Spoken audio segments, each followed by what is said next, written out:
Hello, good people out there. What's going on? we are. I hope we got. I made a mistake this morning, and I made two lives, scheduled two lives at the same time, and but Mike T said that one was scheduled for 1 o'clock p.m. So hopefully everybody made it in here. 1 a.m. No, the other one's scheduled for 2 p.m. Eastern time. Okay. Hopefully everybody made it in there, and I asked Mike to go over there on that side and post a link to send everybody over to here to this one that's in there.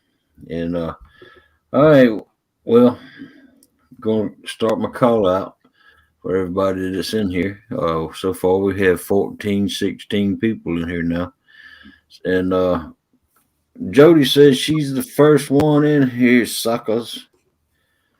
Then we have Tim Molina. Welcome in. Garv, welcome in. Then we have Catfish with Calls. Andy A, welcome in, Andy A. Welcome in, Chucky Morgan. Oh, let's see. Catfishing with Calls. Annette Morgan. Thank you for coming in.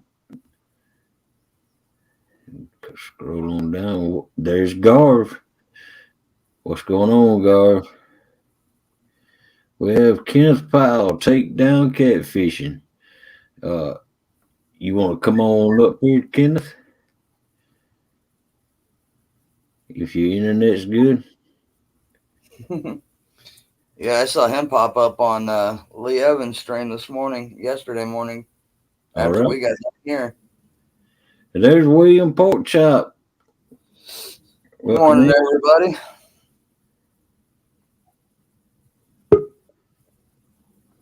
Okay. This, And you hey, know what? I haven't shared you out yet. I'm hey, here right now. What's up, Kenneth? What do you know, bud? welcome in, Tim Molina.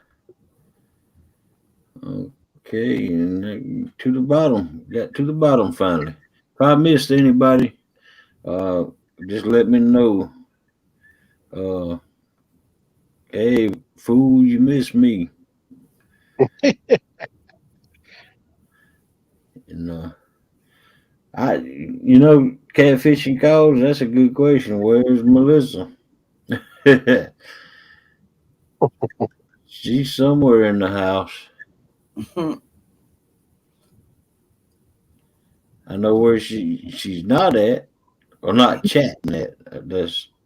She's not where she's supposed to be, that's for sure. That's right. She's supposed to be in the chat, but I'm sure she'll show up sometime. She might be feeding the chihuahuas or She so. fixing you a fresh pot of coffee. That's what she doing. There you go. Oh, man. I forgot my hat. Morning, Chucky. I don't know why I wear my hat because I got a full head of hair, but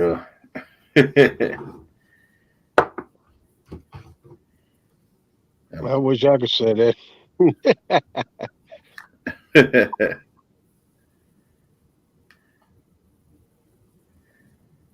Thank you, Mike, for sharing my stream out. Always. So, what's on y'all's agenda for this morning? What we're going to talk about? Well, you know me. I'm here. I'll talk about whatever gets brought up. So I'll sit back, listen, and throw my 2 cents in when I see fit. There you go. That's about the way I am. I figure you the boss, you the leader. You gonna There you tell us go. what you want to talk about. That's kind of how I do my live streams. Is I just sit back and wait for chat to start up talking about something, and then we'll go with that. There you go. That'll work. Need to line her out. Well, what's that mean, Tim? Right? I mean, there's plenty of ways you could take that. I mean, do you want to put her on a leash or That's right. hang her from a clothesline? Well, I mean, what are we doing? You need to explain yourself, Tim. Set her straight. Oh. Hey, Bug Man. Morning, Bug Man. Welcome in, Bug Man. Well, you see, Tim, she's a very independent woman, lady, whatever you want to call her, and she's hard to get lined out.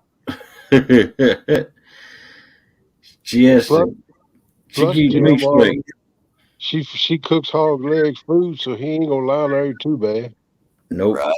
Right. You know, I can't say much. I love an independent woman, but they are Oh, a yeah. handful. Oh Yes, yeah. I mean, an independent woman is worse than a high class woman. I agree with that. I sure do. right. But you know, you like what you like, and I like the independent ones. Well, Melissa, she's most definitely not a high maintenance woman. She likes to, See, that's she the likes, thing. she Most likes the cheaper makeup. I mean, well, I can't say that. There's certain things that she likes cheaper in her makeup.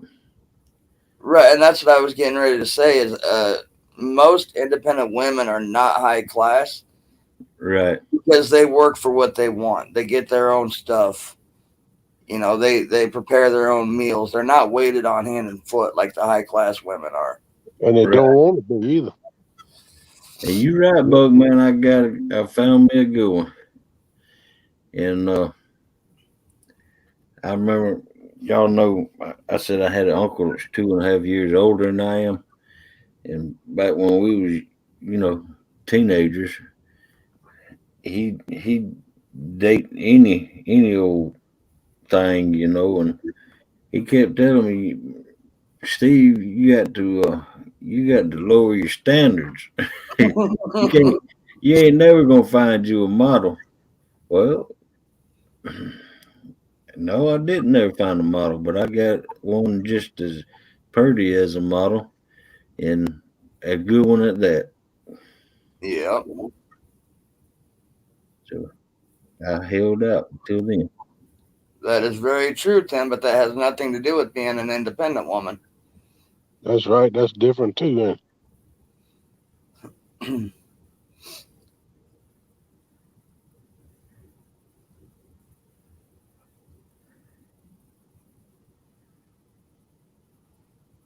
No, she's not. She's not neither one of those two things, Tim. She's not high class and she's not high maintenance.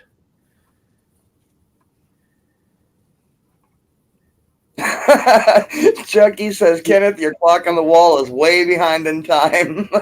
Yeah, that's because the battery's dead. Oh man. Oh, man, I've been sick. That thing caught dirt on me, and I ain't had a chance to get no batteries to put in. I ain't been nowhere to get there. Where'd that up there? Crank my pickup. It been sitting so long, the battery dead. So I got to get my daughter to pull up out to it and jump it. Go get me a battery to put in the first off for buy batteries for my clock.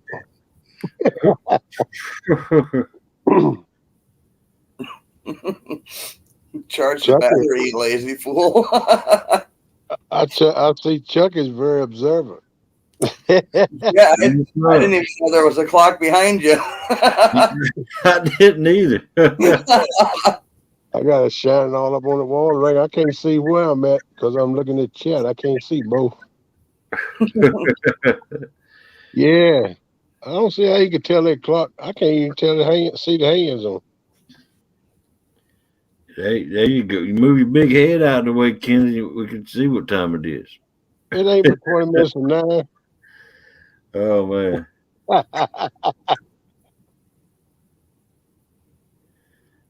Yeah, I got to change that. I get to it. Oh, let's see. This is January. I got 11 more months to do it.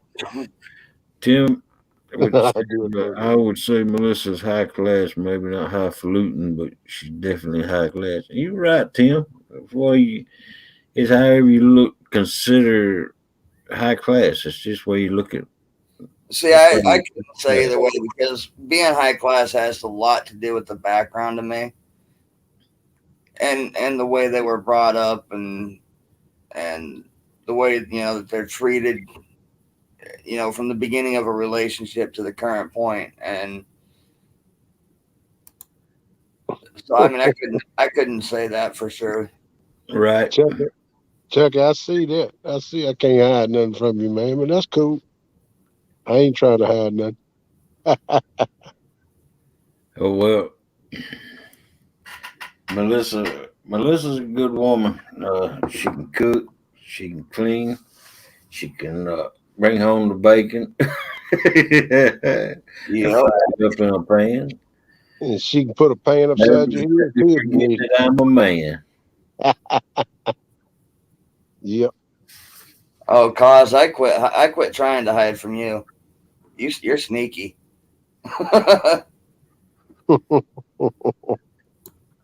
That's most definitely. She got my back. Yep. Unless she's mad at me. She should throw me under the bus quick. Nah, I can't say that. Steve How do Adams, you what you figure say, that? brother? How do you figure that, Steve?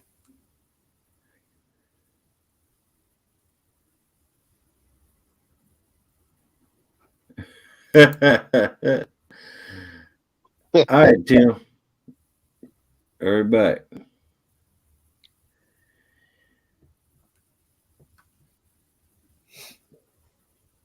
How about them dogs, Steve Adams? Evaluating. Evaluating a woman. Yep. Well, Steve Adams, we're not evaluating. No. We're just Making statements. Yeah, it's not evaluating. It's just stating of a matter of opinion of the differences between three different standards of women.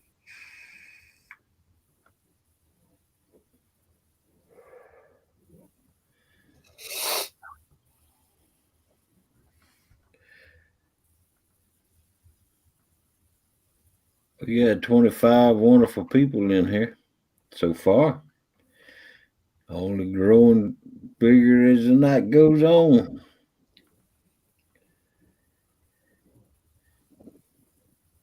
But anybody out there that wants to come up here, hit the link that I have pinned to the top of the chat. And of course, to be honest with you, folks, I hate them pinned statements more and more every time I go into a chat room that has them things pinned up there. But look at here. I know why they do it. It's easier than constantly putting what you need in the statements. Or y'all know what I'm talking about. Yeah. It's easier than doing this. Easier than posting them all the time. Yeah. Yeah. And cause that's the way it should be. No person should ever settle for less than they deserve. That's And right. I don't care if you're man or woman. That's right. I'm the same way, Carl. I ain't settling for another woman that ain't what I want no more. She gonna have to be what I want. I'm not gonna You know, pursue it. this Hey, is yo, hey, shh, don't talk so loud, because Melissa might hear that. She might not hear no this is one of those topics that I can only speak for myself on, being somebody that's dated and been engaged to. nothing. Looking back now, I call them the low life of the food chain as far as the evolution of women on up to the high class, high standard, you know, uh, Take it easy, Tim. See you later, Tim. later Have a time. good evening. Yeah, I But know what you're saying. I mean, I've hung out, I've dated with and or dated and stuff with porn star or not porn stars, but strippers and that. Well, I've hung out with porn stars too, but I've never dated one. I have dated and was engaged to a stripper.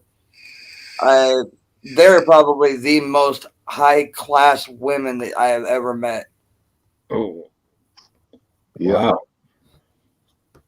But they're also at the same time like low life on that evolutionary food chain. yeah.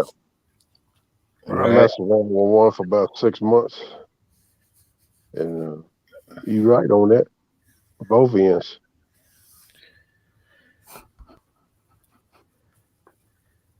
Yeah.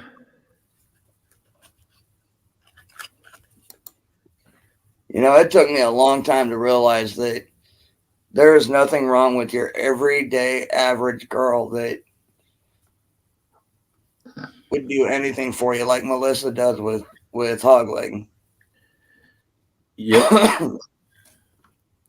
Now that's kind of what I'm looking for myself. I just want me a good old country girl, that's just kind of independent, but don't mind being spoiled a little bit too. Yep. Right. I seem to find that they have a whole lot better personality and they're more genuine, and you can rely on what they say more than the other ones. A lot of them like to tell you whatever you want to hear. Yep. Hey, come on, folks. What better couple have you seen? Right. We go together like mustard and ketchup. All right, now who's your mustard and who's your ketchup?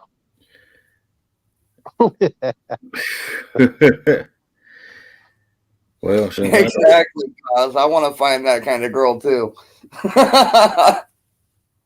oh, good morning, Froggy. Welcome in. Buggy. That's one thing that's hard to find around where I'm at are women that love to fish. Now, Yeah, I can't and say that Melissa loves to fish, but she will go with me as long as I take her bank fishing. Now she don't like boats. We've been several times on the bank fishing at her mom's house and other places, but she won't. She's only been in my boat about twice. Well, she hadn't never been in my boat I got now, but I had two other boats. I've had boats all my life, but uh, two separate boats that I've owned twice. hey Froggy, how you doing? I like your style, Steve. He said I want me a porn star. Heck, I tell it like it is. TX Tiger, I like that. He said, I like crazy. It saves me the trouble of driving them there.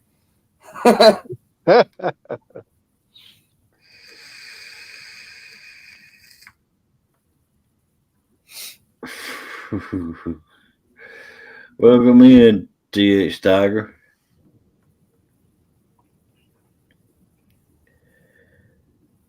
Man, all them Well, froggy. that was a hell of a way to start the show, though.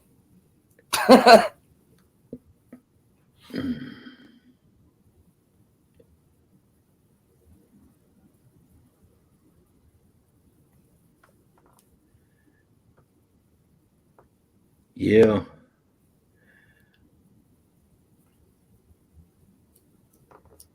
Yeah, I agree with TX to a certain point. Crazy is all right to a certain point, but after that, it gets to be some drama involved. Yeah.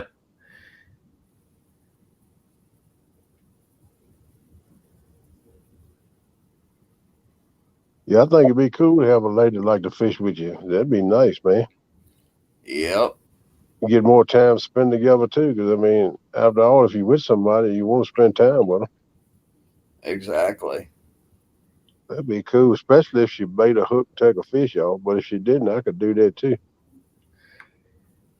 Oh, cause did you know when YouTube was first starting out, it was a dating show, one of the dating sites.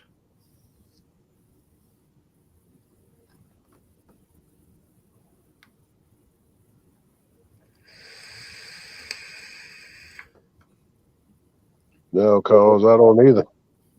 I done enough. I was married for 20 years. I've done enough drama in that marriage. I got enough for a lifetime. Yep. Drama is Oh, why I stay away from almost all social media. yes, a lot of drama in it. You ain't no doubt. I choose to ignore a lot of it, but some of it you can't. Yeah, that's why I only do YouTube. Right. I don't. I tried Facebook just to keep in touch with my family because all my family's on Facebook, just about all of them. And next thing you know, you got friends, people wanting to be your friend, and I don't know who the heck they are. Just because you're friends with my brother and sister, don't mean that I'm gonna make you my friend. You know, Yeah. so I ain't messed with that thing in for years. Bugman, I just have one question. All that being said, then why is she your ex?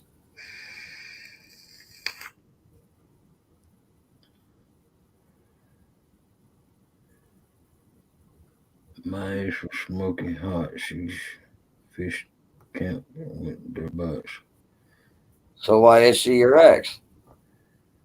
Well, I agree with you. might be something going on in there that he may not want to talk about. Yeah. He may have been mean to her, or she may have been mean to him, or they just didn't get along together.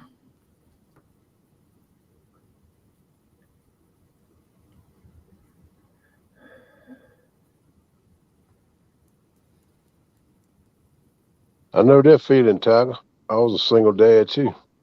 My daughter was 12 years old when my wife cut a rug, but I hung in there with it. It ain't been easy, but it made us a whole lot closer. We best buddies now. She's 25 now, and I'm proud of her. She's doing good.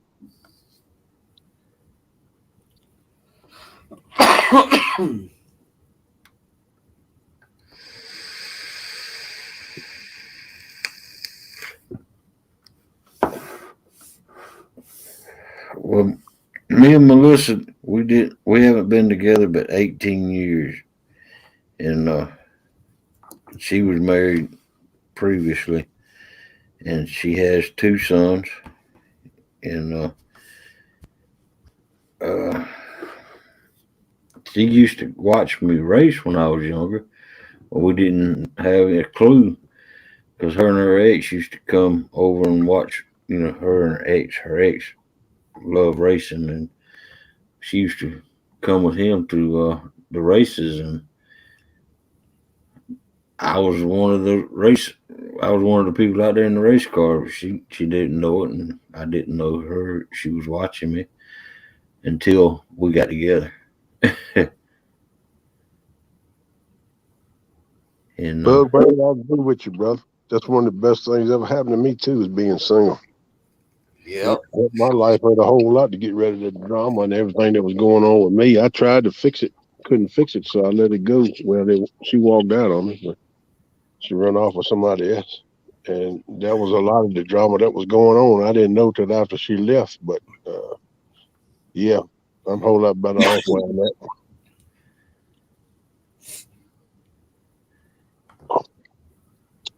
That's one thing a truck driver got to face because he stay gone all the time.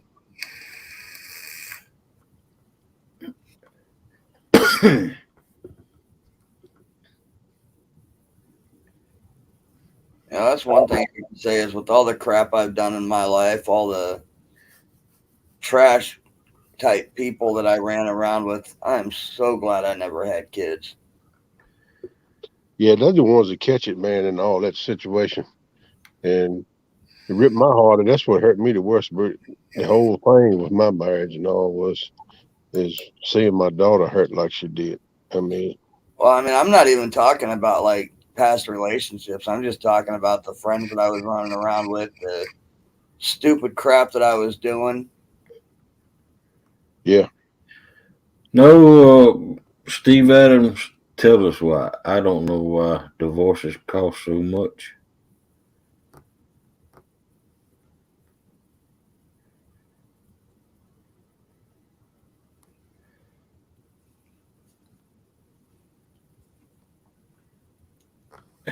This tiger. Was there worth it? TH Tiger knew. Yes, if you ain't careful, you'll find it a whole lot more valuable than what you thought it was when you was married to 'em. Right. Right.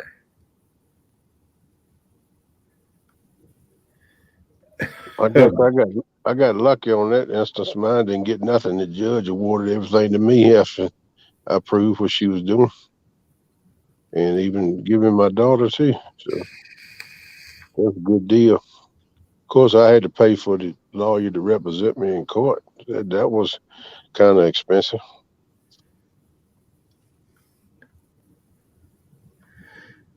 Yeah, buddy, he sure knew it.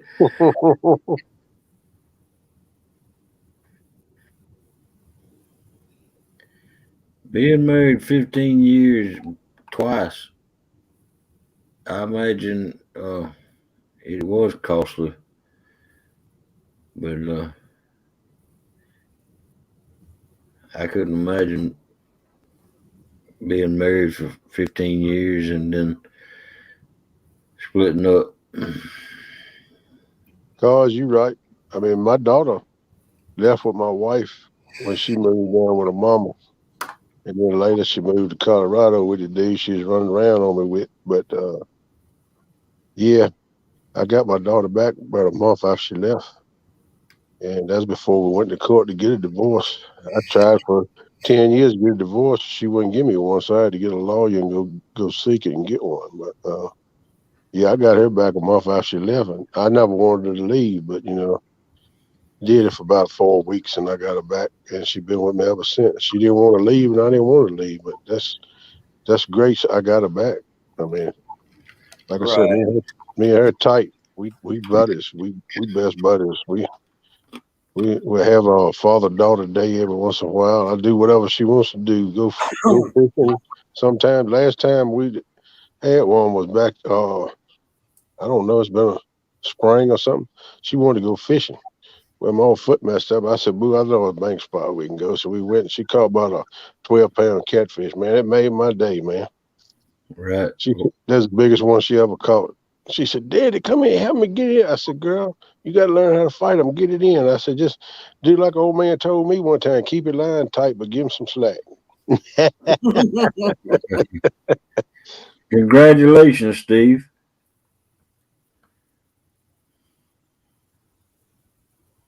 That's good, Steve. Ain't many people can say that, brother. I made it to just over 20, but 53 years, you got to have a good woman. Mm. Wow, Put it bud. with, put it with you. I had to say it. No, Steve, you're a good dude, bud. I love listening to you talk, man. You got a lot of knowledge, man. Yeah, he does. Yeah, he does. He's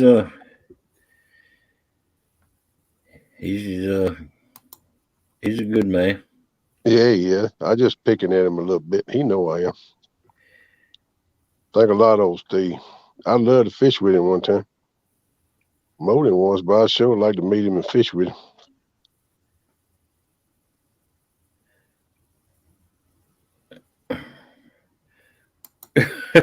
What in the world are you talking about, Duggar? Welcome in, Duggar. Hey, Doug. I don't even know what that is. Astrolops.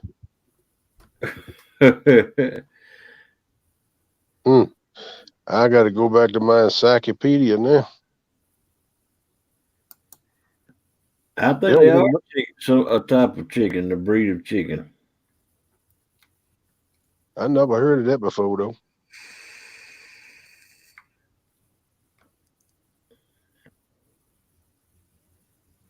Yeah, Steve, that's why I like you, buddy. We the same old. I just old country boy too, man.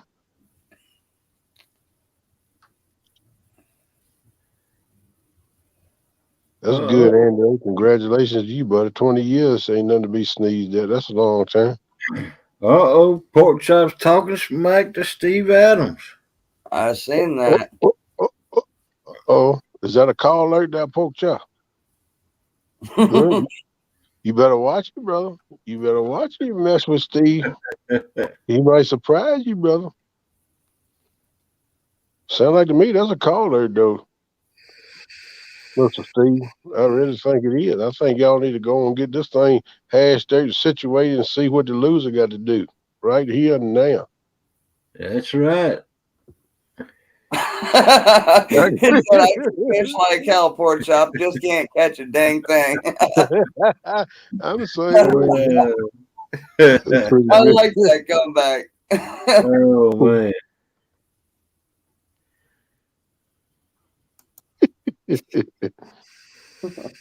Yeah, but man, that's what it sounds like. A fishing challenge has been issued.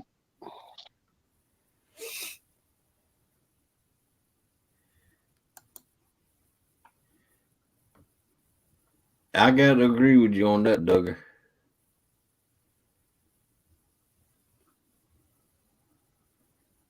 Man, I eat any chicken. I don't care what kind of you.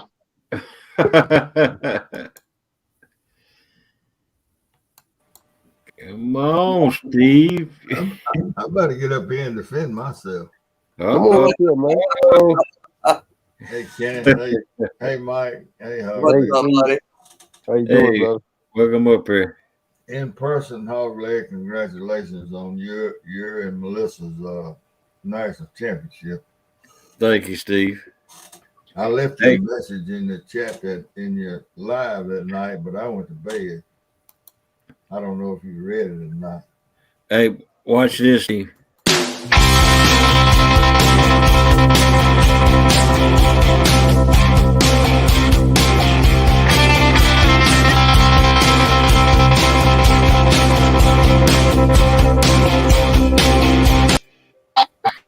I had my mic muted, didn't Yeah, I almost said if you say that she might pop in chat. Yeah. They Morning, Tinkerbell. I can't believe pork chop messing with me like that. I ain't never bothered nobody. Sound like he won't fish against you, man. Well, he'll have to fish against. He'll have to fish against me because I don't take no challenges. Welcome in, JBT. JBT, I've heard people eat carp. I know my daddy said he used to eat them when they grew up on the Staten River by the cove, but I never eat them. Matter of fact, I never caught a carp. I never even caught a carp, but I would like to try them. I've heard different ones say they're good.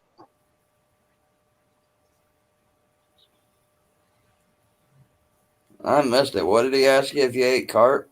Yeah, he asked me if I eat carp. Hey, Tinker Boy. I've had carp a couple times and never liked it. I love catching them. I can't say I've ever ate carp. I never eat them, and I never caught one. But that's something I was going to try to do this year, because I know the lakes down there where I fish ain't got carp in them. I would like to try them because they said they fight good. They're good fighting fish. Oh yeah, carp are fun to catch. And when you get a beast on the end of your line, you better hold on. I heard that, bro. That's what I like. I got a question for Steve and Adam. I don't see him. What, Stephen Adam? Can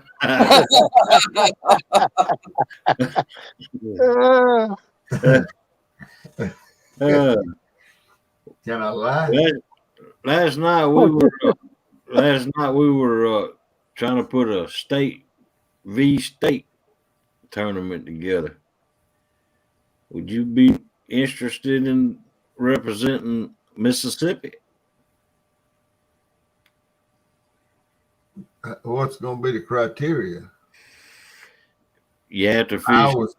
Hours fished or what? No, 4 or 5 hours. We're still getting it together.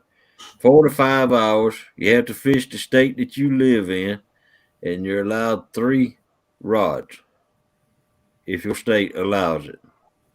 So you just gonna have one fisherman from each state? Nope. Be a team of 4s. 4 people, like 4 from Mississippi. Right. 4 people per state. Now, channels are worth 3 times the weight. Flatheads are worth 2 times the weight. And blues was just what they weigh. Channels. You know, I don't want to sound arrogant here, but I'll just tell you, in my years of fishing, when I caught a channel cat, you know what we named it? What's that? Time to move. Yeah. So that's what I think about channel cat fishing. And you're going to count them 3 times more? The reason they're doing it that way is because not every state has the opportunity to catch any blue, let alone an 80-pounder. I understand that. Well, yeah, I mean, I'd be willing to, to look at it. I mean,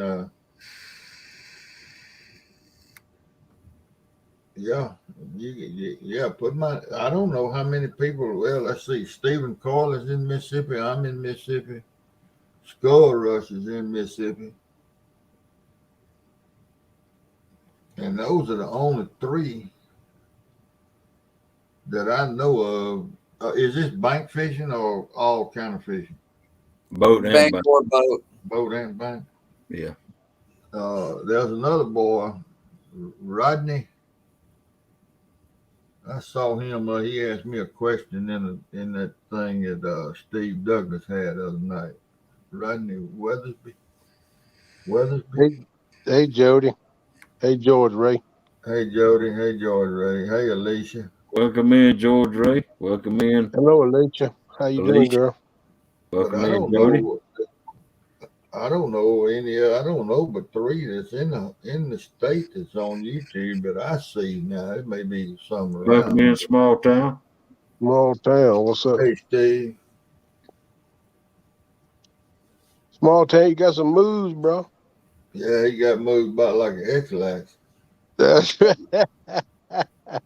I see the video he posted in that dance off. He was doing it up. John Parker won that one too. Yeah, I seen his too. He was doing pretty good. That dog messed him up though. Now that dog is what won it for him. Yeah. You must not have watched what that dog was doing. He was getting in his way. I know that. You need to go back and look at that video. Hog leg, you missed it. I mean, Kenneth, you missed it if you didn't see the dog. I'll go back and look at it again You and pay a got little to more go back attention and to the look dog. closer. We're That dog, talking about trying to get it together the last weekend of May, around going into April. that'd be a good time for me. Is this gonna be a 1 day deal? No, because we got about 30. Well, we figured up yet last night just by polling the chat. We have about 30 states, possibly. We're not sure, but What? You we talking heard, about 2 or 3 weeks then? yeah, we're talking about maybe getting doing. We got to find a host capable of having 10 people on their panel, Well, host let me and a give you giveaway too. hold up, Hog leg. Okay, I'm gonna tell you about this host deal now. You better have 2 at a time and have 8 fishermen. that's right. You didn't let You me need, finish talking. We're going to okay. have 8 fishermen, two Yeah. states per 2 states per panel. We're going to try to have 3 states per day, or not 3 panels, 3 panels per day, 4 to 5 hours per panel. the winner, the winner of the states of that day goes on to the next round. So forth and so forth and so forth. So some are fishing at daytime, some are fishing second shift, and then some are fishing third shift. Right. And the way we're going to decide on that is the spin the wheel. And if the team fishes the daytime, the middle time, and the third time. We're just now trying to get it together. I don't know yet. From what everybody does, from the videos I watch, it seems like everybody likes to fish at night. I hate it. I'd rather fish in the daytime. Right. But it's going to be a lot of people that's going to kind of fall out of it if they don't get to fish at night. Think I about all understand the that. night videos that you watch. I mean, even them guys up north on the Potomac now, they fishing at night. I mean, I Yep. don't know what the deal is about nighttime. Epic always fishes at night. Yep. Hell, I always fish in the daytime. Hey, JBT, Chucky, Tinkerbell. I don't know. It don't. I'm easy to get along with. Right. And that's why the spin of the wheel, it tells you what time slot your state is going to fish in. And if you don't want to fish that time slot, then pass it on to the next person that does. Mm-hmm. I don't know if you can get 4 from Mississippi. I thought I had 4 from Georgia, but Big Mike says he don't want to fish in Georgia, so Yeah, he wants to fish the Tennessee River. yeah. and that's what this tournament is about: state versus state. Mm-hmm. And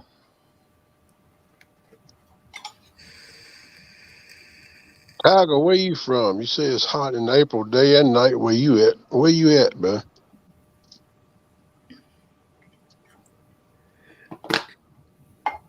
South Carolina. Yeah, he's from Cold. Texas, but he's taking care of his parents over in South Carolina. Yeah. Yeah, I think it'd be warm down there in April, no doubt. It stay warm down there in the wintertime most of the time. No, cause I would assume that Mike couldn't fish Tennessee being from Georgia. I don't know what the rules. I don't know No, what the top. you have to fish the state that you reside in.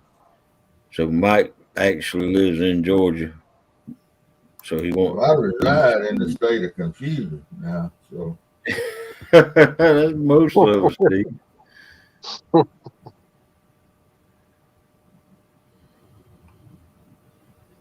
the froggets.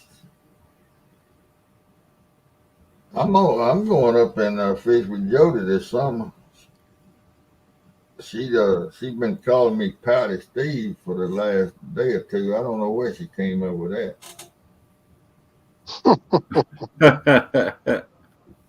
Trying to run me off. Oh, I But got you, Todd. yeah, you may. I don't know. You may have to drop it down to. Well, I mean, I guess if some state has 10 fishermen or 20 fishermen, let them all fish. No, that would be fair. You Well, know, and if your state gets more entrants than 4, them states are going to have to be put on the wheel, just like in the bank, to narrow down to 4. right? And they're down to 4 Why would you do that though, Hog? Why wouldn't you just? because of the simple fact that we want to have 2 states per panel. Well, if you're gonna look here now, if you're gonna do a state fishing tournament, you're talking about a multi-day thing. This is gonna take a month, Right, and you're gonna have to assign folks days during the month to fish. right. I mean, you ain't gonna be able to do all this in one day. I don't care if you do just do 4 per state. No, we're not. We're not. We're talking about over a course of time. Yeah, you're gonna have to go carry this thing gonna have to roll. Right. The way it just sounds to me, I don't know. Yeah, you may have everybody wanting to move to Mississippi because we don't have that many folks on YouTube down See you, Tinkerbell. Take care. Well, as long as they got the address and where they get the mail from in Mississippi. here. Let me ask you, can I go in the portal and try to get me a fisherman And where? in the portal? Like the colleges they go in the transfer portal. Oh man. I might go in and try to find me a fisherman. Uh, I don't know. Yeah, Yeah, I mean, it sounds like, but somebody going to do a lot of planning to come up with this deal. it's like last night. You might end up with more fishermen in Mississippi than you know about because last night I was naming the only ones that I knew of was me, Real Beast, Big Mike, uh, Sunfish Assassin, and 3B. But it was brought to my attention that uh, uh, J&B fishing was lived in Georgia. You I know, don't know. you know the twerking monkey. His family they live in Georgia. Hog Yeah. leg, you see what cars ask you? Says it's single anglers only. In other No, words, just one. Can it it's be teams. teams with 2 It's anglers on the team or just one fisherman? no, it's teams of 4 per Team state. of 4 per state. There you go, Miss Carr.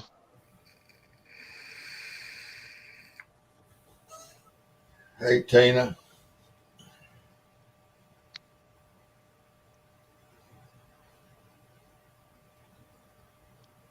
Hello Hey, there, Miss Tina. How you doing tonight? Tina. Oh, I want you to tell these folks, everybody's in here, who can tie up some. What was that we was playing? Welcome in, Francis. Trivia. Who can tie up some trivia questions? Morning, Francis. hello, Francis. Hog leg. Hey, Francis. Let's see. She won't think it. No, I need to fix it. Tina was asking how much it costs. I don't think it costs nothing. No, it's free. What am I gonna win? Am I gonna win a new car or anything? Bragging rights for your state. Bragging rights. Unless somebody wants to put up some prizes. Well, I'm gonna tell you, Mississippi needs something to brag on.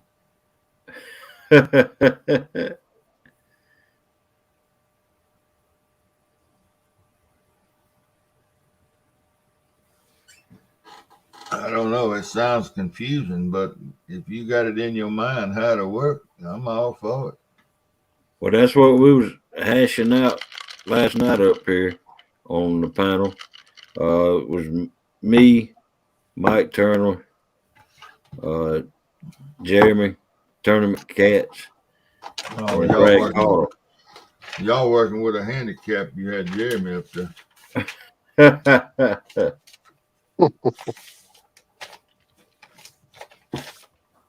I don't know. I'd have to have a pencil, piece of paper and sit down and write all this down and look at it and study it.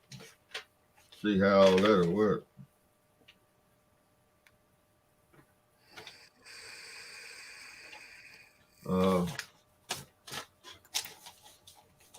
Where do you live, Pork Chop?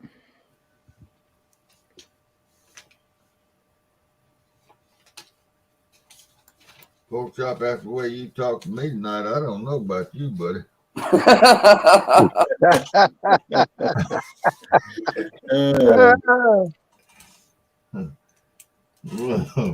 I hope he don't say Mississippi.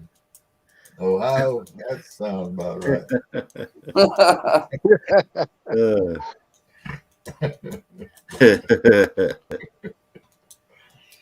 I'm just messing, Pork Chop. Baggy Bird. Welcome in, Baggy Bird. What's up, Baggy?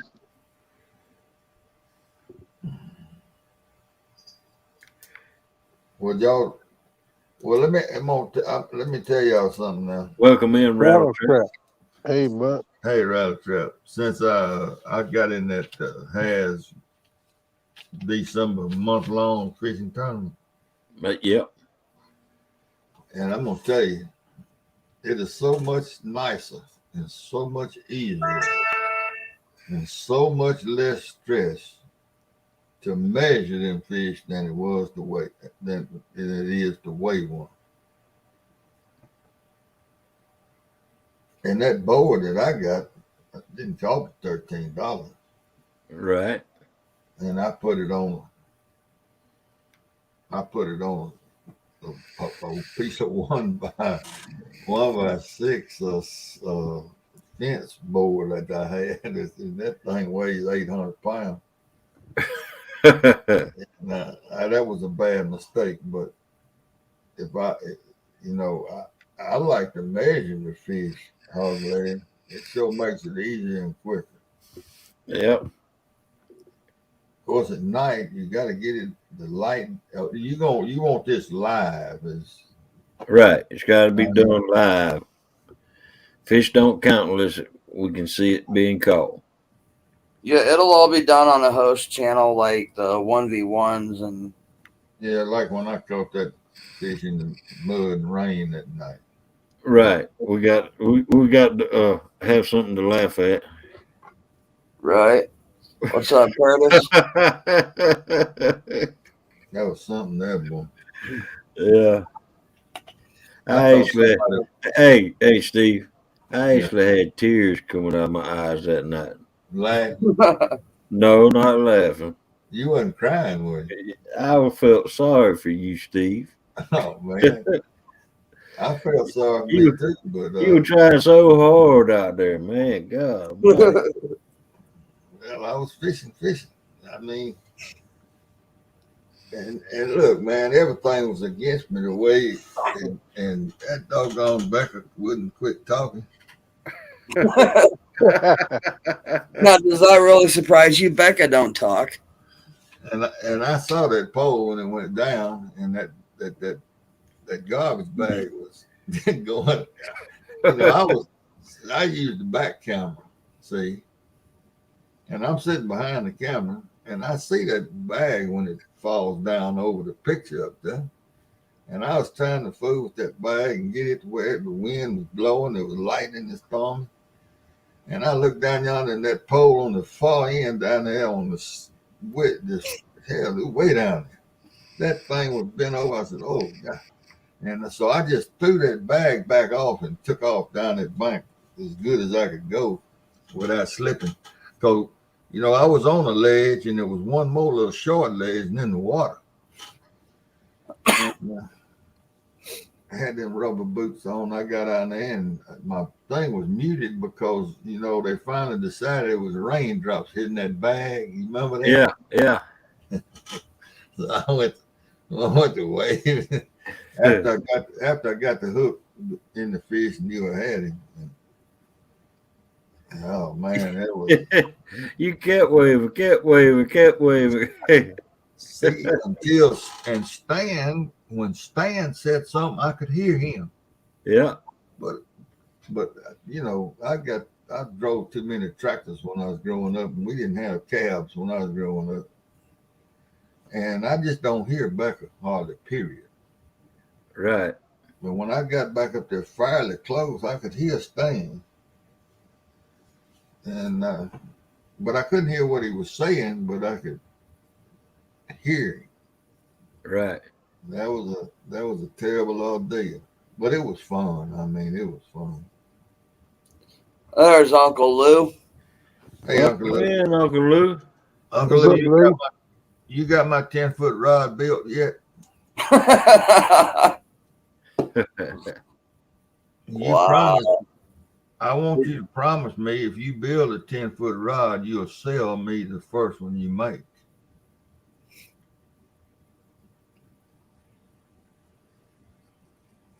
Yes, you did, George Ray. I almost put that shirt on today, too.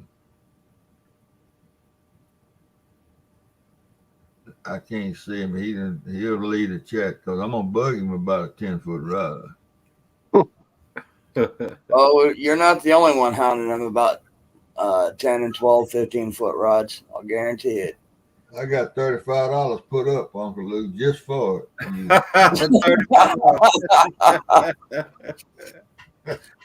Oh. I'm gonna hold out on buying one until he says something. I ain't got. I got to do something. I mean, some of you guys, if I'm gonna have one, I need to have one. I'll never know. When you look on your telephone and your contacts and you look under D and everything is doctor. There you go.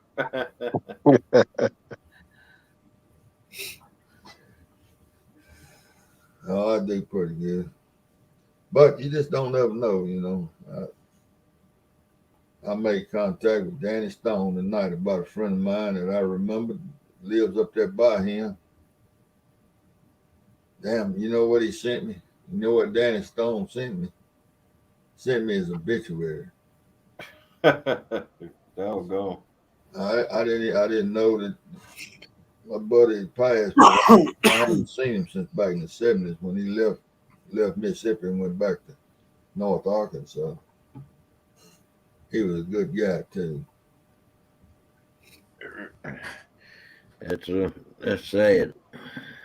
Yeah, it was kind of sad. I had to go play cards for a little while and get my mind because I wasn't ready for that. Of course, and he was a lot older than me too, but I didn't realize he was 10 years older than me. Wow. And how old are you? 74. Man, I wish I could get around that good when I'm 74. Hell, I ain't done nothing sitting and rocking, boy. But you get out and fish. That's why.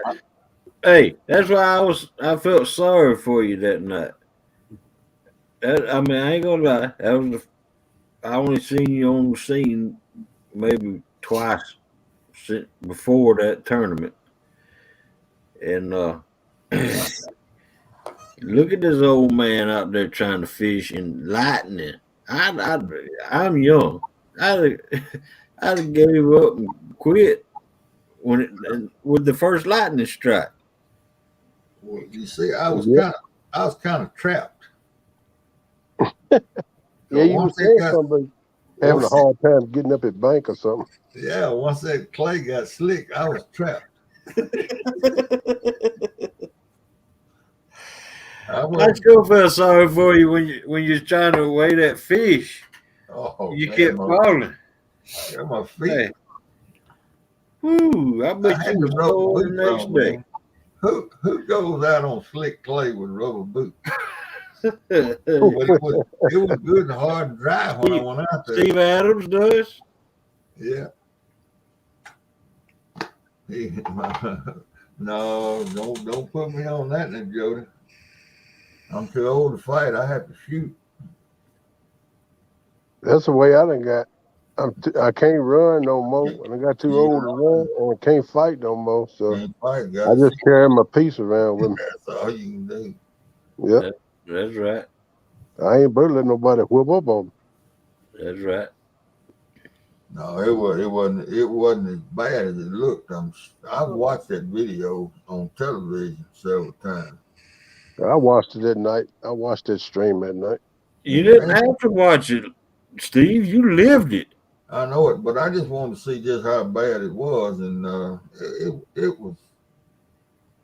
wasn't that bad, but it was slick. Yeah, it It was was. uncomfortable. It wasn't no fun. Now let me just trying to stand up, you know. What I felt bad about is after you done fell in that mud and all, you got all over you. You was a mess. I bet Oh you. man, I remember you say you went back home. You made it back home. You took all your clothes off before you went in the house. under the carport. Look here, Yeah. George Ray won a T-shirt in that thing that night and donated it to me. So that T-shirt I had on was all the way down to my knees. Oh wow. See, now, I don't know about that now. They might run because there's a good law of what's that, but I don't know if I can get them to be quiet.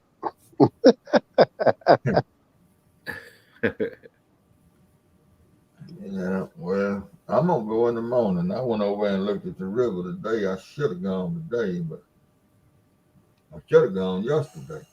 But I had a plumber I had to deal with yesterday. But I'm going in the morning. I'm gonna be able to Hey, park I my hope you truck. catch a big one, man. You better do Well, for some. I just like to catch fish. Yep, you better do for some. I got one more skipjack in the freezer. Lucky, I'm gonna knock you out. I got one more skipjack in the freezer, and I'm gonna use him up tomorrow. And boy, that river's up. Golly, it's up high. We ought to the lake levels around here ought to be up there at Kerr Lake. Gaston stays the same all the time because they drain it out of Kerr Lake, keep that level same. But man, it's real low. I mean, about as low as I ever seen it down at Kerr Lake right now. But it ought to be done filled up some with the rain we done got and the snow melting. Right. I have to go check it out. Take me a little tour. I got to put a battery in my truck first, though. It won't crank. My truck are crank, but none of the safety features: headlights, tail lights, brake lights, windows, speedometer don't work. You better go out there and check and see if it still got a catalytic converter on it. Yeah, that's a hot item these days. Yeah. Mine's got dual exhaust on it, so no, I done away with them things years ago. You got rid of your catalytic converter. Yeah. I live in the state of Georgia, South Georgia, so we're not We don't. required to have them. Well, we we probably could get away with it because we don't have inspection stickers in Mississippi anymore. Right. As long as you live, if you live up around Atlanta, yeah, you got to have an inspection sticker. But see, We don't have to have. We don't get them anymore. nah, we don't get them down here no more either. Man, I wish I didn't have to have one. I try to keep everything up on it pretty good anyway. If I see something wrong, I either try to do it myself or catch it at the shop. Yeah, that's what I do. Almost everything I got. Yep. Man, Carl. Morning, Carl. Hey, Carl. What's Shell? How you doing?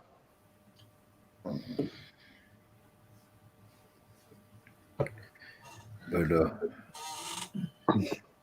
no, we were just kicking around that tournament idea last night. That's actually Brad Cardell is the one that brought it up, and we took it and run with it last night, and we're trying to hash things out, get it. Uh, so far we've got boat or bank, 3 rod limit. Uh, the 3 sets per day. Spin for the time allotment, which ones the sets are going to do it, and then fish your own state that you reside in, and then 4 people per state. Uh, Channels worth 3 points total weight. Flatheads 2 times the weight, and blue 1 times the weight. That's and we've roughly honed in the last week of May going into April. And Last week of May, that's what's that? That's a holiday. What's that last week? I don't know. Yeah, somebody said that last night too. May 30th or something like that. It's a 3-day weekend. Yeah. Oh, no. Memorial Day, ain't it? Is that Memorial Day? Yeah, that's what I was thinking. Memorial Day. We used to have a gathering every weekend, every end of May, every year. Tina, there is no entry fee. It's No. for bragging rights only. Right, Yeah, Memorial Day. That's what it is, Memorial Day. right. Uncle Lou said Memorial Day. Oh, you notice Uncle Lou didn't answer me about that 10-foot rod. I wish Uncle Lou come on up here on my panel. Uncle Lou, I'd probably go all the way up to 50 on it.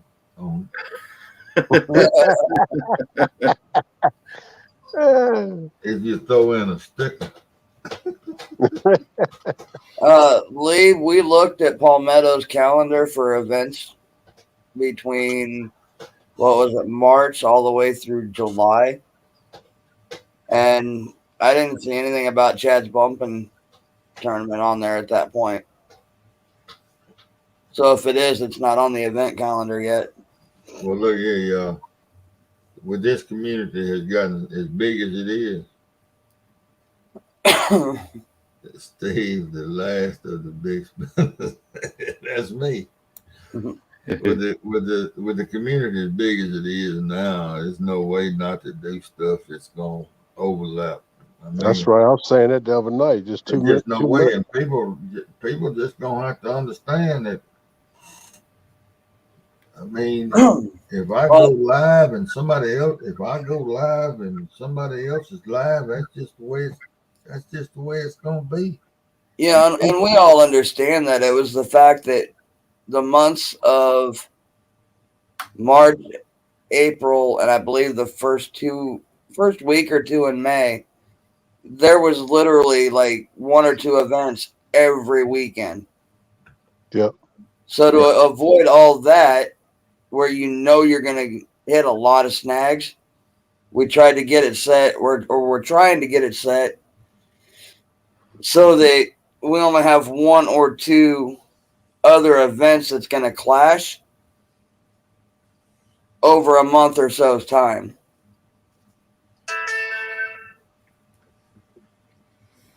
Yes, it got so big, and there's always something going on all the time. Always something. It's gonna get even worse this year because there's a lot of new channels starting up too.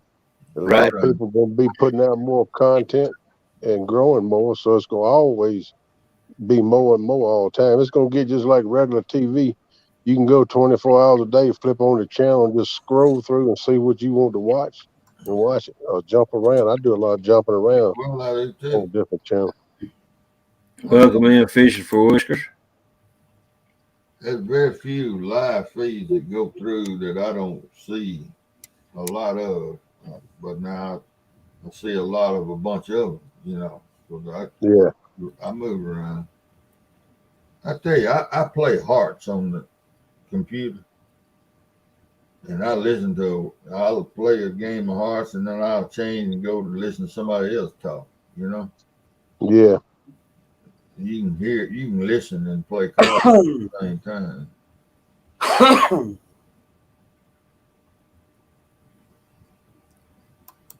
Uh-oh. And now Lou trying to fish in South Dakota. No, Lee, we need you in Iowa. Damn it, I was going to call you or talk to you tomorrow about this whole thing. Hey, Uncle Lou, I got one better than that. I was sitting in Mississippi when I caught that 41-pound fish that night, but I was casting into Arkansas. Can't nobody say nothing about it. If you get mail in the state that you fish, you can fish it. But if you throw over in Arkansas, that fish probably swam in the Mississippi on the Mississippi side first. Well, he came out of the water on the Mississippi side. See where I'm sitting, the state line runs right out there in front of me in the water. But listen, there's plenty of places along that Mississippi River that's Arkansas is on the east side of the river, just like up in Missouri. There's plenty of places on the west side of the river that's Illinois. That river, the old channel, you know, the way it has changed throughout the years. Uh, I can cross that river and drive 40 miles and get out of my truck in Mississippi. I can go across the bridge, drive 40 miles and get out of my truck in Mississippi. yeah, Jody, I agree with you. If somebody's got a weekly show, it's not good to try to overlap that show. But I mean, so many videos coming out, live streams and everything that's going on too. It's not a regular show. That's basically what we was talking about. But Yeah. you know, people got set shows every week. I mean, Well, people that's pretty right. much gonna watch that anyway. Right. Oh, and like you said, you know, it's the community is so big anymore that there's always somebody live, so you're not going to have a choice but overlap. Right. Yep, it's gonna happen. So it's happening now, but it's gonna get worse.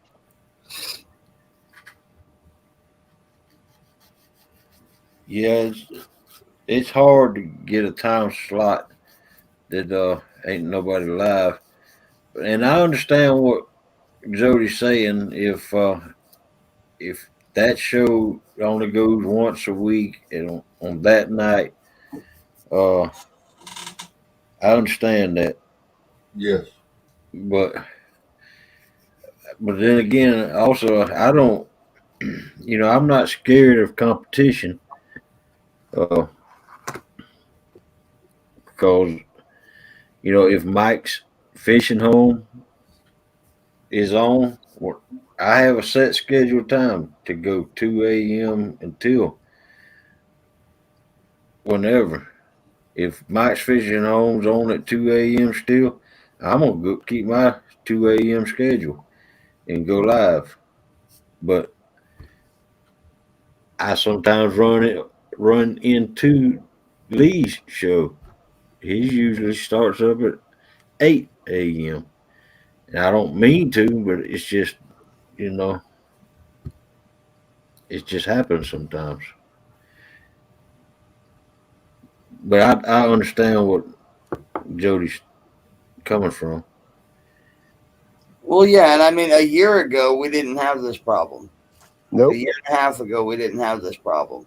That's what I was But relating to. How much it done grew this year is going to grow even more this coming year. exactly. Right. We're gonna But have I to all, understand.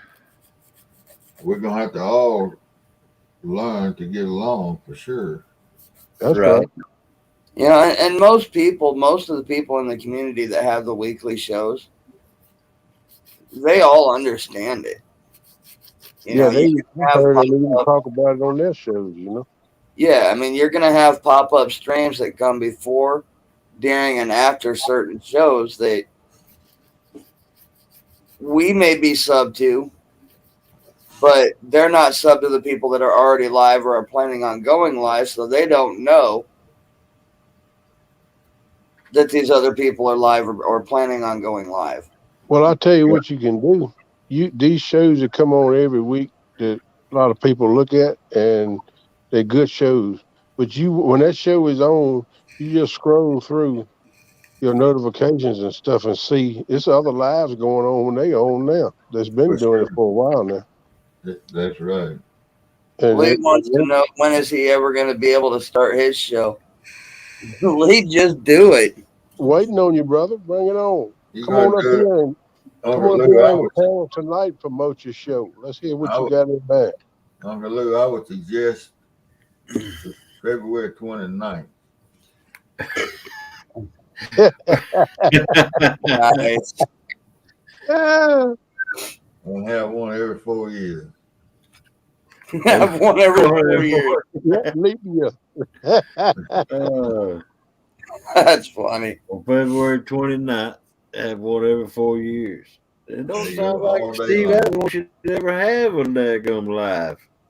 24, have a 24-hour show. Get it all. Well, and to be real honest, I actually forgot that Lee had said at one point that he was going to start a show because it had been so long and everybody just started doing their own streams. You know, Lee starts going at 8 in the morning and it just goes from there. Oh Lord, these women are getting rough in there. Let me see. Oh man, that rod is now $55. Lou, whatever you charge me, I'll pay the price, buddy. If you'll just make it. Hey, I'll even sell it probably for a 9-foot rod. But I want one of your rods. I want one more rod. And I want it to be from you. And I want something I can throw 8 ounces weight with. And a long way.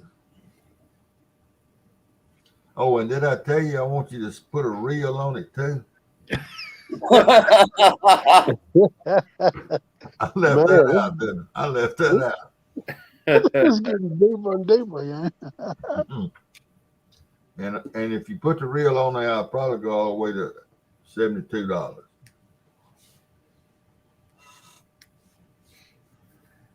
I done looked at so many reels in the last month. You know what? I have too looked at so many reels, but what it's hard to beat a pin. what is an extender? I don't know what that is. That's what they named the rod. It's 10 foot tall. No, I mean it's what he's saying is it's a I can't think of what TWC is right now. I'm too tired. Tangling with There you go. cats. I know what that is. I believe the extender is the model name. Oh, That's what I mean. They call it the extender because it's longer. It's the longest rod they made. I think it's 10 foot tall. yeah, the TWC. I knew what the TWC was. Oh, and the other night when you said you had an extender, I thought you meant some kind of something. Talking about a reel. That's the name of the rod, the extender, because it's so long. That's what I'm guessing. I'm reading the name of that. Yeah. What's that thing cost, Uncle Luke? Is it a good rod? And Angling with catch rods is good. That's all Yeah. Steve Douglas used to use.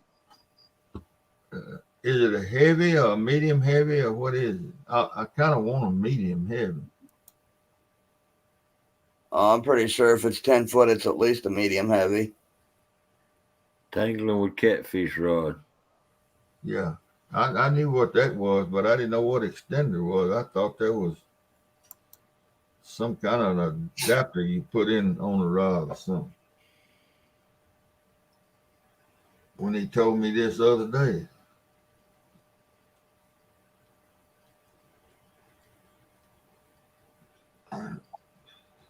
Lucky, you gonna end up in the doghouse now, buddy.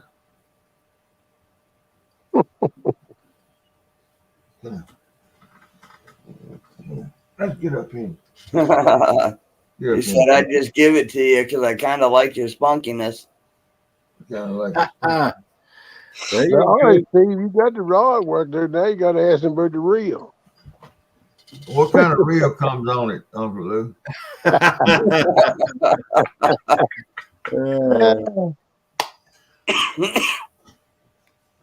Well, look, I hate for you to. I hate for you. I don't like that gum, man. I tried to buy 25 hooks off of you one time. A 2 Try to. Zebco 202. I tried to buy 25 hooks off of him one time, and he wouldn't take no money for that. Let me pay you for the rod. Or something. Yeah, he don't like to be picky. He don't like to be on television, Jody.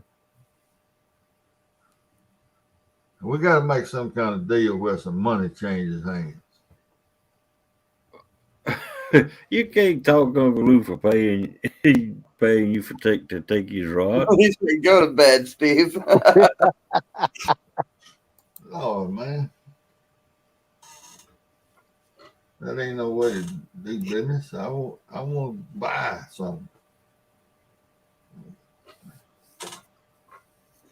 You must be financially well fixed.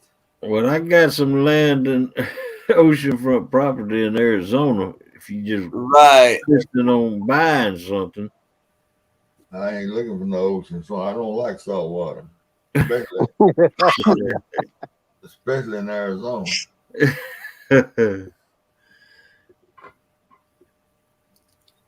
He said, buy your kitty a beef jerky. Oh no. Yeah. Yeah, Uncle Lou. There we go. You never did say, is it a medium heavy? Yeah, somebody better kill that one. Yep, Yeah, George got it. George actually got it before it even came up on my phone. Well, I know that's quick because most time you commented on something before I ever see it on my phone. Yeah. He gets it quick. That just means George's internet's faster than mine. I heard that. Mine must be so slow a turtle can catch it. Then. I don't have good internet. That's for sure. They get it before it even comes up on my StreamYard, and I'm the one doing it.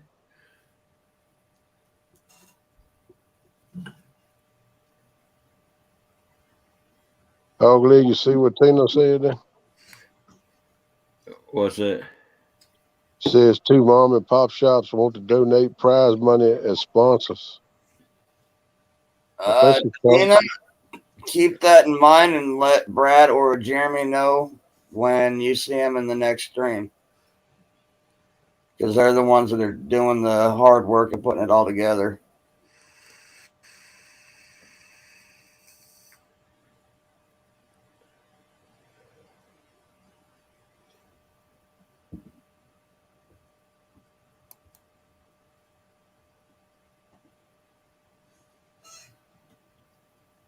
Yeah, you're right, Jody.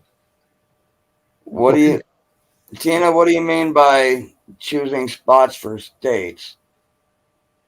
Are you talking about fishing spots, or are you talking about the angler spots?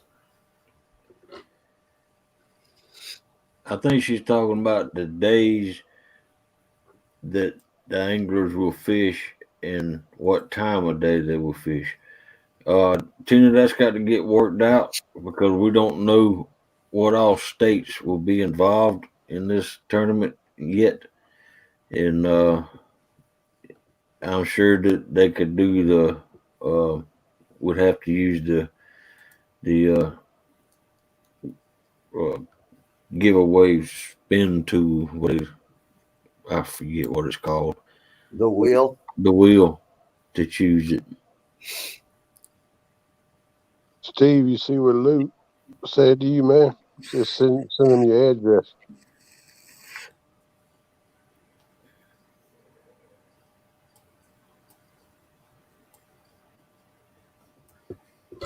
Oh, Jody, she said Steve needs what is it? I lost it. 4 or 5 to get to 200. We need to get him to 200.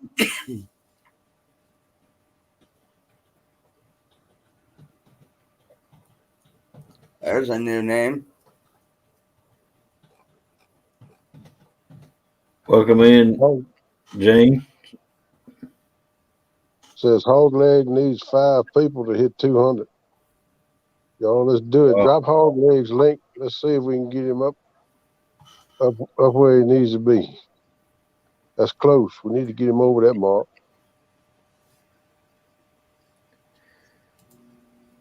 It's going to be hard. Right.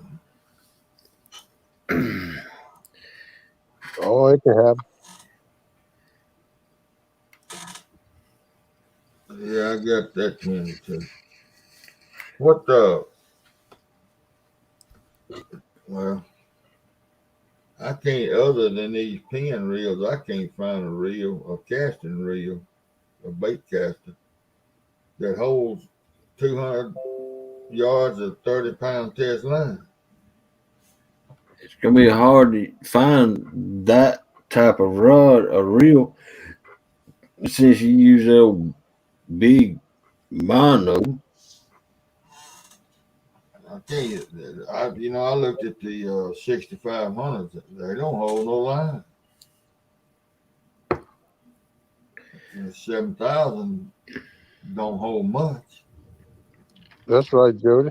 Anybody in here new that's not subscribed to Hog Leg, would be greatly appreciated if you subscribe to him and comment on one of his videos or shorts so it will stick, and hit the notification button to get more upcoming content.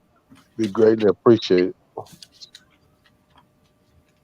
You need to help him out. Hey, JBT is a Seagate. Is that a bait caster?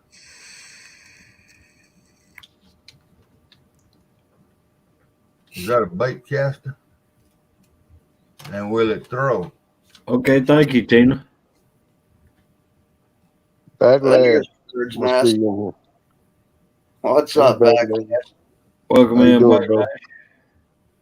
Oh, a Daiwa Seagate. Okay, now it's a Daiwa. James World, welcome in. How you doing?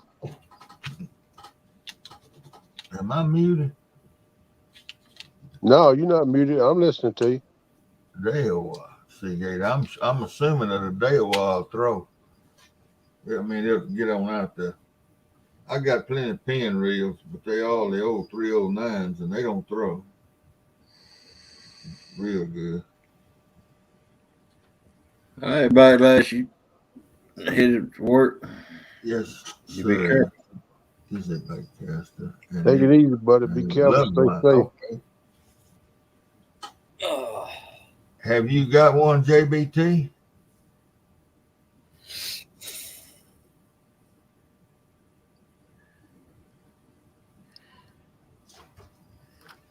Listen He to said it is a bait caster, Steve, and it doesn't. You see that? yeah, Okay. but he said it should. I want to know if he got one. I want him to tell me what he knows, not what he heard. Yeah.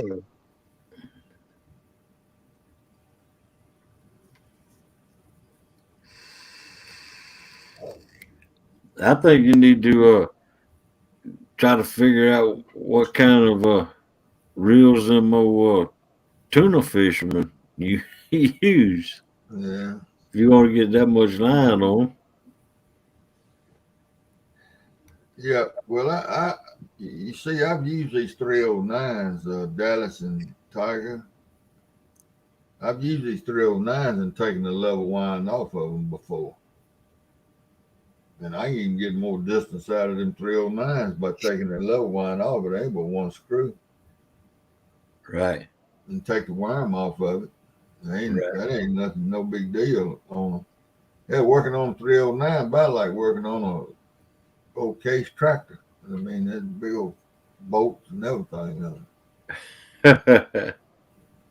But hey, What's Clayton. up, Clayton? Welcome in, Clayton. Hey,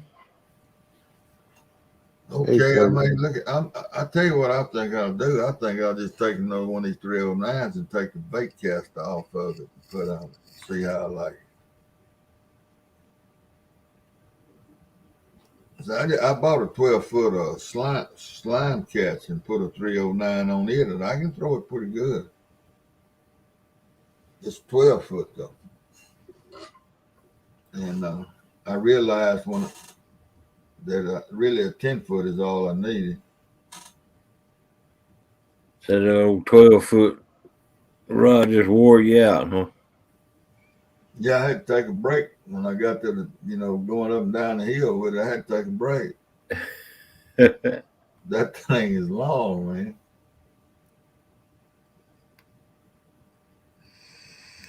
But I can throw 8 ounces. I really I don't know. I know I can throw it a long way. right. But now there's three guys here that's done some fishing. I've got a 14-foot snagging pole, custom built. It's a custom built snagging pole that I got back in the 70s. All the eyes on it and everything are put on with trotline cord, and it's sealed and varnished and all that. The guy that made them, and it's used for snagging over there behind the dams on the Arkansas River. I wonder if I could cut 4 foot off the bottom of it, I'd have a 10-foot rod. Yeah, there you go, Steve. And the reel was put on it with hose clamps. I mean, I when you tried get, that. See if you like that. See if you like it. If you don't well, use that rod no more, you wouldn't be no, losing nothing. it's on a rack out there under my carport. Been there forever. I used to catch snakes with. He uses. Yeah, you run a line up through and out through the end of it and hold it and run it back and make a loop and you just pull and put it around the snake's head and catch him, Yeah. and put him in a sack and carry him off. If it's the right kind of snake. If it's the wrong kind of snake, you pull that string real tight. Yeah, that's the best snake. The one that ain't moving. Well, I don't like no cottonmouth. Now I'm gonna tell you that. I don't like no snake period. I don't care if it's green, yellow, orange, purple, whatever he is.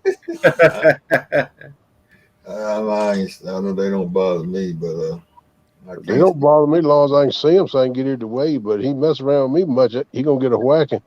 I can't stand the cottonmouth. They're too damn aggressive. Right, they'll come after you. Them things multiply too much anyway. They like rats, man. Every time I see one, I try to get rid of them unless I want a black rat around, a black snake around to kill the rats. I will let them go sometime.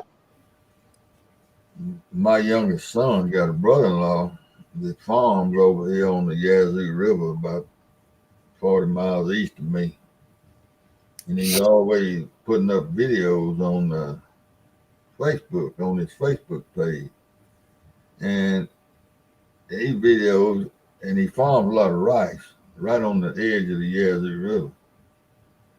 And he got the video of them cottonmouths and his encounters with them. Well, I happened to be down at my son's house, and Andy showed up, and him and his wife there. And I said, Andy, I said, what are you doing with them, all them cottonmouths? I mean, they crossing the road, he videos them and all that. He said, oh, I just taking pictures of them. I said, why don't you take pictures of them rolling in a tight knot after you shoot them? He said, oh, I don't want to kill all them snakes. I said, man, you better kill all them snakes. I said, as many of them things that you got on your farm, you going to end up bit or somebody going to end up bit. And now he videos them rolling up in that tight knot after he popped that head off of him with that 22 rifle. Right. But he'll kill 6 or 7 in one day. Cottonmouth. I watched you one night, JBT, and you were having to fight the snakes off. And most people don't realize that if they ain't all moccasins that are in the water, the water snake. Yeah, that's right. But I don't take no chance on whether he's venomous or not, because the venomous ones will hurt you, but the ones that ain't venomous make me hurt myself. That's right. Exactly. Yeah. So I don't fool with none of them. If they go on about their business, that's fine. But if they want to show themselves and get curious, because a snake is curious, especially them old big water moccasins. They see light or something at night. You be fishing at night, you better keep an eye on the bank, because they'll sneak up there and look at you. Especially them cottonmouths. They'll follow you around when you're frog hunting. Yeah, they ain't scared of nothing, man. They curious. They want to check you out. Well, I'm going to tell y'all a story about poisonous snakes. In 1979, I went down to Texas and drove cotton picking for 6-7 weeks down there picking cotton. And one day, to give me a break, the boy was driving a picker for a named Rodney. Rodney sent me uptown in his truck. He got on my picker, and I went up to carry a tire uptown. I'll be right back, y'all. What's up, Carmel? To get a flat fixed on the service trailer. Hey, Carmel. So I carried up there and the guy at the service station and to fix that flat. And I was just standing there drinking Coca-Cola while he was fixing that flat. And he put on a pair of wire mesh fillet glove. You know what I'm talking about? Y'all know what I'm talking about? Yeah. And rubbed that inside that tire and rubbed all inside that tire. And I said, his name was Jose, great big guy. And I said, Jose, I ain't never seen nobody put a glove on to check the tire. I said, where I come from, they just run a hand around in there. He said, yeah, y'all don't have rattlesnakes there where you from like we got them here. He said when they run over the tires, you run over so many rattlesnakes down there. And I mean, with no doubt there was hundreds of them. We saw them on the pickers. I mean, they were everywhere. He said, I used to get sick all the time. I just stay sick in my stomach, couldn't eat and felt bad all the time. And I went to the doctor. Finally, he thought he had some kind of disease. Well, what he had a low-grade amount of poison in his system. Venom from them snake fangs. Oh. And I got to thinking about it. I owned at that time, 2 high-dollar coon dogs. They were back home. And I hunted every month, but July and August. I didn't run them in July and August because the cottonmouths was so bad. And I wore hip boots all year round coon hunting. Yeah, I did too. Yeah, I always wore hip boots, and just because water and plus the snakes in all year round too. That's right. And I can remember going through spells feeling bad all the time. And I thought it's called lack of sleep. and that it was just wearing on my system because I would hunt 270, 260, 260 nights a year, Yeah. and Right. that's what it was. It was all them damn cottonmouth fangs that I was rubbing on my hip boots. So when I got back home, I got my hip boots and got a good flashlight, and I pulled 9 fangs out of them 2 boots with a pair of needle nose pliers. There you go. Oh, wow. That because when you walking through them woods at night in the spring and summer, up until July and August, you don't see all them snakes. No, you don't see them at night. No, and you been wading in them swamps out there going getting your dogs. That's right. And in the summertime, we didn't shoot the coons. I carried a 410 and shot them cottonmouth, but I was still getting struck, Yeah. from hip boots getting hit. And I got to think about that. And when I got back home, I checked them hip boots and had 9 daggone fangs in them. Wow. Man, that's amazing, man. And so, That's what was making you feel bad too, wasn't yeah, I was getting a certain amount of rubbing on them boots and picking them boots up and rubbing the mud off of them boots, washing them and this and that and other, All Yeah. right. I was getting a certain amount of a little bit of poison in my system. it? Yep. Yeah. That's crazy, man. But I can see whatever You would happen. just think about what I just told you. I mean, Yeah. it's very possible. TX Tiger says, you guys are hurting my pet's feelings. Yeah,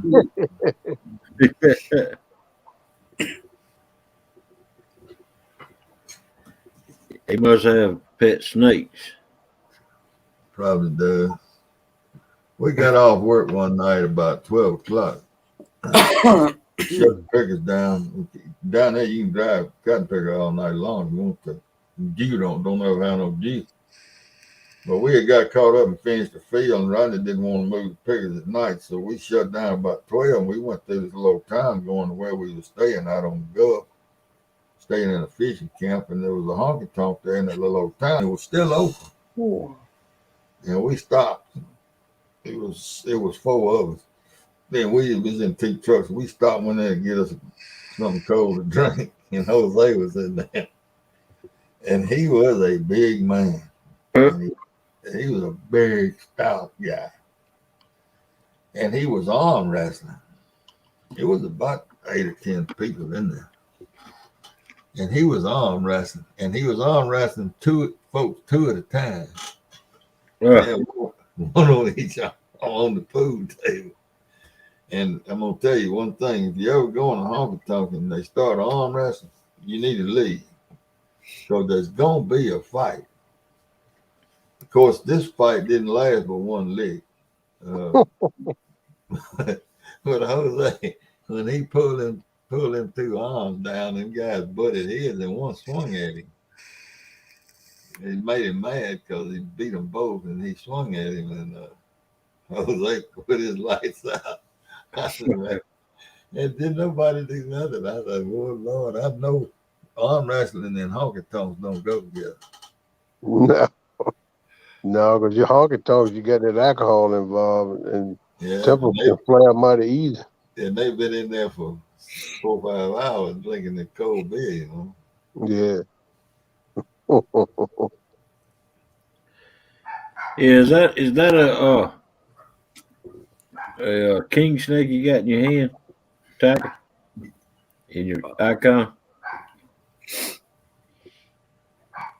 Boy, I wish I had some king snakes around my house. I used to have one. I don't know what happened to him. One of my neighbors probably killed him. Looks like a corn snake, if I'm not mistaken. Wait, whose is it? Tigers.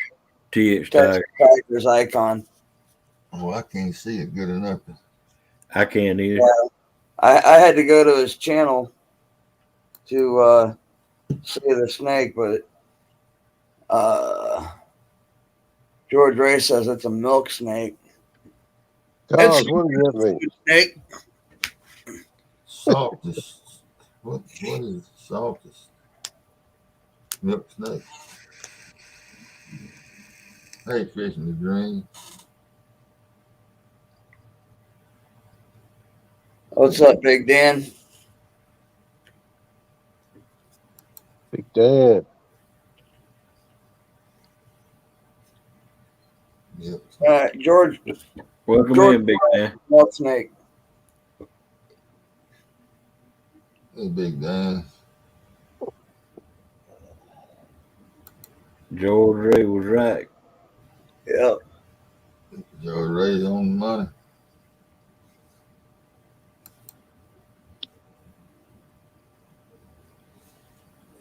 Yeah, there was some tough times down yonder in Texas, down at cotton picking. Lord, I never worked so hard in my life.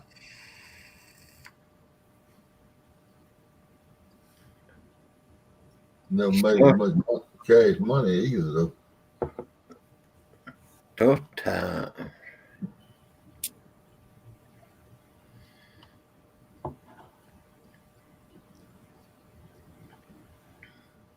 Those guys down there, we were in what they call the coastal bend, no irrigation. And they raised two crops back in them days. They raised two crops. They either raised cotton, or all milo. All right, Take it Clay. easy, Clay. Catch you later, brother. And Later, Clayton. if the market was just right, they raised cotton and milo. And and they hired all of that, most of the cotton pick. They didn't own cotton pickers. They didn't own combines because they didn't ever know what they was going to grow. Mm-hmm. And the boll weevils, and the boll worm was so bad down there. You sitting up in that cotton picker and they crawling all over you. Wow. Thank you, George Ray. Appreciate it, bro. And if you like, you was gonna pick a 100-acre, fixing to go in a 100-acre field and start picking it. They come in. Y'all know what high boys are. Yeah. They come in that field with a high boy. If you gonna start picking that field on a Monday, Saturday evening or early Sunday morning, they go in there with a high boy and spray as many acres as they thought you was gonna pick in one day, and they spray it with acid. Right. Or some kind of something. And that's all they sprayed. And then while you was out there picking and getting, they come out there and spray the next swab. There was high boys all over that country. Right. Because if you had a breakdown, listen to this now. If you had a breakdown, one of your pickers broke down, and it took you a day to work on it, you had to go find parts and this and that and the other. That cotton that they had sprayed for you to pick the next day, had it green back up. It grow year round. It would never die. Right. Well, they were talking about. I watched the news this afternoon. They were talking about in South Georgia. We haven't had enough cold weather in South Georgia this year to kill off the insects and all of this, and it's going to be bad for the cotton and the corn and the beets and all this, and the economy is going. The economic is going to hurt South Georgia. Because of the insect population. Yeah. It didn't kill them, you mean? Right. It hadn't been cold enough to kill them. Yeah. Doggone. Well, I don't put much stock in that because tomorrow it's supposed to be 65 degrees here. And if I was to fish tomorrow and fish into the night, I'd have to put on mosquito spray. And it's been cold as a dog up here. Yeah, the lake I fish at Curry Lake a lot. They nickname it Bugs Island, and that's a good name for it. They would tote you away. Yeah, Right. the mosquitoes, them insects, more house sites and ditch banks and all is where them insects get in, and when they get there, it don't matter if it gets. It's got to get super cold to damage them. And look, they got chemicals now that fertilizer prices done tripled hardly. Do what? Diesel prices gonna go out of sight. Yeah, Already are out of sight, right, and the seeds are gonna go half again what they cost last year. right. So you know, Fertilizer's supposed to double. already Yeah, has, Yeah, or they said it's gonna double in price this year. already right. has. Yep. If you can get it, Yep. I A lot of know. farmers around here is fussing about it. They don't know how they're gonna be able to put fertilizer down. I know one big bag of cotton seeds. Man, back. Oh man, it cost thousands of dollars for one bag of cotton seeds. well, it's that Roundup Ready stuff. See that you can spray Roundup over the top of it. Yeah. I helped develop all that stuff over there. Oh yeah. I spent 15 years researching all that stuff. Wow. Sure did. And get this, folks. I'm gonna say something that I don't agree with. That's going on in our society today. Now, Roundup. What kind of person don't understand or think that they have to wear protective clothing when they use Roundup? They're they're trying to get people that has used Roundup that has cancer now to get a hold of the lawyers because they are entitled for some money. Yeah, I I mean, see a whole lot of that. yeah. What kind of person don't understand that if something kills weeds, that you don't have to handle it with careful? Be careful, very careful. Yep. I mean, if it kills weeds, you know it's going to be bad for your body. And the thing of it is, when you spray it on weeds, the weeds soak it up. That's what killed it. If you spray it and the wind blows it back on you on your skin, you know it's gonna soak in you, make you sick. Right. Yep. And we use some stuff around here. Uh, it's called Firestar. You have to have a license to buy it. But if you spray it on a green leaf, within an hour it'll be dead. That's Yeah. paraquat. That's Huh? paraquat. I said that's paraquat. Right. And so That's you know that's some bad stuff.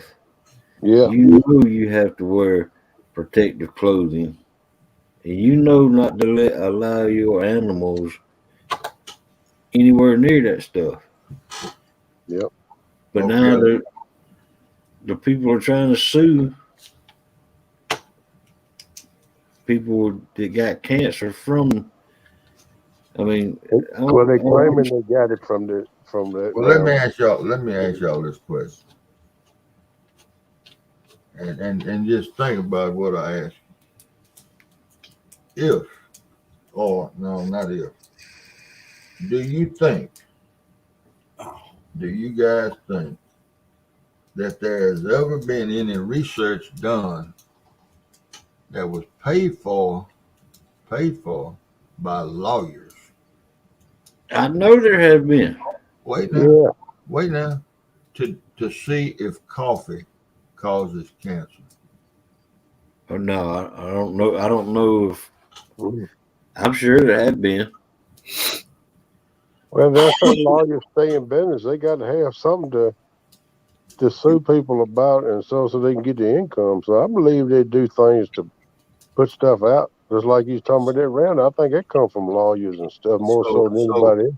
So do you think it would be easier to convince a jury that coffee caused cancer, or would it be easier to convince a jury that Roundup causes cancer? The Roundup caused the Yeah, that's cancer. what I would think since it's a chemical. Right. I, And I Tina, have, my dad was he was a Marine, served 2 tours in Vietnam, and he was a Marine recon, and he got 245, and he got that 245T on him, that Agent Orange. right, and he died in 2008, and it took him that long to die, but he that's what he died of, but it took 2008 to get him. Yeah. Well, he, chemistry knows that there's two products out there that's still on the market that are hazardous to your health. One of them is paraquat, Yeah, that and is the other one, is Agent Orange. right, It's 2,4-D. People right. spray it in the 2,4-D. They spray it in the yards now to kill the dandelions. Yep, But it's a derivative of Agent Orange. It's a growth hormone. It makes the Yeah. weed grow itself to death. right, And Agent Orange is I mean, 2,4-D. Agent Orange is a derivative of 2,4-D. We still get a yep, derivative of 2,4-D to spray on our lawns and on our yards. right, Those two compounds, and they can't do anything with. You can spray 2,4-D in your yard, and it can the fumes off of it can rise and go down the street three right, blocks, and right, kill the tomato plants in the man's yard down the street. right. Well, that compound has no business on the market, That's right. That's and exactly right. they sprayed those boys. They sprayed my friends with it too, Hog Lady, because I'm right there in that. I didn't go to Vietnam, but Right, I'm right there with the guys that did. right, And Yeah, there's a my bunch uncle went to Nam. He don't talk about it much. You can't get him to talk much about it. But he told me a couple of things about Nam. That was hell on earth, man. yeah, but right. they sprayed My dad wouldn't talk about it either. He Yeah, they, neither would mine. they sprayed our boys with that stuff, and hell, I mean it was just like your dad. It finally got him. They didn't know it at that time, but they know it now, and you can still go buy the dang stuff right, or something similar. right. Yeah, and my dad, he was that affected him so bad over there that you didn't wake him up. You let him wake up on his own, or the alarm clock woke him up. You got that right. If you'd go inside there and try to wake him up, He knocked the hell out of him. knock the heck out of you, and he would not knowingly, but he would put you on the ground. That's Yeah, right. my uncle the same way. We had a family get together at my grandma's one time. I might have told y'all this. He fell asleep in the chair. And my youngest uncle went over there and put his hand on his shoulders and shook him. Hey man, you get him in the blink of an eye. He done grabbed him in the throat, threw him on the floor, and drew his hand back. He said, "Man, don't you never do that no more." He said, "I kill you." Right. Yep. Yep, I mean, just quick as you can blink your eye. that's Yep. right. That's how my dad was. I know. Yep. I knew several. I had several friends like that. And now they call that PTSD. Yeah, they try to shuffle it off, but all it is, the hell them boys went through over there. They Yep. went through hell. My uncle did tell me that he got so scared about sometimes he could crawl up in his own tail hole and hide. Not to be explicitly on his channel, but I mean that's what he told me. He said, "Man," he said, "they give me a award for Medal of Honor for bravery." He said, "I won't brave." He said, "I was so scared to death, I didn't know what I was doing." He said, "I just went off." He said, "I didn't want to die." Yeah. I jumped up and found shots down through the woods. He killed 15 goose and saved his platoon. And they give Right. him an award for it, but he said it won't cause of bravery. He said because I was scared to death. He's scared to death. Scared to death. Yep. And that's what makes heroes. Fear. Yeah, but he said he didn't even know what he was doing till it was over with. Well, I'm gonna tell you. Uh, let's see, 90. It was about year 90, 1990. I was down there on the bank, river bank. We got a place called the Marine Ditch that runs into the Flint River off the Marine base. I was sitting down there fishing the Marine Ditch on the bank, had my tackle box beside me, and I threw it out there. When I got there, there was a, a young couple, and they had two kids, two little boys. They were about five. No, they had three boys. They had one about 2 years old, one about 5 years old, and they looked like maybe 6 years old. But they were fussing, you know. The man and woman was raising Cain at each other. So I went ahead and I got in front of the car where they had the car parked, and I got down there and I sat down there on the bank, and all this fussing going on behind me, you know, and regularly they come up behind me fussing, and then they got in the car, and then they were the woman was trying to put something in the trunk, and the guy tried to run over. He put it in reverse, Oh man. and then he put it back in drive and rolled down, and then he throwed it in park, and click click click click click click click, click, click, click, click.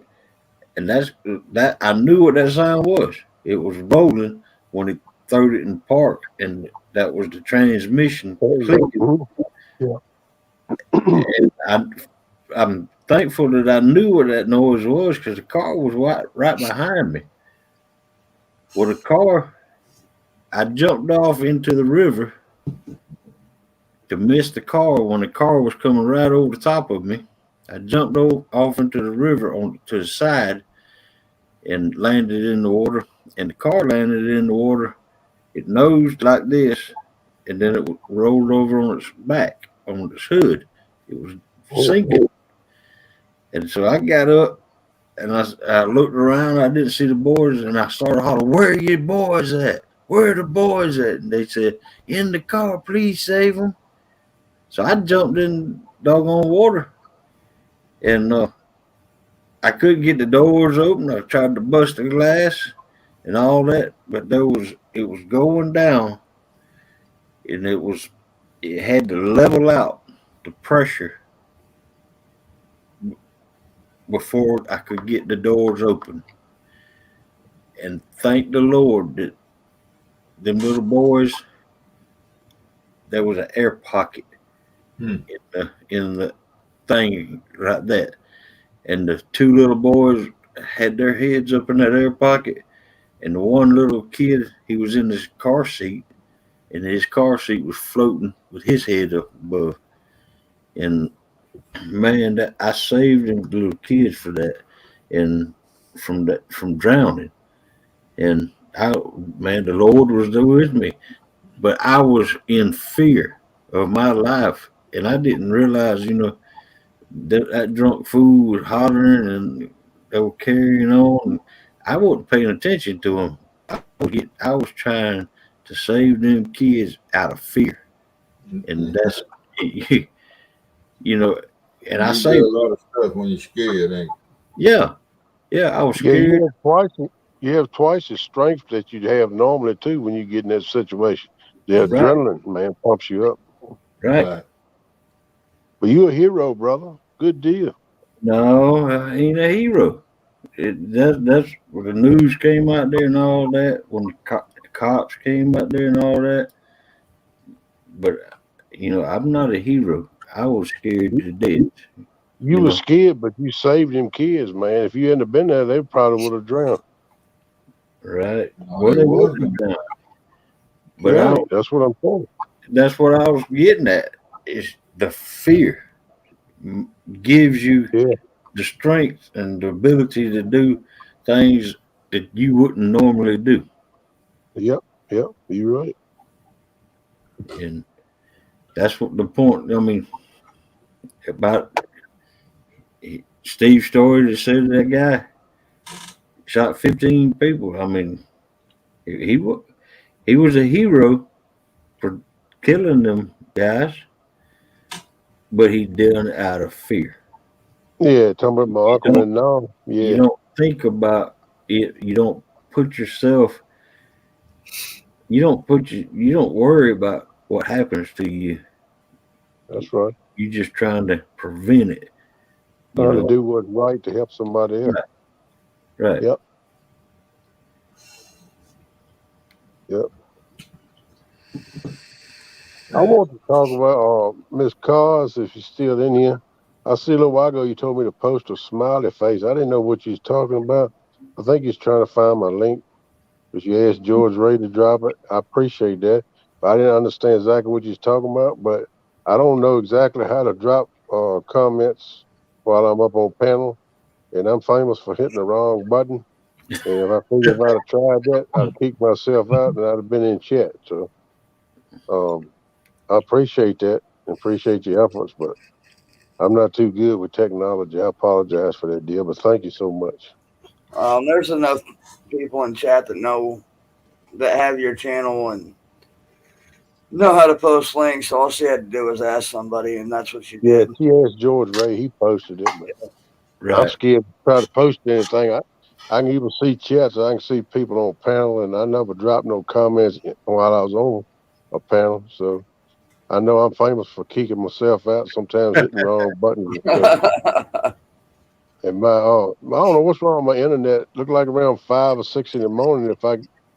Yesterday morning, got kicked out of the chat. I couldn't come back up, but I could get back in the chat room, but I couldn't come back up on panel. So I don't know what's Well, wrong with the internet. hey, you was posting the heck out of some links yesterday. I finally learned how to do it, man. I'm so proud of myself. I slapped myself upside the head trying to hit myself on the back. I said, man, that's a good way to Yeah. do it, man. I Because I've still been don't know. trying for weeks. The other week I was up and I kept posting Froggy's link under everybody's name. I said, man, what's going on? So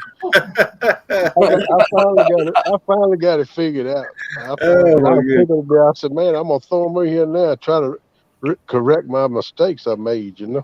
I still don't know. I still don't know how to do it. Yeah, I finally figured it out. That's right.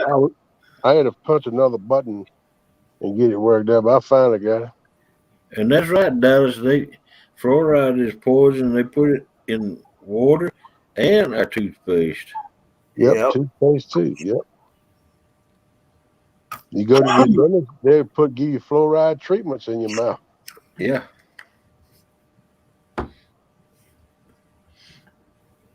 It's a whole lot of stuff in our food and chemicals we use every day that you don't really know how dangerous it really is for you. What kind of stuff is in it?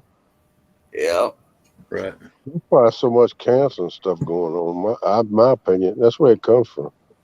The more natural you can live and the more natural food and stuff you can do for yourself, I think the better off your health will be. Getting back to the poisoning. That poison that you spray on to kill the weeds and all. Yeah. That even goes as far as the hay and the straw that people use in their gardens. Yep. That Yep. even hinders the growth of their gardens. You better not. You better Huh? not catch your grass and mulch it and try to garden in it. Right. Right. Now, 2,4-D now well, you just can't grow nothing in grass that's been sprayed with. Now No. Roundup, if you spray it in wintertime when it's dormant, Right. Well, it Chris, don't bother your crops. But Right. that 2,4-D, and if you put out that pre-emerge, Okay. like granular stuff in your yard to keep the weeds from coming up. Hooks. Right. Hey, Chris. How you doing, buddy? Good morning. Welcome in, Hooks. Hey, Chris. That's right, Dallas. It'll tell you a lot of things on labels, but like you said, people don't read the labels, so Uh, you don't know. Yeah. I helped write a bunch of them labels. You better read them. Yep, that's a good idea to read them because it'll blow your mind what you see on them. They Go even right. go now. They even tell you how to use it. Chemicals, Yeah. just like Roundup. You read the label, it'll tell you how to use it and what you're supposed to do. Right. Well, most of this stuff that's being developed now, even in the 80s when I was doing it, most of this stuff has I forget the word, Welcome in, Carmel. but once it's out there, once it's sprayed, the danger of it don't last but like 2 hours. Right. And then it dissipates. It's done what it's gonna do. Now Roundup, once you spray it out there, and if it don't rain in a couple of hours, it's on the plant, it's dry, and it ain't gonna do nothing else. It's gonna do what it's gonna do. Yeah, Right. Bug poison, the life of that is even shorter. It's like for minutes. Like cotton poison, hog leg when they spraying Right. with the airplane. Right. It's like minutes, and it's gone. The sunlight activates it or deactivates it. welcome back, Jody. Now they got stuff they put in the ground that the plant takes up itself, and residual that sucks and goes up in the plant. Right. And it stays down there, but it's in the ground. It's not going on you. Uh, But these chemicals they're developing now, even in the 80s, was safe for humans and animals and stuff. But Right. you still got 2,4-D on the market. That's been on the market. It was one of the first compounds ever developed. Yeah. Low rocks.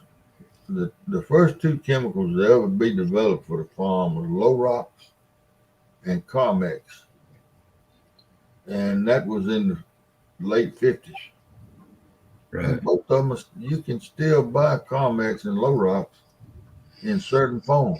It's manufactured better now, and Right. it's more usable for us.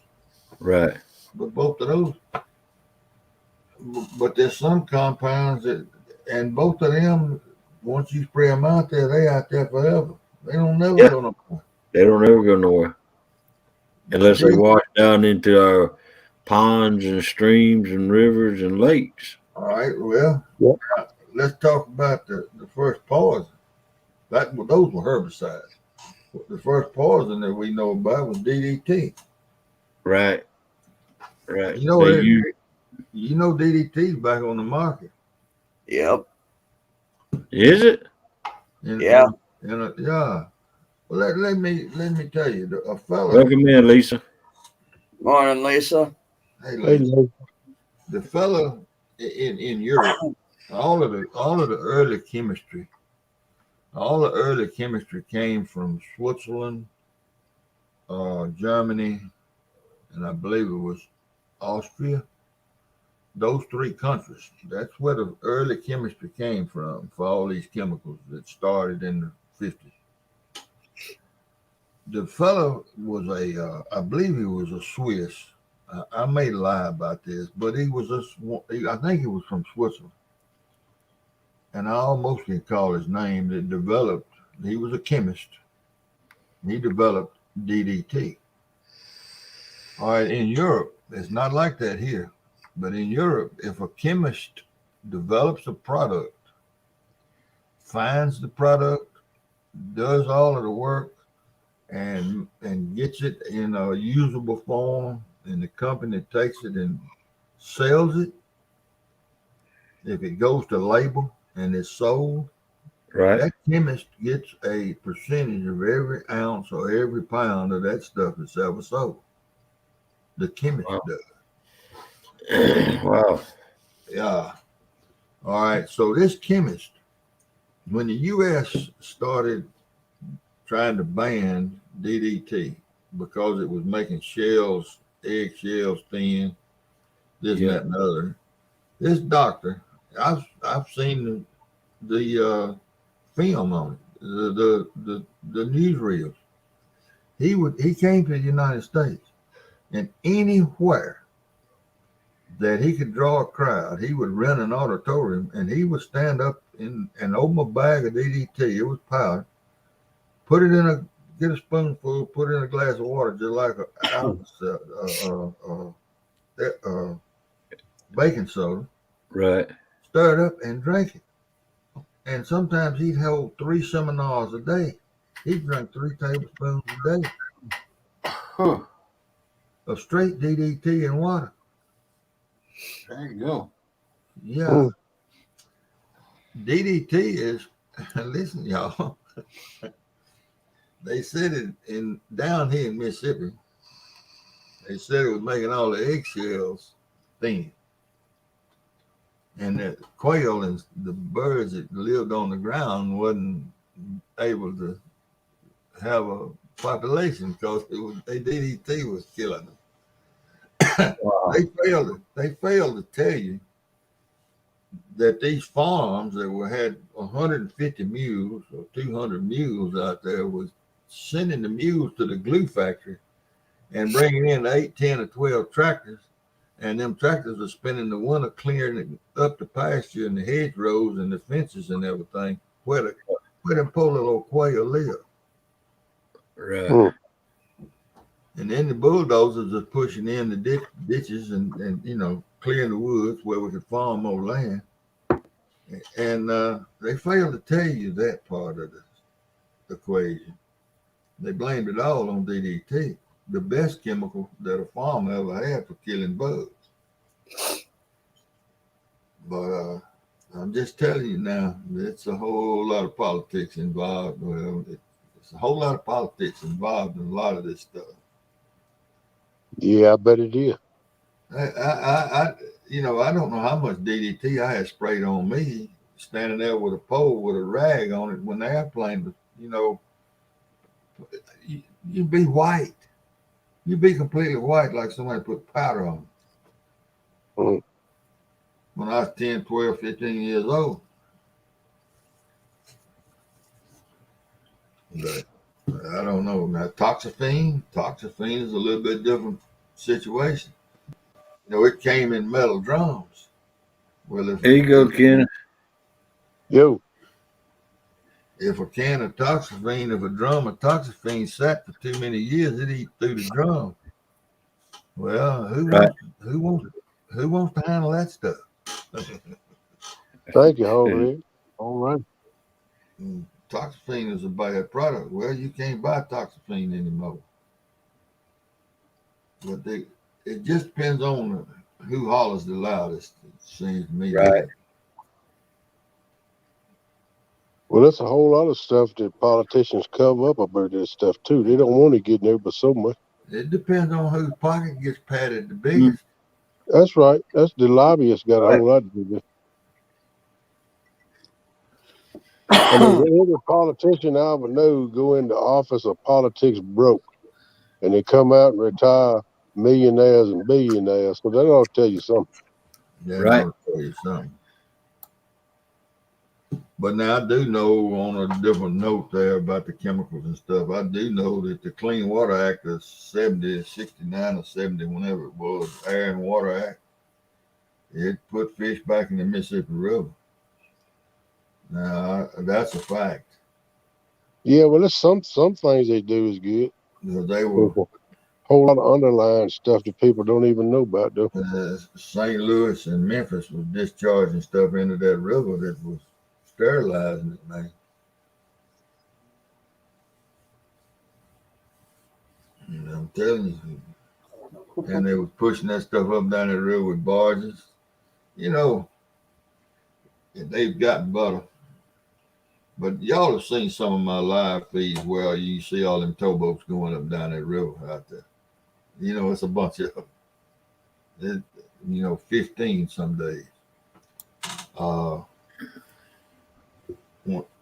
in the 60s and 70s, after high water and the water go down, it wasn't nothing to go out there to go do something on the river and see them big old oil filters that's about that tall and about that big around laying on the bank over there where they done changed the oil in one of them towboats and just Right. throw the filter over, throwed it in the river with no 10 gallons of oil. Right. It was everywhere. Hey, Puna, I see you comment, D. I'll go to your channel and excuse me, I ain't mean to interrupt, Steve. But I'll go to your channel, make a comment. I'll give you my address. Appreciate it, dear. Thank you so much. I hope you're still coming to see me though. Y'all coming in March? I was thinking about that today. All right, Steve. I'm sorry, buddy. Go ahead. No, I'm just but I they've cleaned up their act a great deal too.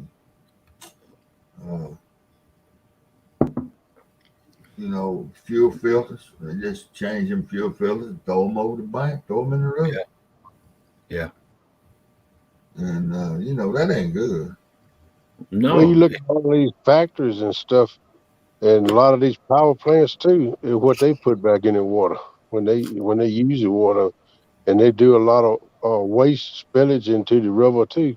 Because it's been a lot. You can see sometimes on the news where they catch some of these places dumping the chemicals in the water, and they do things about it. And they Yeah. got regulations on that, but a lot of places it's cheaper for them just to dump it in the river and not have to do what the regulations said do. Right. Go out of business. Yep. If they had to follow the regulations. And some regulations are good, and some of them are just out. Some of them are crazy. Down here on the Altamaha Yep. River, down here on the Altamaha River, a wood mill opened up in Lumberton, Georgia. That's why Lumberton. That's why the name is Lumberton. And Yeah. they used to float river logs down the river, the Altamaha River, to the Lumberton, and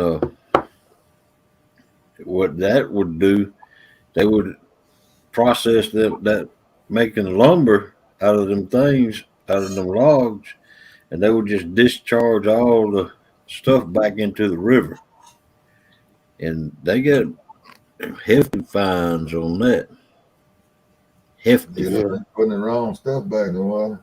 right?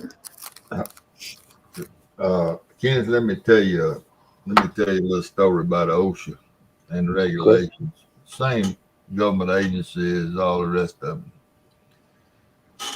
They put me in charge of what's the word? Not conforming, but Supervisor.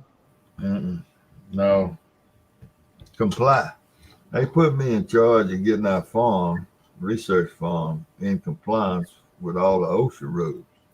Right. They gave me a booklet, and we got tractors, and we got chemicals, we got seeds, we got welders, we got all this stuff. And so it took me 2 months, and that's plus trying to farm too, And anyway, the diesel, we had an underground diesel tank out there, Mm-hmm. and an underground gasoline tank. It had reservoirs around them and all that. And the part said they had fire. It needed a fire extinguisher located at the fuel locations. So I got to reading, I got to looking, I said, and I was just, I guess, fortunate in a way. When I was a kid, I was pumping gas in a tractor one day. Well, that's back when we was running refund gas. I was pumping gas in a tractor one day, and my stepdaddy walked up there and he smoked. And he walked up there with a cigarette, not thinking it was his tractor too. Mm. Yeah, yeah, man. And he Wow. he, he, th- he threw that cigarette down. It was hot, hot, hot in the summertime. He threw that cigarette down, and I don't know what ignited it because I had to run the tank over, but that tractor caught on fire. Sitting right there with that gas spout, that hose, and me over there pumping. And Wow. when I saw that fire, I cut a shot. I was gone. I don't blame I don't Well, I mean, blame you. that was my instinct was to run, and so I Right. did. So when I was looking at that form and they talking about putting the fire extinguisher, well, this was when I did that. There wasn't no fire extinguishers. I said, well, now if that tractor, if something catches on fire right here, ain't nobody gonna run to the fire to get the fire extinguisher. So I put a fire extinguisher it was about 50 feet over there on a pole, on an iron post on the shed, and I put another about 50 feet down there on the wall of the office building, Right. one on each side, had two fire extinguishers. So sure enough, as luck would have it, the next year here comes the damn OSHA inspectors from the government, two of them. Mm. And they going around looking, and they, they writing and they looking and they writing and they looking. And I just happened to be out there working on a cultivator, setting up a cultivator when they come out, and they were very I don't know, buttholes is what they acted like. They walked by, Right. and one of them says they right over there about 15 feet. And one of them says, well, here's a terrible violation. They standing at the fuel pump. They said, it ain't a fire extinguisher, a sign, or nothing over here. And I said to myself, I said, am I going to say anything to these people or not? I said, I better wait till the boss is present. Right. So anyway, that afternoon, they didn't run an audit, that afternoon. And me being in charge of the OSHA regulations, I got to be in there. Right. It was all on me. And they had some little old things about that we didn't have enough signs that said lead paint or don't use lead paint. I can't remember, but little silly stuff like there wasn't a pair of work gloves laying by the welder, that kind of stuff. They Welcome was in. they was So in the tool chest, but they wasn't laying on the welder. So welcome in. the major violation was this fire extinguisher deal out here at the diesel pump. And I said, Dr. Hess, could we go out here to the pumps and let's look at this? Hey, Billy. And he looked at them two guys and they said, well, yeah, we'll go out there and look, yeah, we'll go look. And I got on the tractor and pulled it up there and I put the diesel in the tank. And I said, now let's just suppose that tractor, I'm standing on the back of this tractor, putting this diesel in this tractor. And let's just suppose that this thing catches on fire. I said, what am I going to do?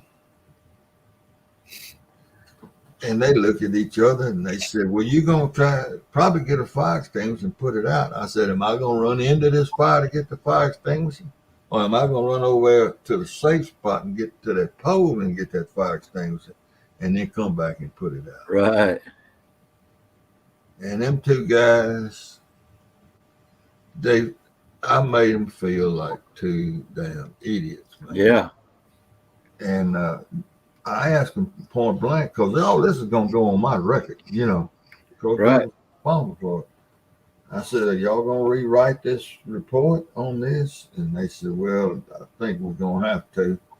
And I said, well, I kind of want to watch it. And so they wrote some stuff. I can't remember. But anyway, both of them initialed it. They both put their initials on it. And And after it was all said and done, and they were getting ready to leave, one of them walked over back out there where I was working and said, "Mr. Adams, is that right?" And I said, "Yeah." I said, "Steve will be fine." Said, "You enlightened us today on a serious note. You enlightened us. Wow. It made a lot of sense, and we're gonna carry this back to our superiors because there's a lot of people that we have really dropped a hammer on Right. that we shouldn't have." Right. Yeah. You were So, the first one that spoke up and said something about it. well, the only reason I spoke up is because I had an experience with a tractor catching on fire at the fuel tank Right. when I was young, and my stepdaddy burnt that tractor up. We threw dirt, man. We did everything we could do. We still had to.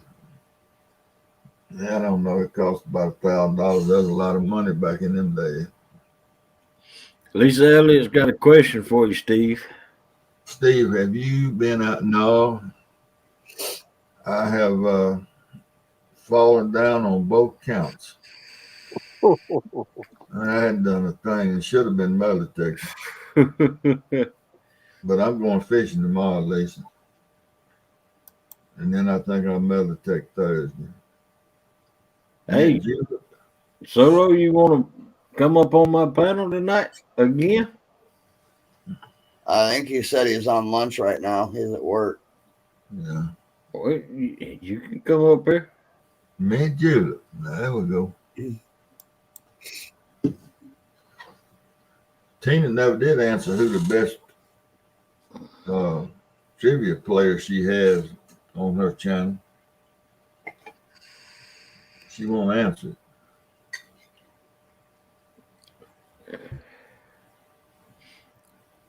She's a terrible referee on that trivia. It's got to be exactly like written on that card. Wow.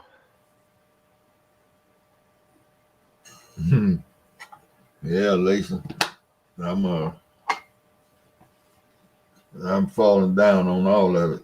The catching part is really what I'm falling down on.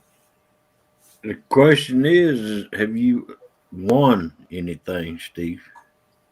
The very first night I got in it, I won it, but I told them to draw somebody else's name because I didn't. You're supposed to pay a $5 entry fee. Right. And when I got in it, I didn't read the directions. I just started answering the question. And next thing I know, I got 5 or 6. I would have scrolled down. I didn't answer 5 or 6 of them. I scrolled down there. I saw the rules. I said, "Oh man, I'm supposed to be paying for this." And so I told them to, "Hey, Gig," I told them to take my name out of the pot. I said, "You got my name to draw somebody else's." Kenneth pushing buttons again, or did he lose his internet? I don't know. Oh no. Okay, Solo. She got blue cards and pink cards. The pink cards are for girls, and the blue cards are for boys. That sounds like, and one of them women in there tonight talked me into, when you answer a question, you get to pick the next color card. Well, I picked pink because girls wasn't having very much of a chance. No. Morning, Dad. Yes, I know that, Tina. This fishing community is awesome. Amazing. Got a wealth of knowledge out here. I don't believe she realizes I'm the one that's in there answering them questions.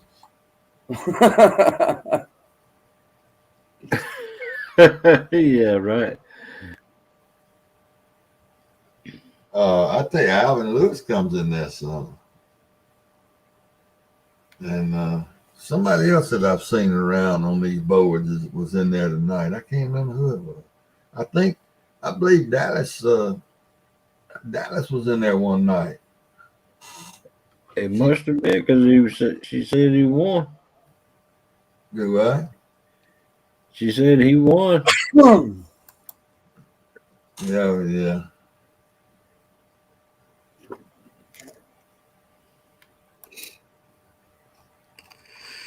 I think Dallas was in there one night last week. Oh, are they, Tina? Well, I hadn't seen but a couple of them. I think his internet's messing up. Tina, if I had $5, I'd try to win all of them chicken dinners or whatever it is, one chicken dinners. But I ain't got $5.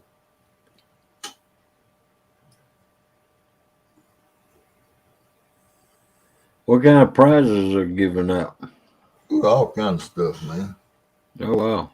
She gets all kind of stuff. She runs an auction too, Right. and she has all kind of little prizes that she puts in there. I ain't no good at trivia.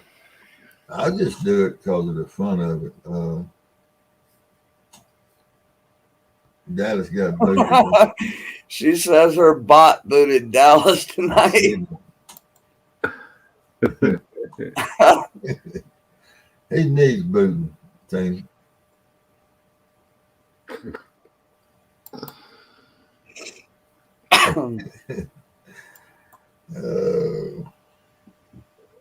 Yeah, Dallas and me and Alvin Lewis.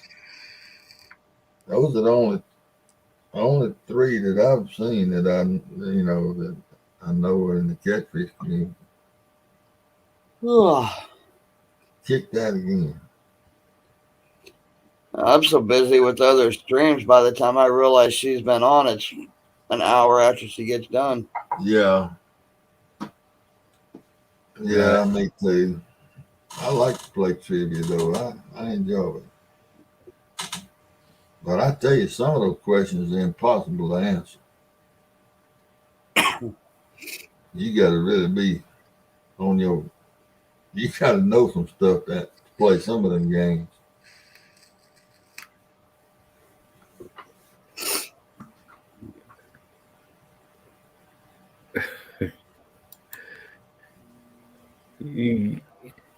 Time for you to upgrade your internet. Right. Or move closer to the city, one of the two.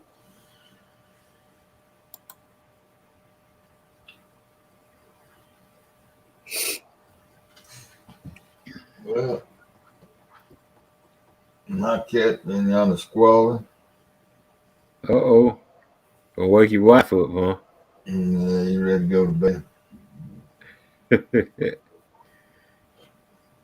I hear him spitting. He's spitting over. That's a terrible cat. I'm telling you, he's something. What? Come here, Lucky. Right. So I have still yet to see Melissa Hogg. Like, where the hell is she? She said she might be in here in a little while. She's in there cleaning. But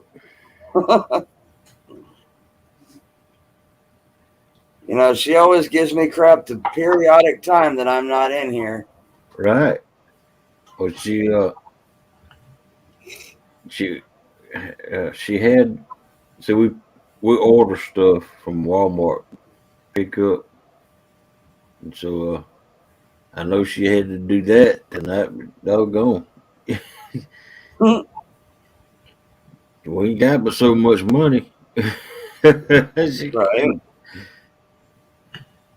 Well, I'm gonna tell you, if y'all Walmart like I was ahead, they ain't got nothing on the shelf. Yeah, that's exactly how they are. That's why she's having to substitute everything. Yeah. I went to 2 Academy Sports in the last week, one in Little Rock and one down in Jackson, looking for a reel to put on that Uncle Lou rod. He gonna make me one of these days. And I ain't don't go to any stores anymore. found nothing. I ain't found nothing. I order everything online and have it delivered to my front porch, and when they drop it off and leave, then I go get it. Yeah. Well, I think that's what I'm gonna do. I'm gonna look up this Seagate. Yeah, that's how we do it. We order everything, and it's either delivered to our mailbox, our front door, or we have to go to pick it up. They bring it out and load it up for us. Yeah. Well, fellas and ladies and gentlemen, I think I'm fixing to call it a night. All right, good to have you up here, Steve. Yeah, I enjoyed it. Somebody else probably won't come by. How many folks you got in here, Hog Lady? We 31. Good. Yeah. Yep. Maybe you can get somebody else up here. Hog Lady. I mean, Kenneth can't. He lives so far in the sticks. Has to ride a pregnant mule to have a way to get back. Yeah. I reckon. I'll see y'all later here. Hey, All right. if I do get out and go fishing tomorrow, which I plan to, I'm probably gonna go live. So Okay. y'all can come visit me there. All right. See y'all later. All right.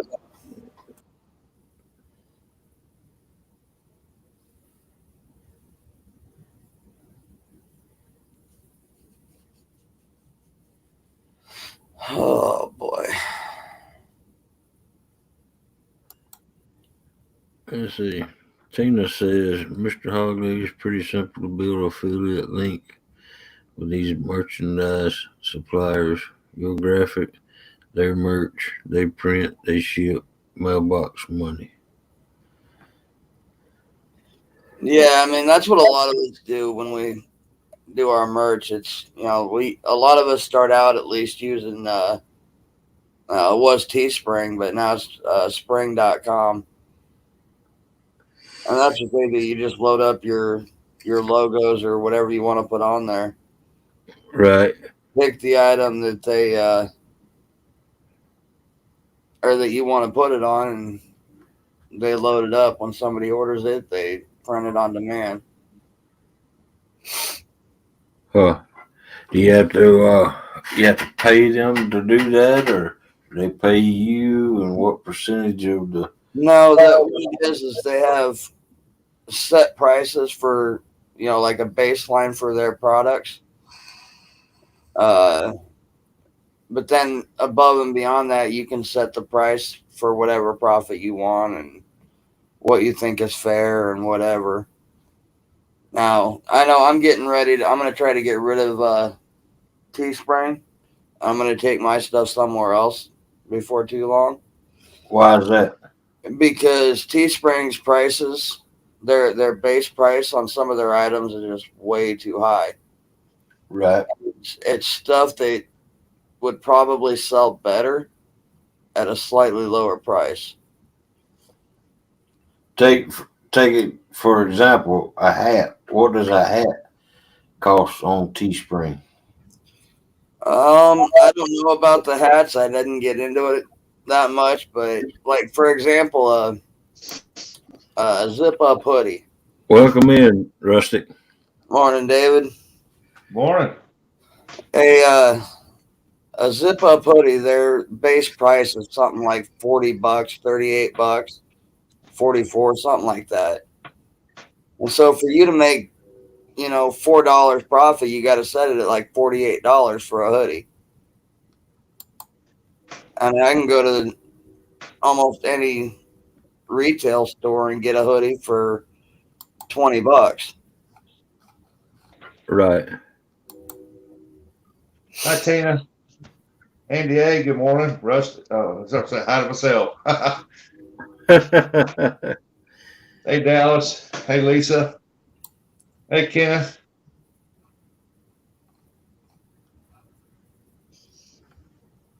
Dang, I was hoping Kenneth would be up here. Who? Kenneth Kenneth? still having trouble on his internet. Yeah. He seemed to have problems with it right about this time every morning. He just runs off a hot spot. He what? He just runs off a hot spot. Oh yeah, he got to get him some. You got to get him some of that. If he can't get internet at his house, he needs to get that satellite internet hooked up to his house. Right. I think he was talking about that one night, and if he could talk his daughter into paying for half of it, I think he's going to do that. Yeah. Morning, everybody.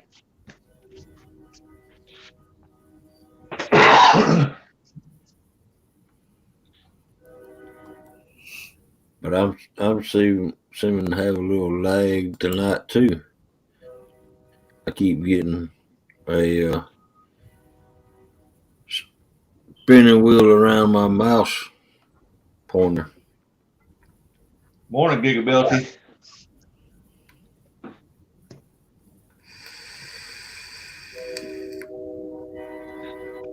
That he was taking the dogs out. Yeah.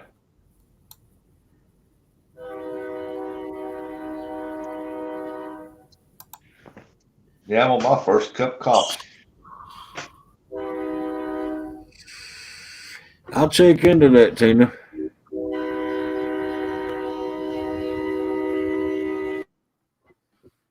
I'll check into it, and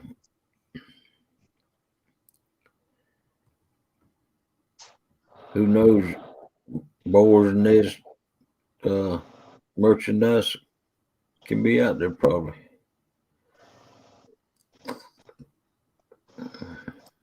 That'd be something, wouldn't it? You look around, all of a sudden there's Boar Nest shirts and hoodies all over the place.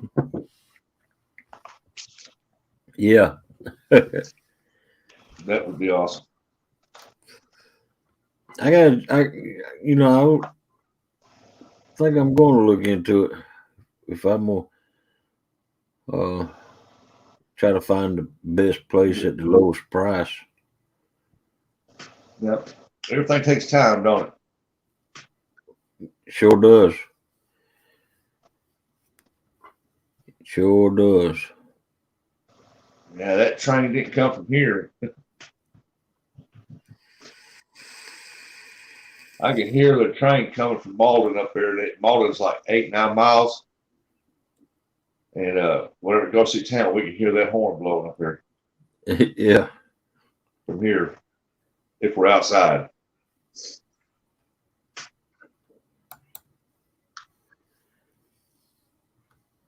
Yeah, Tina, I think I'm just going to make that I'm gonna show you my sticker. Let's say, how do you live next to that train freaking quiet? Oh, when you live next to a train track, at first it's annoying, but after a while you get to where you don't pay no attention to it. I grew up next to a train track in our house. You can lay in bed and we do this right here, and initially you don't get used to it. Nobody pays a mind to it anymore.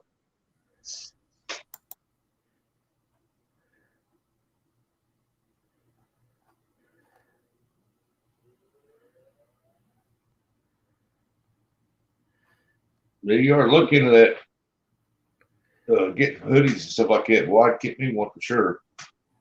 And I don't buy stuff off of here, but I'd buy one. I buy one from the boys, definitely. I think I'm going to go with this. This is going to be my next sticker. Y'all have to look up there. See that right there? That up there by that StreamYard. Hold up a minute. It'll pop up here on TV here in a second. Oh, yeah, the one that you got at the end of your sticker roll. Right.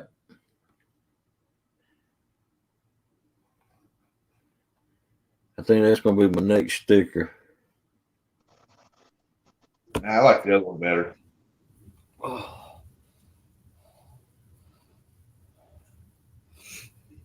Which one? That one?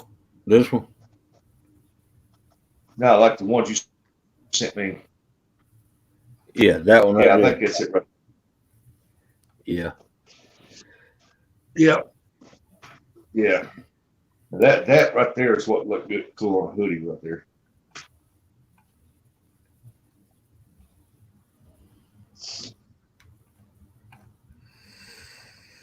Could you imagine that on the back of a white hoodie? That'd Yeah. be awesome.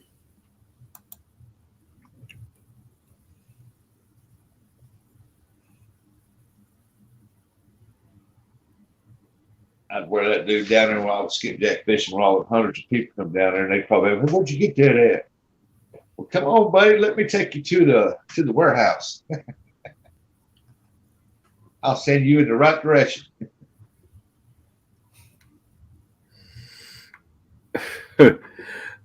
I'll take a free hoodie, beanie, t-shirt. Thanks. That's You gotta earn that, buddy. You want it free, you gotta come up on panel a lot. right. Gigability, I've lived here for 4 years. Those trains don't bother me unless I'm online.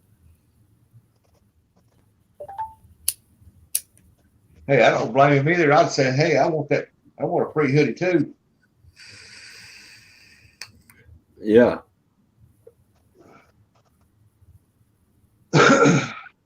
Can't make money like that, man. I'd get them. I'd get some just to at least get you one to wear it and see what the people think. You know what I mean? Right.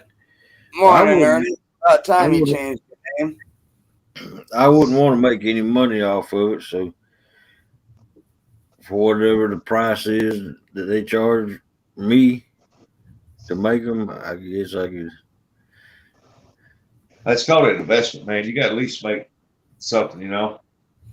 Yeah, like when I did mine, I set everything up. It was like $2 to like $4 or something like that on every item is what I made. It wasn't much, Right? but at least it's something.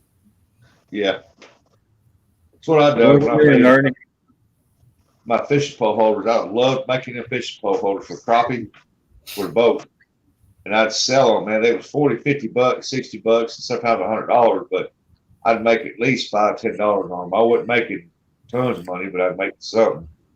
Right. I was looking on eBay the other night. I was looking for rod holders for my boat. Yeah. And I found somebody in right outside of Athens, Georgia, on there selling some. And I'm wondering if it is I think Sunfish Assassin lives up around Athens, Georgia. I wonder if it's him. Oh, I don't know. He's making them, and they look like they're made pretty good. And I know it's a good price, and that's at the angle 45 degree angle. That's like this, and he's got 6 for $38, I think. Huh. Get 6 for $38. Ain't a bad price.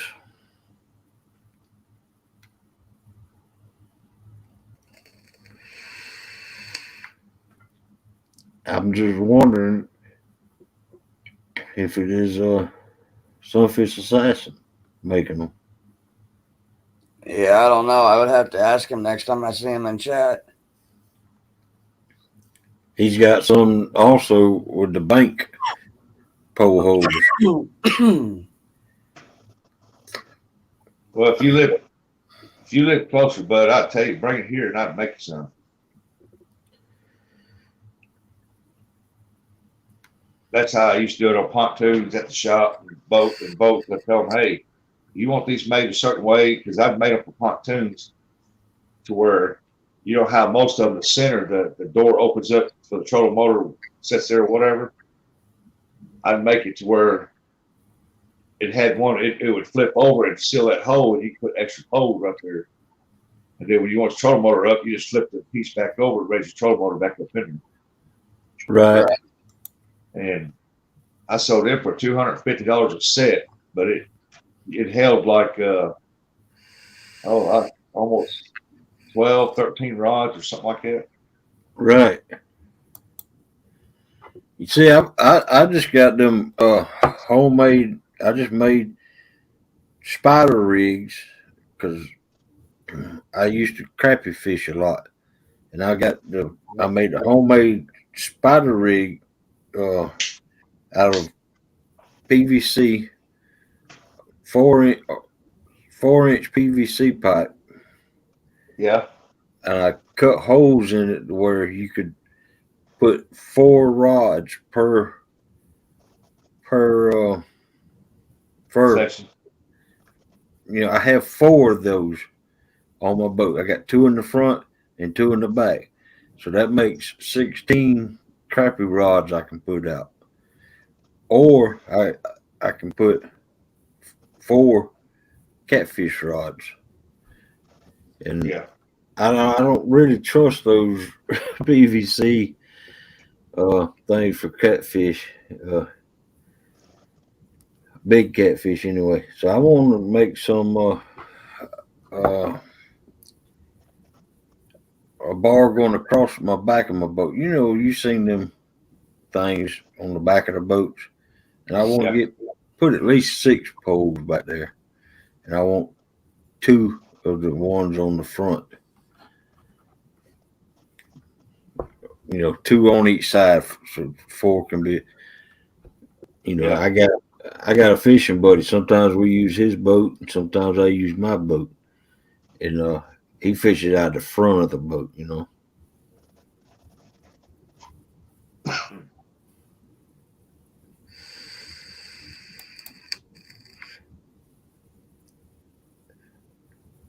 I had a little job boat. I made one from the back of it for crappie, but it went up and went across. And I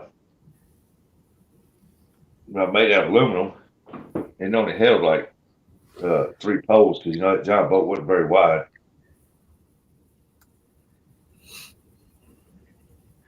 But my crop pole holders, man, I use them for catfish pole holders too. Yeah. That way they can fish out the front and the back of that boat, and then I put 4 catfish poles out the back, and I put 4 catfish poles out the front. And I've had them hit them It's dudes, man, called and that pole just bent right over, but it never would move a catfish pole holder. Boy, it just that was all get out. I mean, a crop pole holder. I'm sorry, it was $48 for 6 rod holders. They're called Heels Wire Form. Let's see. I don't know how to.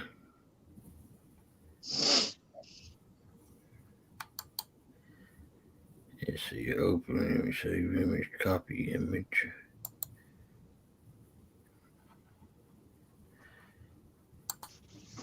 I can, if I can know.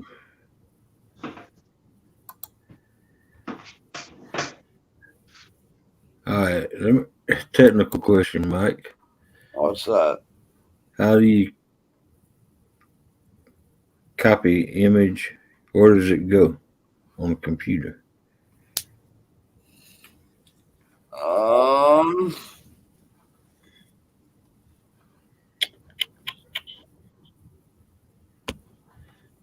It should go into your files.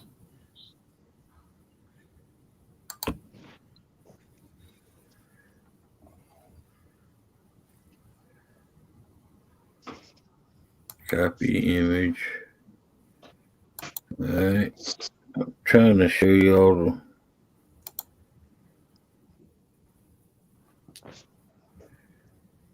Documents. It didn't go into my files.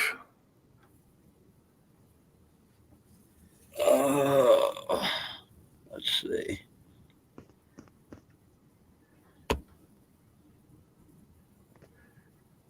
I don't know. They're called Hills wire form.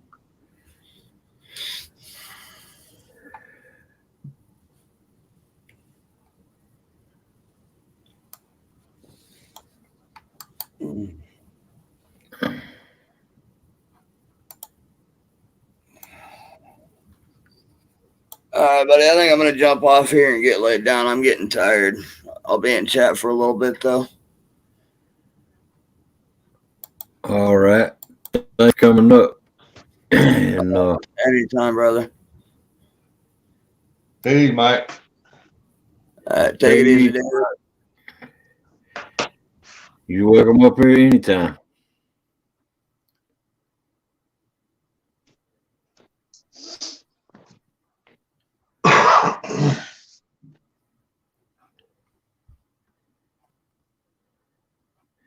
And yeah, gigability. That's 6 rod holders for $48, and that sounds cheap for 6 of them. But if they work good, man, it don't matter. Yeah, and they're made at 45-degree angle because I don't like my catfish rods laying down like that or standing up straight. I like them at an angle. Like the monster rod. Yeah. Yeah, like I tell you what, they're made just as good as the monster rod holders. They look like they're made just as good as the monster rod holders. And the monster rod holders now are $28 each.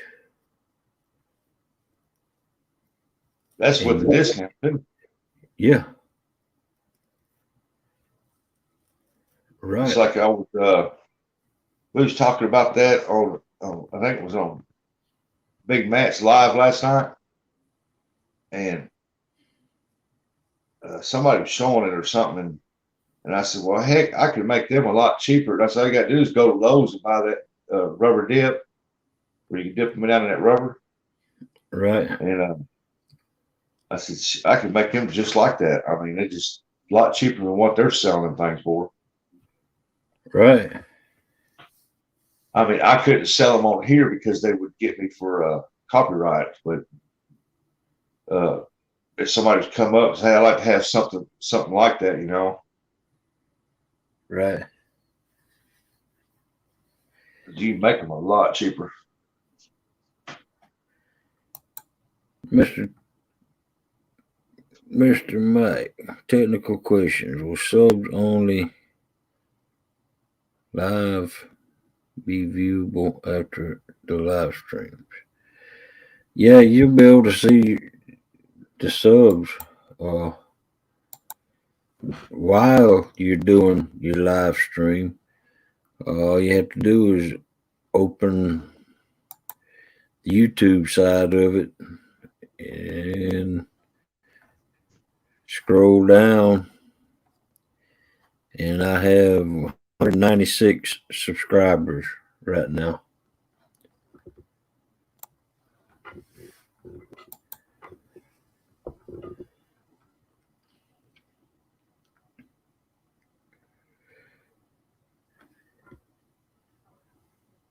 You know, I don't seem to be getting very many subscribers, but I don't do it. I don't do. Of course, I want as many subscribers as I can get, but I'm not in it for the money. I mean, I do it because I like doing it, and I just like, I like being able to talk instead of type. Even on my phone, if I'm in, I think anybody's live. That's why I say some words that I don't want to say, because I don't type. I speak. I use speech to text, Yeah. and that messes me up a bunch of times. Let me ask you something. When you go to post a future live, you know what I mean, for a set a date and stuff on on StreamYard. You know, I'm gonna Right, go live on Wednesday at this time. Say you right. put, I'm going live Wednesday at 5 p.m. and you post it. Why does it show Wednesday at like 1 a.m.? You got to set the time. Uh, you have to set the time for a future date. If you want to schedule, you can go live right now. But if you're wanting to schedule a date, you go through all the steps and you set the time for when you're scheduling the date and the time that you're scheduling it for. It's like I messed up this morning. I got a another thing out there that says I'm going live today at 1 p.m. I messed up because I went in there and I was trying to set it up and I Yeah. thought I deleted that one, but I didn't delete it on the YouTube side. So I And had I two. got one like that and it's stuck over and I can't get rid of it. Right. I don't know where to get rid of it at either. I guess it'll just go when I don't show up. It'll go away. Yeah, on my phone, it doesn't show it's on there. But I can look on the pull it up on the TV YouTube and it shows it's on there. And I'm like, man, I can't get rid of that dude. But what I Right. was thinking is that say like the other night I scheduled that live for 5 p.m. Central Time. It showed it at like at Welcome in, one Frozen. it showed it around 1 a.m. Central Time. And I was like, well, wait, it's not what I put in there. So I went and rechecked it. It showed 5 a.m. I mean 5 p.m. And I'm like, oh, wait a minute here now. Yeah, that I've never had no problem setting my schedule up until today or yesterday morning. I went ahead and scheduled it, but I forgot to put the thing up there on the top to to enter the stream. I Yeah. pinned it up, so I forgot to pin it up there. So I went back in and I went to the StreamYard side and canceled that one. And when you cancel on StreamYard, it says, "Would you like to cancel it on YouTube also?" And I checked it, and I thought I got rid of it, but apparently I didn't.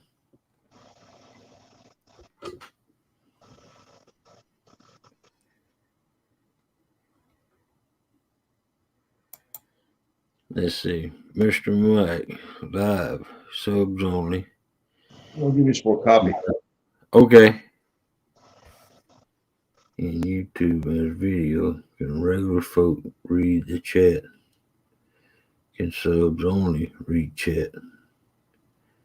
Live chat disappear. Practicing live is bumpy. Tina, I can't understand your question, but yes, uh, anybody, if you make it public after so long, I think it's like a couple of hours maybe. When you like when I end this stream tonight, uh, in a couple of hours, if they want to come back and watch it, they'll see the chat also.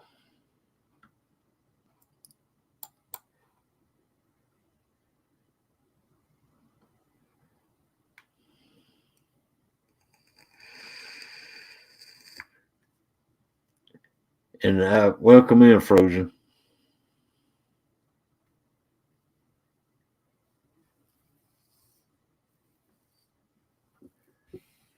and I don't know what I can't figure out how to um,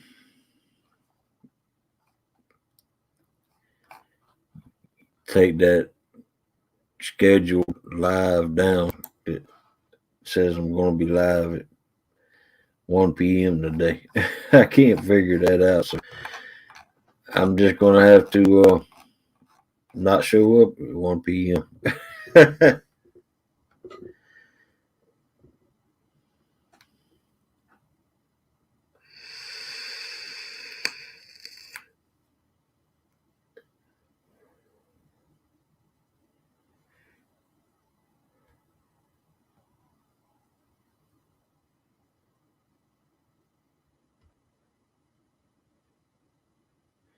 Yeah, that's right.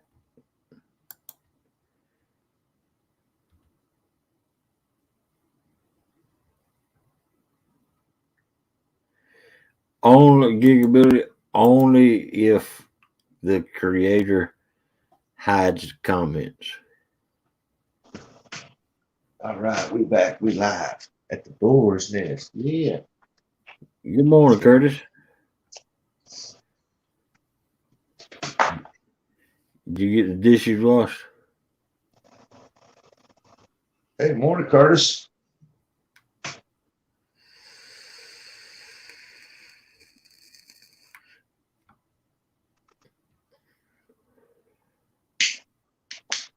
I think Curtis and his brother's supposed to schedule a time to go fishing or something.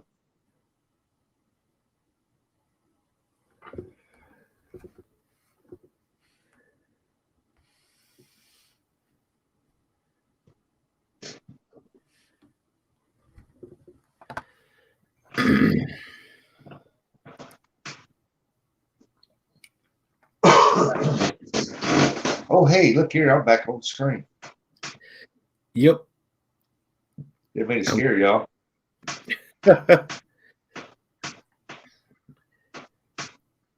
Yeah, gigability.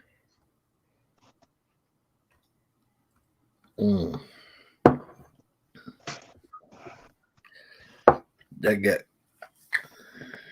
Cheers. got gone. Cheers happening here.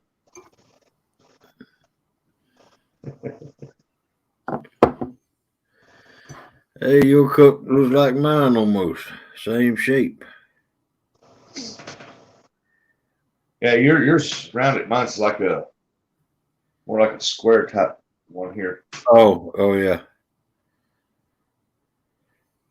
But mine's Yours empty. You got writing on yours. Yeah. The Albany Herald. Oh, good. Let's do it, bed. Good. She might be in there asleep or something. Might need to go get you some more coffee. Yeah. Well, I guess I can keep them entertained with hand puppets while you go get some coffee. the chat pretty much keeps themselves entertained. Yeah, I was on oh man, who was that? Oh man, I have bad memory. I was on someone's live and they left. They said, "I'll be right back." And I was sitting there and I was talking, and somebody come up on there and said, they said, "Hey, Rustic." I said, "It's been a while. Won't you do the hand puppet thing?" Uh, I looked. Wow. wow. Well, show us a hand puppet. That's always for special occasions. Oh.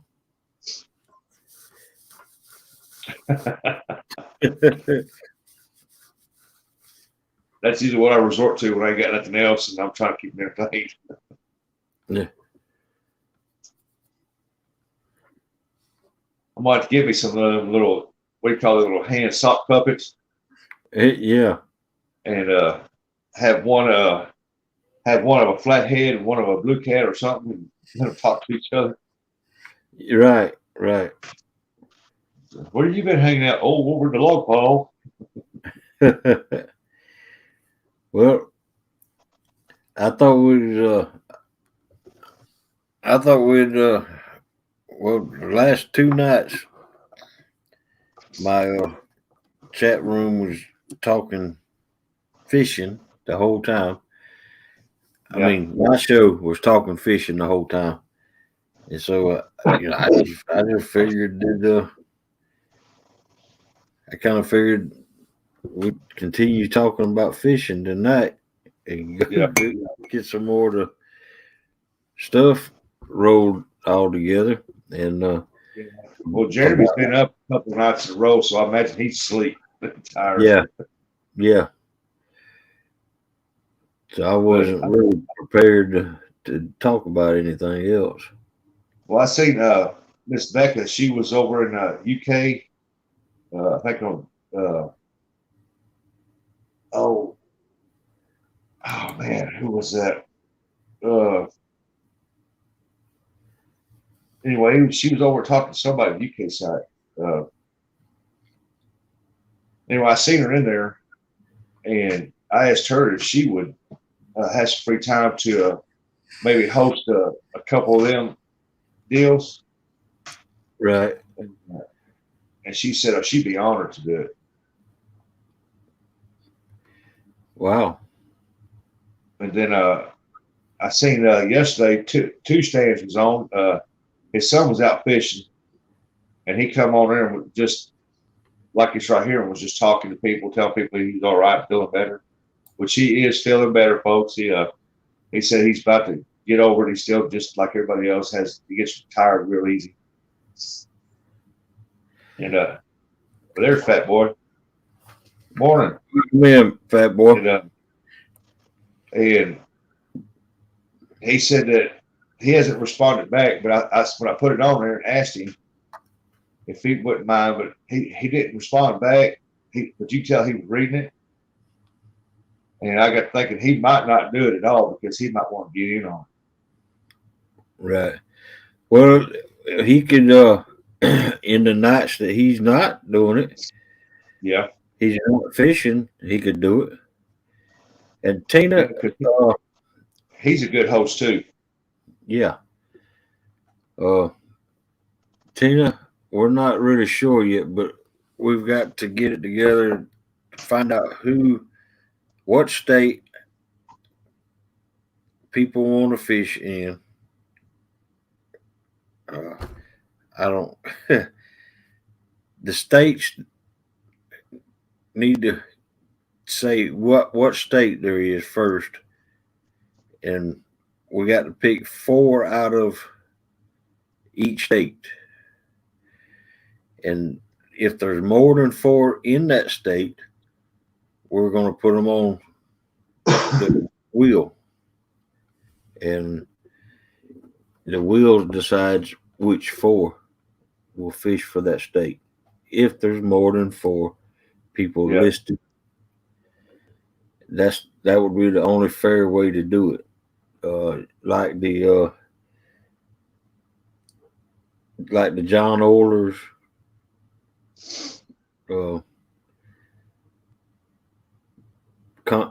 tournament. The last one, what was it? The bank.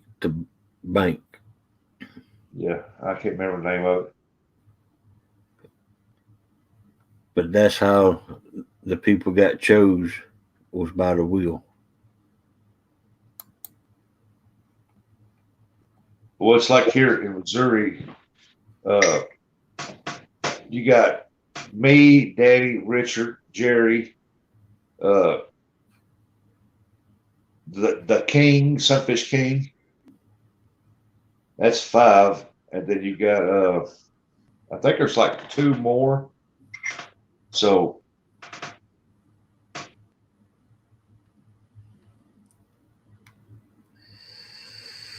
I mean, it's just that's why I was trying to get, like, there's going to be so many from each state, and the Potomac guy, there's a bunch of them guys living around that area. Right. And same way Kentucky, there's a bunch of them from Kentucky too.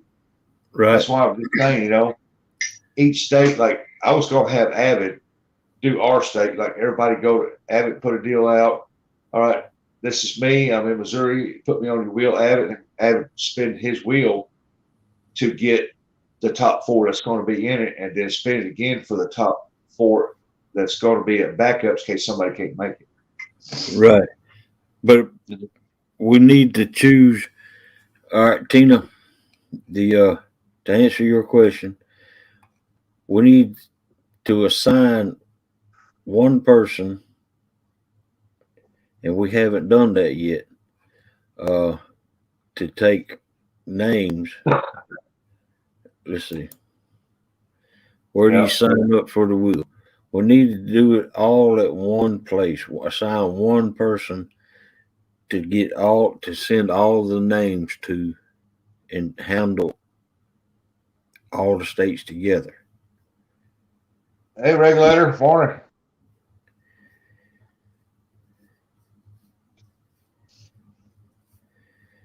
And you should know, Aaron. Don't you have your card, Aaron? Huh? ARP or whatever it's called. That's insurance, ain't it? ARP? Oh, it's Yeah. AARP. AARP. That's it. AARP. That's insurance thing. I know when you turn 50, they send you a bunch of garbage mail. I throw that away. That ain't worth that. Wanting you to join AARP. But I did that when I turned 50. The wife did because she thought it'd be funny. And they had this bag. They showed this bag, and it showed to be pretty good size that they send you for joining up or whatever. I got that bag in, man, and it was no bigger than what that coffee cup sat in. I said, "What am I supposed to do with that?" I guess I put my medicines in it. Holy, can you tell me about the weights for the three kinds of fish? All right, the channel cats will be worth 3 points, 3 times the weight. Channel cats are 3 times the weight of the fish. The Yep. flatheads are going to be worth 2 times the weight of the fish, and the blues are going to be one. What it is? What it is. That way, there's big blues out there, and the only reason why the channels are 3 times the weight because small. It takes a long time for a channel catfish to grow big. Right. And the reason why the flatheads are 2 times the weight is because they're hard to catch. I mean, it's people don't catch a lot of flatheads. And then the reason why the blues are worth 1 times the weight. They're heavy fish. There's a lot of them. There's a lot of big blues. They get real big. To me, it seems like the blue catfish is the heaviest of all three catfish. I mean, right, and they're more readily available. Yeah.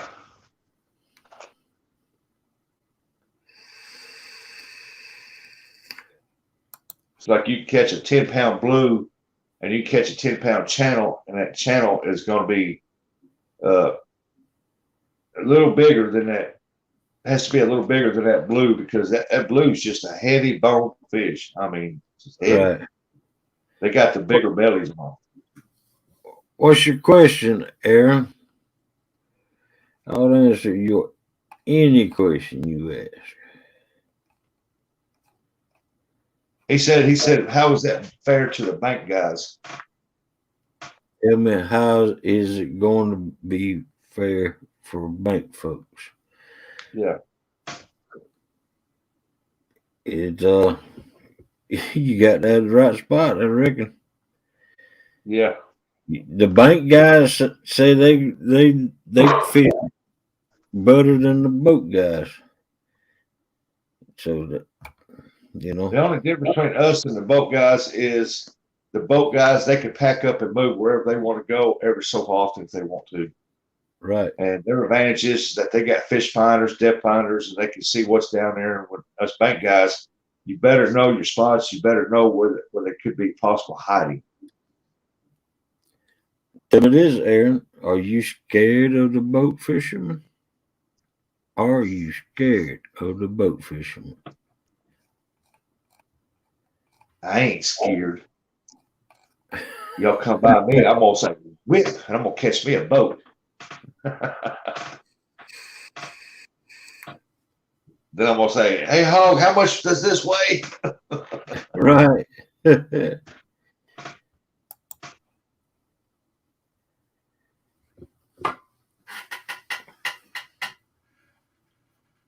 Yeah, because it's like when I emailed Jeremy on this, when he's talking about the other morning, and that was all it was, and there was nothing else said. I emailed it because I had my wheels were turning, man. And I told him this is going to be as big as the NFL draft, and just that part alone, people are going to watch it.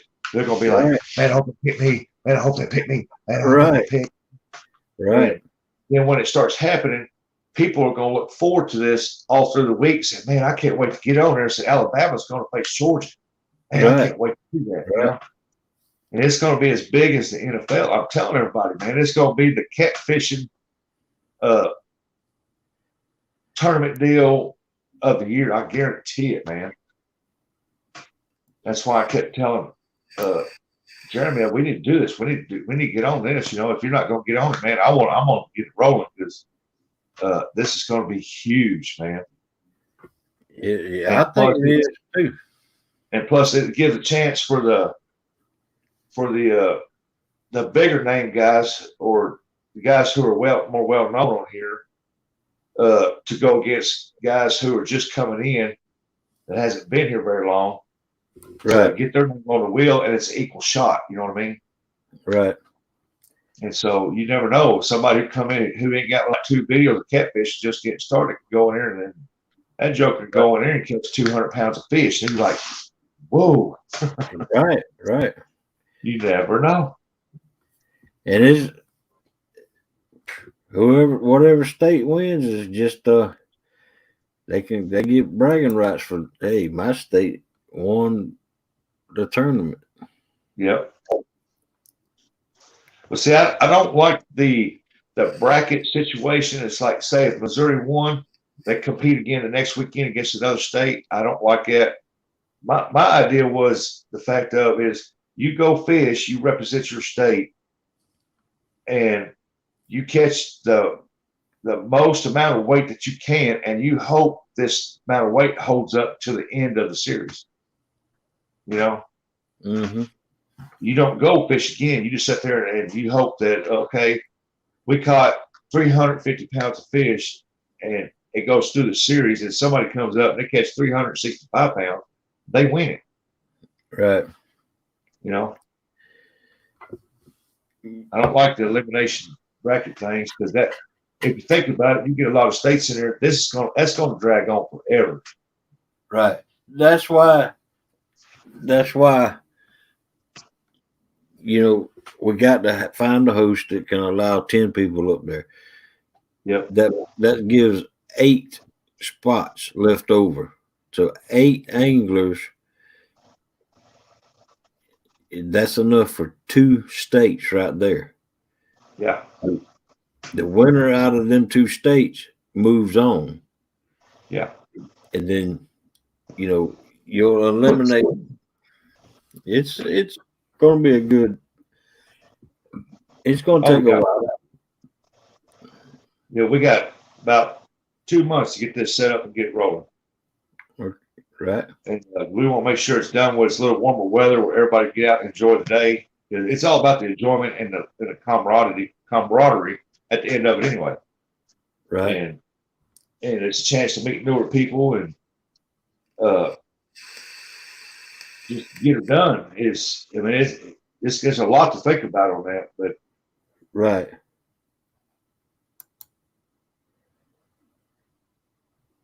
But I still believe, and that's something that we need to talk to Jeremy about, is that, we don't want to do a bracket thing because that'll go on for 2 or 3 months with all the states that's going to be on it. it needs to be a winner takes all. You get out there and you do your best. And if you caught more than, say, Missouri caught more than Tennessee, Tennessee's out of it. All right. And Missouri just has to sit back and watch everybody else and hope their weight stands up. Right. Why won't you be first fishing mini tournaments this year, Ernie?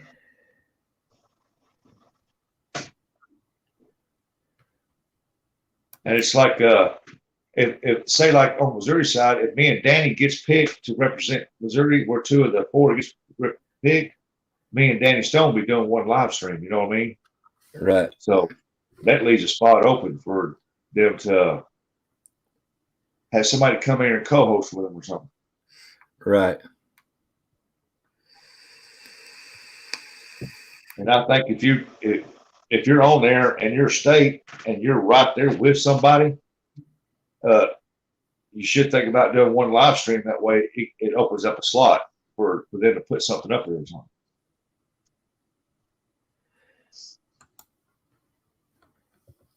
Ernie, that's why the channel cats are 3 times their weight. It's not the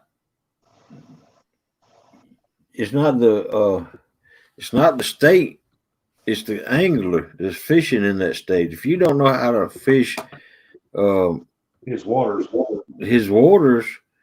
then like I know y'all don't see me fishing every, but I know that I can catch fish. I know where to go in the state of Georgia, but I don't know where to go in the Potomac River, and I don't know how rigs in Georgia, the way I use rigs in Georgia and the rigs I use in Georgia may not work in the Potomac. And that's why that I ain't scared of the Potomac. It's not the waters, it's the angler that fishes the waters. Now take that, and if Chunky, Brian B, Has Life, if they get chosen, then yeah, I'd be worried about it then. I ain't worried about it then either. Because Brian B's a rookie. Like Hog Leg, we haven't seen Bob Barker fish yet. That's right. That is right. You're absolutely right. It's like he has a question of, how's that fair to bank guys? You got to think. Excuse me. You got 4 guys on your team.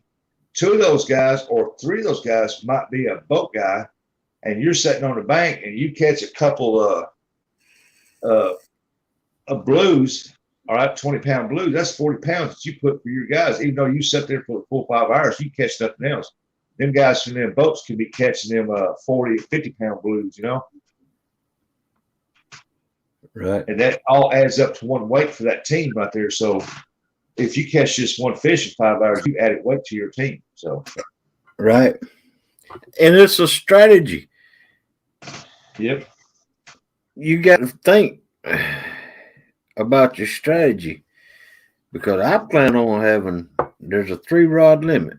I plan on having 2 of my rods for channel cats, which is 3 times the weight. And then I have 1 rod that I'm using for flatheads. Yep.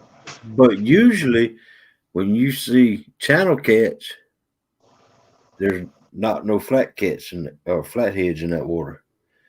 So, but I don't care. If I catch a channel, yeah, I like it. But if I catch a flathead, I'm going to like it too. But chances are I'm not going to catch a flathead where there's channel cats. That's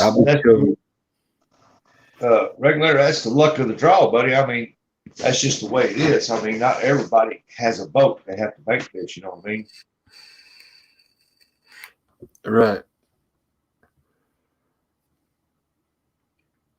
I mean, yeah, I agree. Sometimes that I wish we could have tournaments where it's just, all right, you got your boat guys. All right, that's their tournament.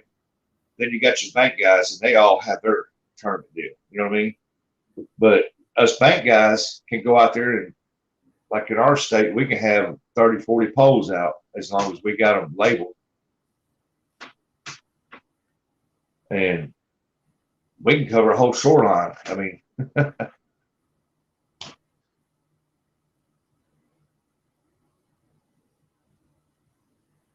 that's about the thing about it, though. I mean,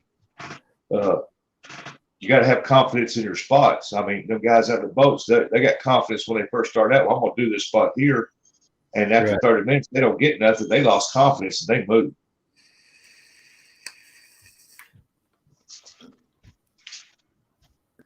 That's why them boat guys catch a lot of big fish, because they move around a lot and they get lucky and they hit that dude on top of the head and boom, they got it. Right. It's just like when I caught my PB channel cat, we were in the right place at the right time and everything went right at the right time. I mean, we pulled up in that spot and I threw the chicken liver out in the white water, and just as soon as it did, he hit it. Bam. And the fight was on, and that would ended up being the 23-pound channel cat. Yep. Morning, Chucky. So right there, I mean, I was in a boat, but we had docked the boat on a sandbar. My buddy got out because he had to relieve himself, and I out the back of the boat, I just throwed it in the white water. What state do you live in? You have to fish the state you live in. Right. The states. This is a state versus state. You represent your state on your body of water. That's why Big Mike is not getting in it, because he likes to fish over Tennessee where the big cats are. And he said he lives like 2 hours from a fishing spot from him. Right. But because I think he lives right there close to the state line. Right. But you got to represent, if you want in it, you got to represent your waters. That's why the guys up at the Potomac, they ain't going to be able to travel to the Potomac because they traveled to another body of water, which is somewhere else to be.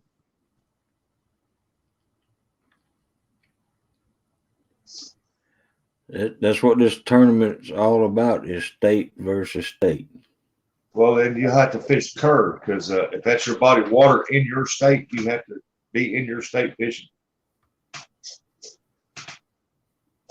That's why it's got a lot of the bigger guys. What I call bigger guys, the guys that's got over 1,000 subscribers, and they're on all the time, and everybody knows them.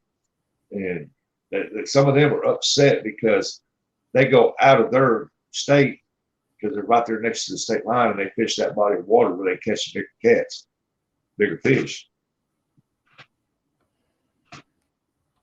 I mean, if you want in on this right here, this is going to be big. If you want in on this, you've got to fish your state, your body of water. That's why it's called, like Hall Lake said, it's state versus state. If you're fishing in North Carolina, you can throw over the line and catch Virginia fish. That's all better for you. But you got to be in your state waters. Yep. It's like here. Your state. It's like here, Mississippi runs down. There's Kentucky on one side where we fish at. Missouri's on this side. We can go out into a boat and fish all that body of water as long as we don't get on the land on Kentucky side and fish from land. But if we stay in the boat, we can be like 8 feet off that bank over there as long as we stay on that water.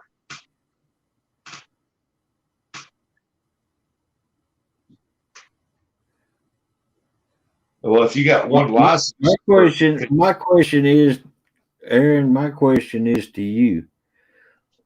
Why would you want to represent Virginia and not your own state? Yeah, And if you live in North Carolina, you have to stay in the state of North Carolina to fish in the state tournament. Right. I know your license is good for both because you're right there, but you have to fish North Carolina. You have to fish your body of waters within that state boundary. Morning, Alicia. Welcome in, Alicia. Well, that's good. You only got to buy one license to fish both places, but you have to stay in your state. Right. Yeah, that don't matter, Alicia. If you fish in different bodies of water in your state, that's fine.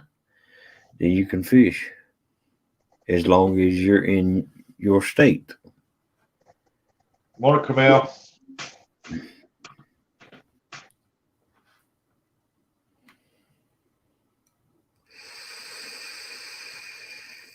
I don't know how that up there in DC and Maryland, all that works. All that's one of the district, and the other ones, they're all broke up into places. And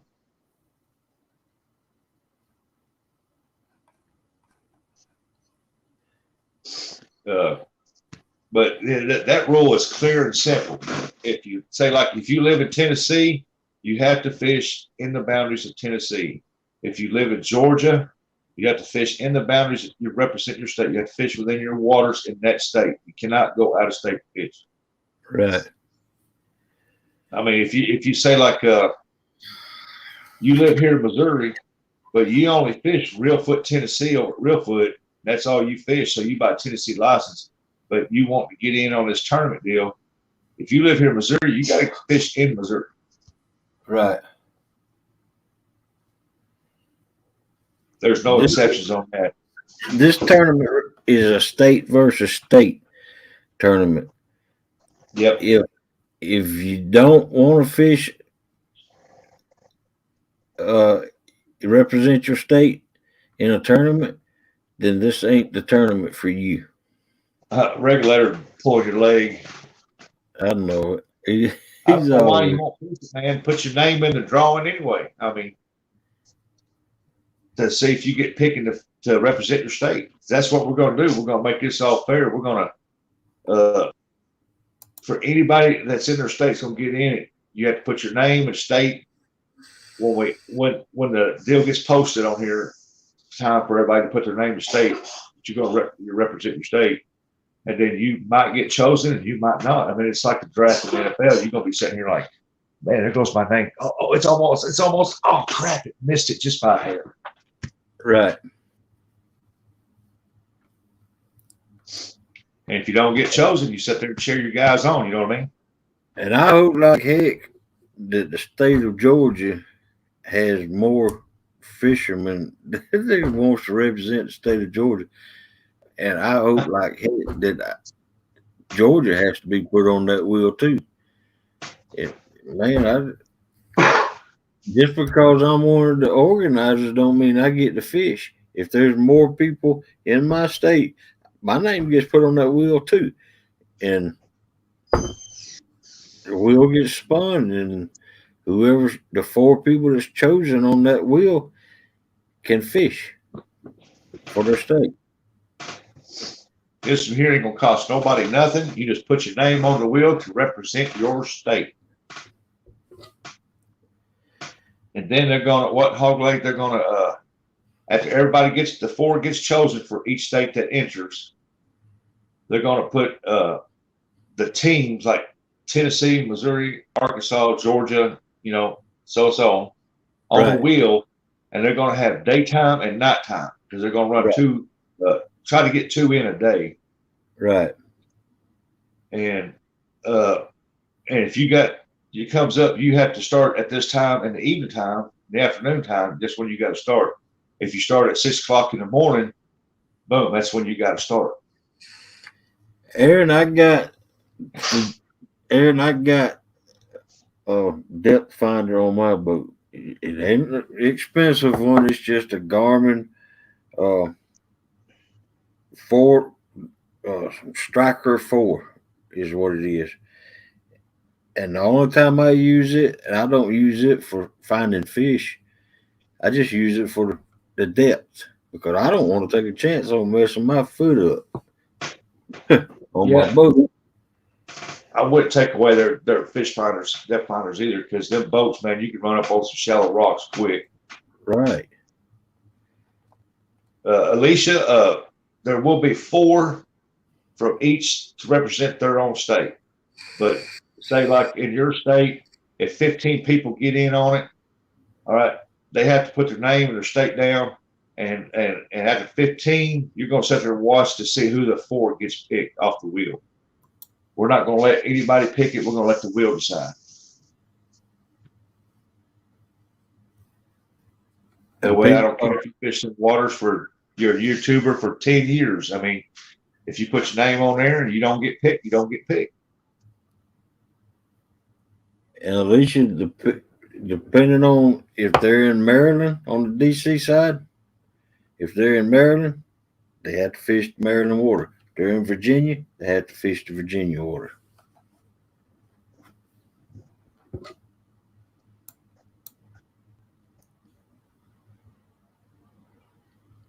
Oh, it don't get hot in the South. It gets muggy. Yeah. Muggy. I can deal with this kind of heat in the South that I can in out in Arizona, but man, that mugginess makes it feel like when you walk outside, an elephant sat on your chest or something. Oh, go back in.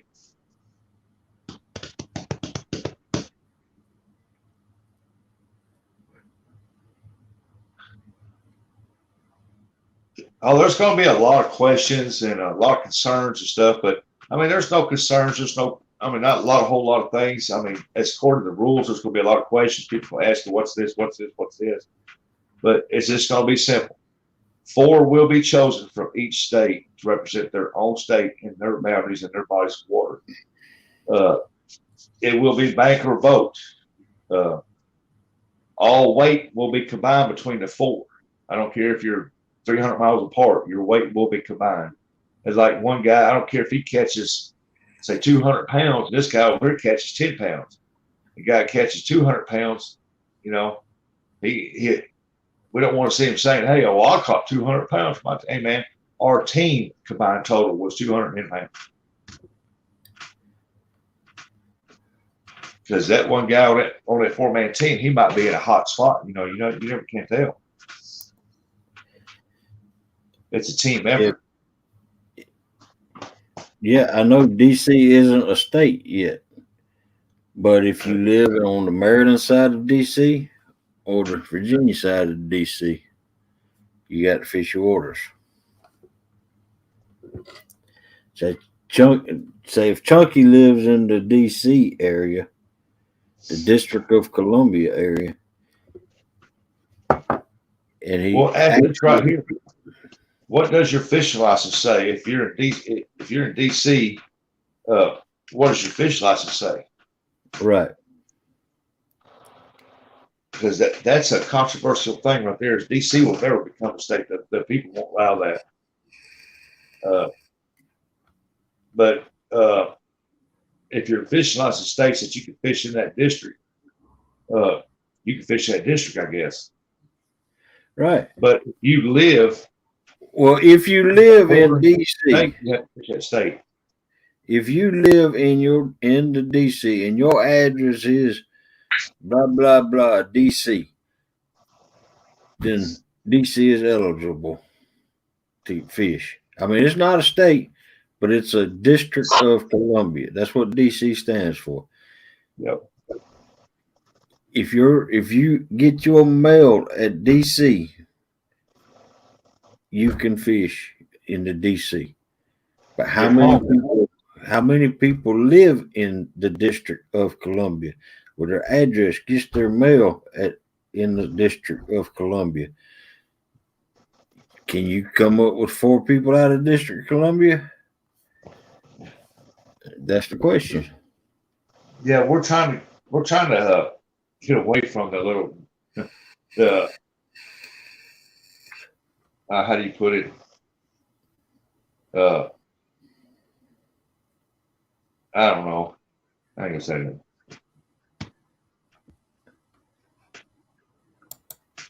we have a lot of hilarious tournaments, different kinds of tournaments, and some of them are funny. And I've been nailed hook tournament. and we have a lot of serious tournaments, so we're trying to get this right here just to try to get it to where it's going to be one of the biggest tournaments that people look forward to each year. That's right, Alicia. Don't know if they want to fish. One person gets their mailing address in DC. There ain't but one person fish it. There ain't All but them one guys person that don't fishes it. go over and get post office boxes now. Yeah, Just, I would say your home address. If you're in DC, your home address is in DC. You qualify to put your name in for the DC and fish your water near DC. But if you live in the adjoining states, you have to fish in that state. You can't go out of that state. right. And this is going to, we're not going to ask for proof of your state that you live in. No, because most of them out here, we already know where they live at. Right. I mean, if they want to cheat, they can cheat, but they're representing their state for cheating. Yeah, because you live in the District of Columbia, you have to fish in the District of Columbia. You can't go out of it. Right. Because I don't care where you're at, every state has a body of water that you can go fish. Right.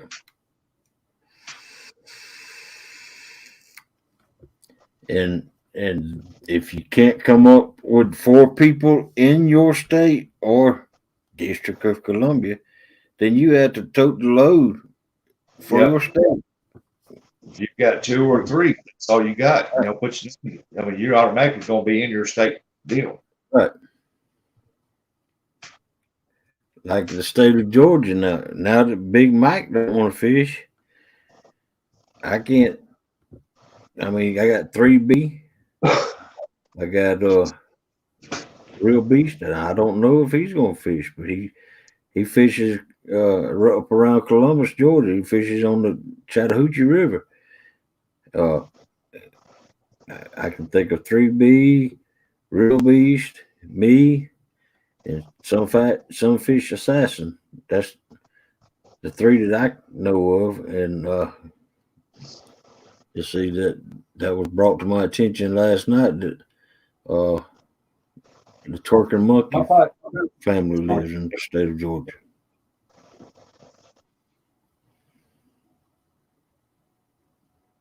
Yeah, Alicia. Yeah, it's pretty close borderline, but I was thinking about that too about several months ago. I was watching tournaments and stuff. I thought, man, it'd be nice to have a state by state and just have a big draw and see who gets picked that forward. And then the other night, I watched the Boar's Nest here, and Jeremy was on there, and we was on there, and he brought it up, something like that, and boy, it just got my wheels turning. I was in it feet first, and I want to run with this, man. This is going to be the tournaments of the year. I mean, that's what it's going to wind up being.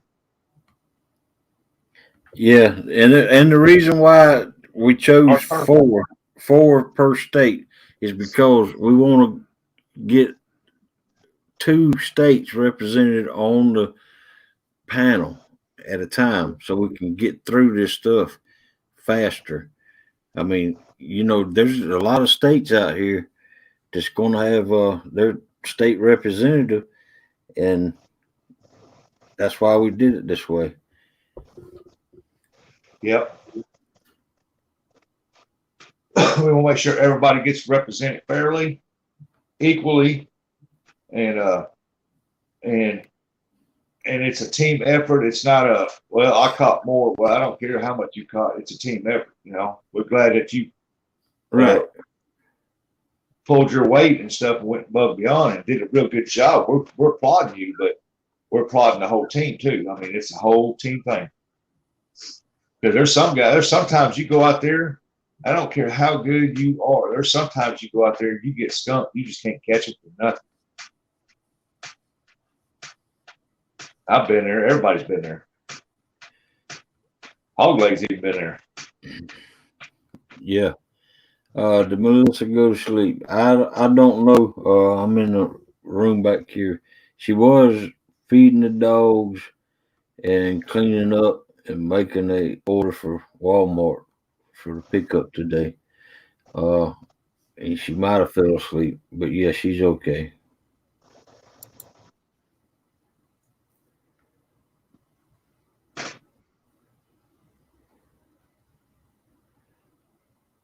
Yeah. All right, Gigability. What's Yeah, his I know. name? Yeah.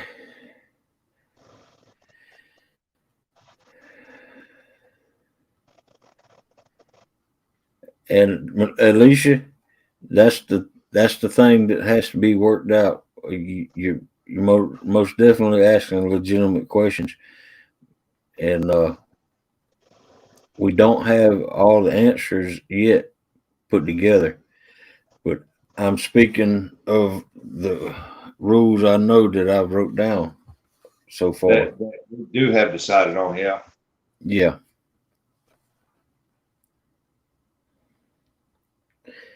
And Mr. Hawley, can we start a form for the folks interested in qualifying for state spot who is representing Tennessee? Uh, Tina, I don't know who is going to be chosen uh, to be in charge of that yet. Or not yet, I don't. But somebody needs to be chosen quick, I think. Yeah. Could you imagine what that wheel's going to look like when they start picking members from the state? Because it's going to have little bitty lines. You can hardly read the names on it. It's going to pop up.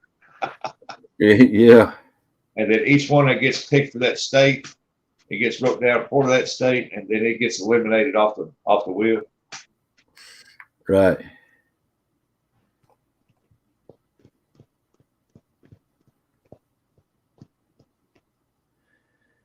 I mean, But you're going to have to literally sit there and just spin that wheel. There's not going to be a whole lot of conversations. We're just going to have to go on, get everybody's name in the pot, get it all put on the wheel, and then constantly spin that wheel to see who's going to be on it. Because it's going to take a couple hours to get everybody lined up. right. Everybody. Because last night, Alicia, we thought we kind of figured there'd be like 30 states involved in this tournament, just from the people who's in here, and we don't know that if all 30 states will have interest in this tournament. Yeah, we don't mind. That's why we're talking about it now. We're not being so secretive about it because we're wanting to get it out there and just see for each person for their state to get people talking about it and see who would for their state love to get up and represent their state. That way, okay, we're going to be looking for this when it comes time. The video comes out for us to, put our names on or whatever. Bam, they can put their name and the state they're going to represent. They're Right. representing their own state. And that way they can get put on the list. Right. I mean, it might come down to where we have to do 2 nights of drawings. You know what I mean? Right. But it is going to happen, and we're working on it fast as we can. It's like I asked Miss Becca if she would be interested in hosting that for us, and I finally seen her yesterday, and I asked her. She said she'd love to. She'd be on it. Frogster, we're talking about the last weekend in May into April. What do you mean? What do you mean? What happens if there are 2 people from like Idaho or another state? If there's 2 people that's only in it from one state, that's 2 people who represent their state. Right. They'll have to carry the load for the 2 people that didn't register from the Yep. state. You can't bring in a ringer from another state. Oh, May. Yeah, sorry. May into June. Yeah, that's right. Yep. April before May. Oh yeah, it'd be like the challenge that Mike was in when he's fishing all the time for all that weight challenge deal. All them guys was in there, and it went on for a long time. And this right here might go 2 months. I mean, you never know. But it'll be the 2 months of the year that everybody is going to be looking forward to. You know, one of them, I mean, the Winter Blues is one of them they look forward to, and this right here will be another one they look forward to. Then the wheel won't be used if there's only 2 people from the state. No, they'll be automatically in it. Yeah. It's like here in Missouri, I know of 6 already that will possibly put. I know 4 that will definitely have their name in it, but there's more people here from Missouri that also comes on here, and they catfish too. So I know they'll be putting their name on. Right. All I can do is sit over and go, God, I see my name. I see my name. Come on, please, please, please, Right. please. Right. And that's the predicament I'm in here in Georgia, because that's like I said, Big Mike ain't gonna fish it because he don't want to. He lives in Georgia, but he fishes Tennessee waters, and so that's not representing the state. And I understand where Big Mike is coming from. But if he can't represent the state of Georgia, then he can't fish in this tournament. There'll be more tournaments that he can fish in, but just not this one. And like he said, he lives a little over 2 hours from probably a I body of water. understand that. I understand that too. So that if he's not willing to go 2 hours away, then I understand that too. So that gives enough time. I've organized world competition and it starts 6 months before. Just write down everything as it comes in. That's my only advice. That's what Hog Lake's been doing. Hog Lake's been keeping up with everything. Right.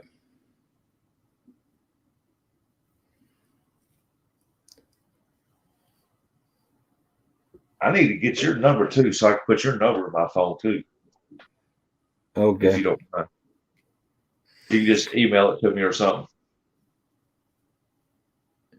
I can just give it to you when we're in the stream if you're still up here. Well, I don't know how much longer I'm going to be on here because I got 6% on my phone. My battery's getting really bad in my phone. I started out with 80, now I'm down to 6. I can't figure out why it's on charger too. Let's see. So I figured it's battery. States with more than 4.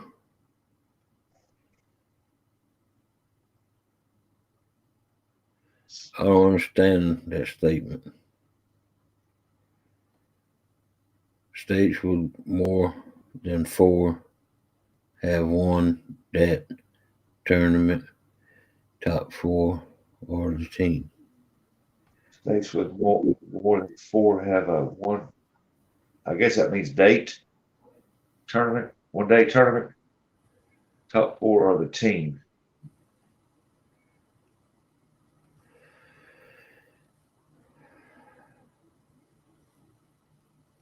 Well, you can't do this one here because there's a bunch of states going to be in it. There ain't enough screens on live stream to put everybody up there. Unless everybody, I don't know, you still wouldn't be able to. There's no way. No.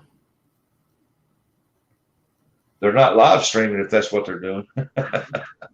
Right. And that's another thing. You have to be live. You have to be seen catching the fish.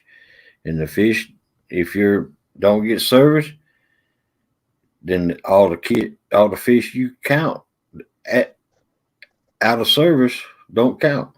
You have to be visible catching your fish. That's why we're going to run 2, or like on a Saturday, there'll be like 2. Jeremy wants to run like, I mentioned doing 5 hours because that, 4 hours just ain't long. You need 5. And having a morning, 2 states in the morning, 2 states in the evening. And you get drawn for evening or morning. And like this up here in Missouri, I was talking to Danny Stone about it, and we'd like to have it. We'd hope ours comes in the evening time, Right. not because the sun's going down and it's not as hot. It's just because we do better in the evening time. Right. But hey, Apache, but that's just a luck of the draw, man. You just get.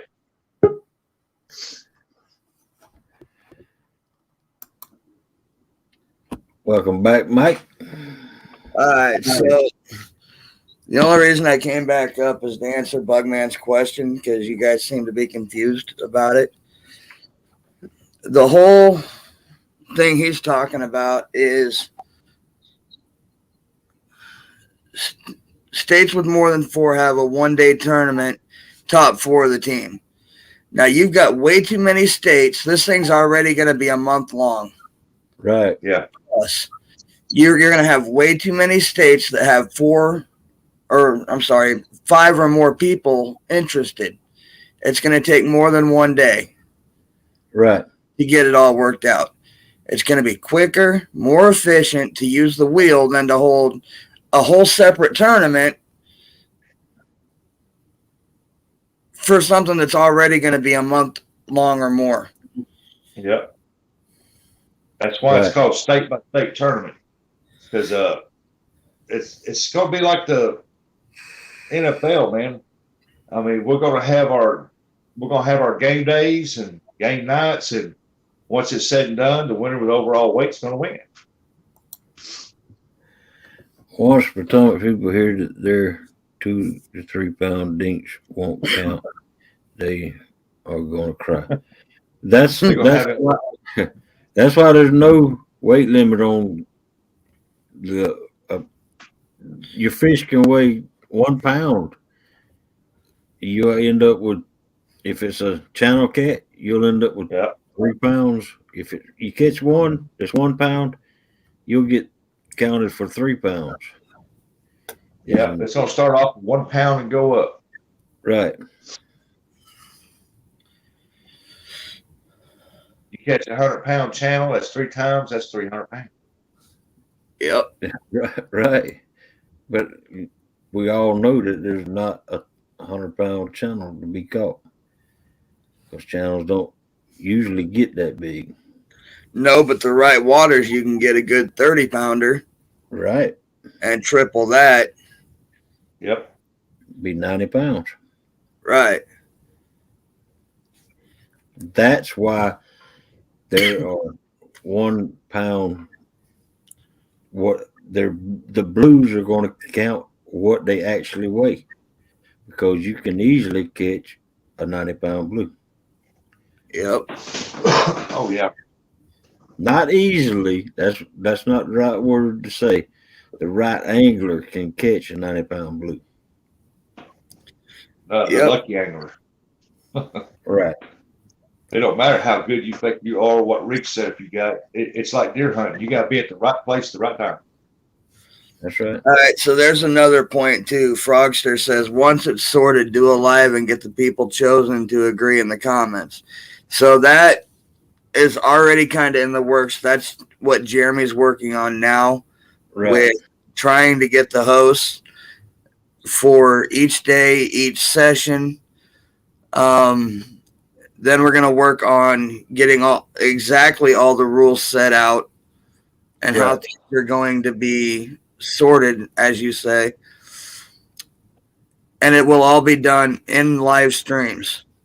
So there won't be any, well, I didn't get my input.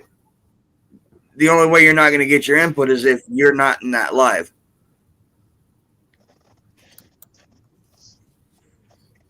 That's right. If you're not in that live, then you can only blame yourself. Right. So we love the questions. If people have questions about it, we'll try to answer what we know so far. Right. But we're just now getting this thing put together. So any questions or any suggestions?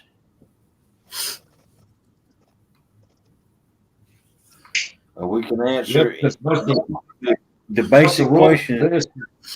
Go ahead. We can answer the basic questions from what we know that we talked about last night. Right. Hog Lake has most of the stuff written down that we've talked about. Right.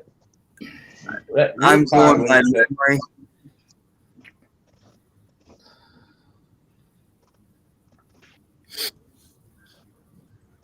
And I mean, honestly, I for one, I welcome any question anybody throws. If I can answer it, I will. I lost a hook set while asking a question. LOL. Hope Yeah. that was just coincidence because I think majority in here. Oh no, that's yeah. Everybody knows that you're just asking questions to make sure Yeah. to learn about it. I mean, I'm sure they didn't. Yeah. Don't feel bad, Alicia. I've lost 2 since Hog Lake stream. See if I blame Hog Lake for losing me 2 of them. Hey, look at it this way. For the guys and gals that don't fish in their state, but they live close to state line, so they fish the next state over. Next year they'll be looking at their bodies of water because they're going to say, "Hey, I want my name in this. I want to try to represent our state." You know? So right. But we're giving people what is it, Mike? January, February, and March. We'll have this all set up by then. In April. So we still got a long time, but once the rules get put down, that'll be the rules. And Frogster, that we've already actually talked about that. That was already kind of planned. Right. But since you mentioned it, yeah. That's why this stuff has got to, the first things have got to get done quick because we want to advertise. Hey, buddy. How you doing? Welcome back. Yeah, glad to be back. I hope I'll be here for at least 5-10 minutes. Bloop, bloop. I don't know about my internet, man. I got to get rid of this hotspot. I'm sorry for everything. I figure while I was out in the chat, at least I could do is drop links, try to help people out. So there you go. You do good at it. Yeah, Frogster, questions are good for confirmation. That's right. Exactly right. Well, Apache wants in for North Carolina.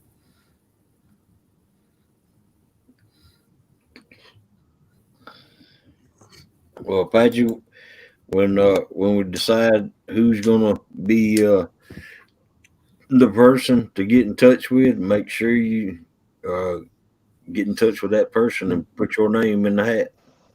hey, Ernie Brown, how you doing, brother? Yeah, because right now, me, Hogleg, and Rustic and Kenneth, we were all in here last night. But so we only have what was talked about last night.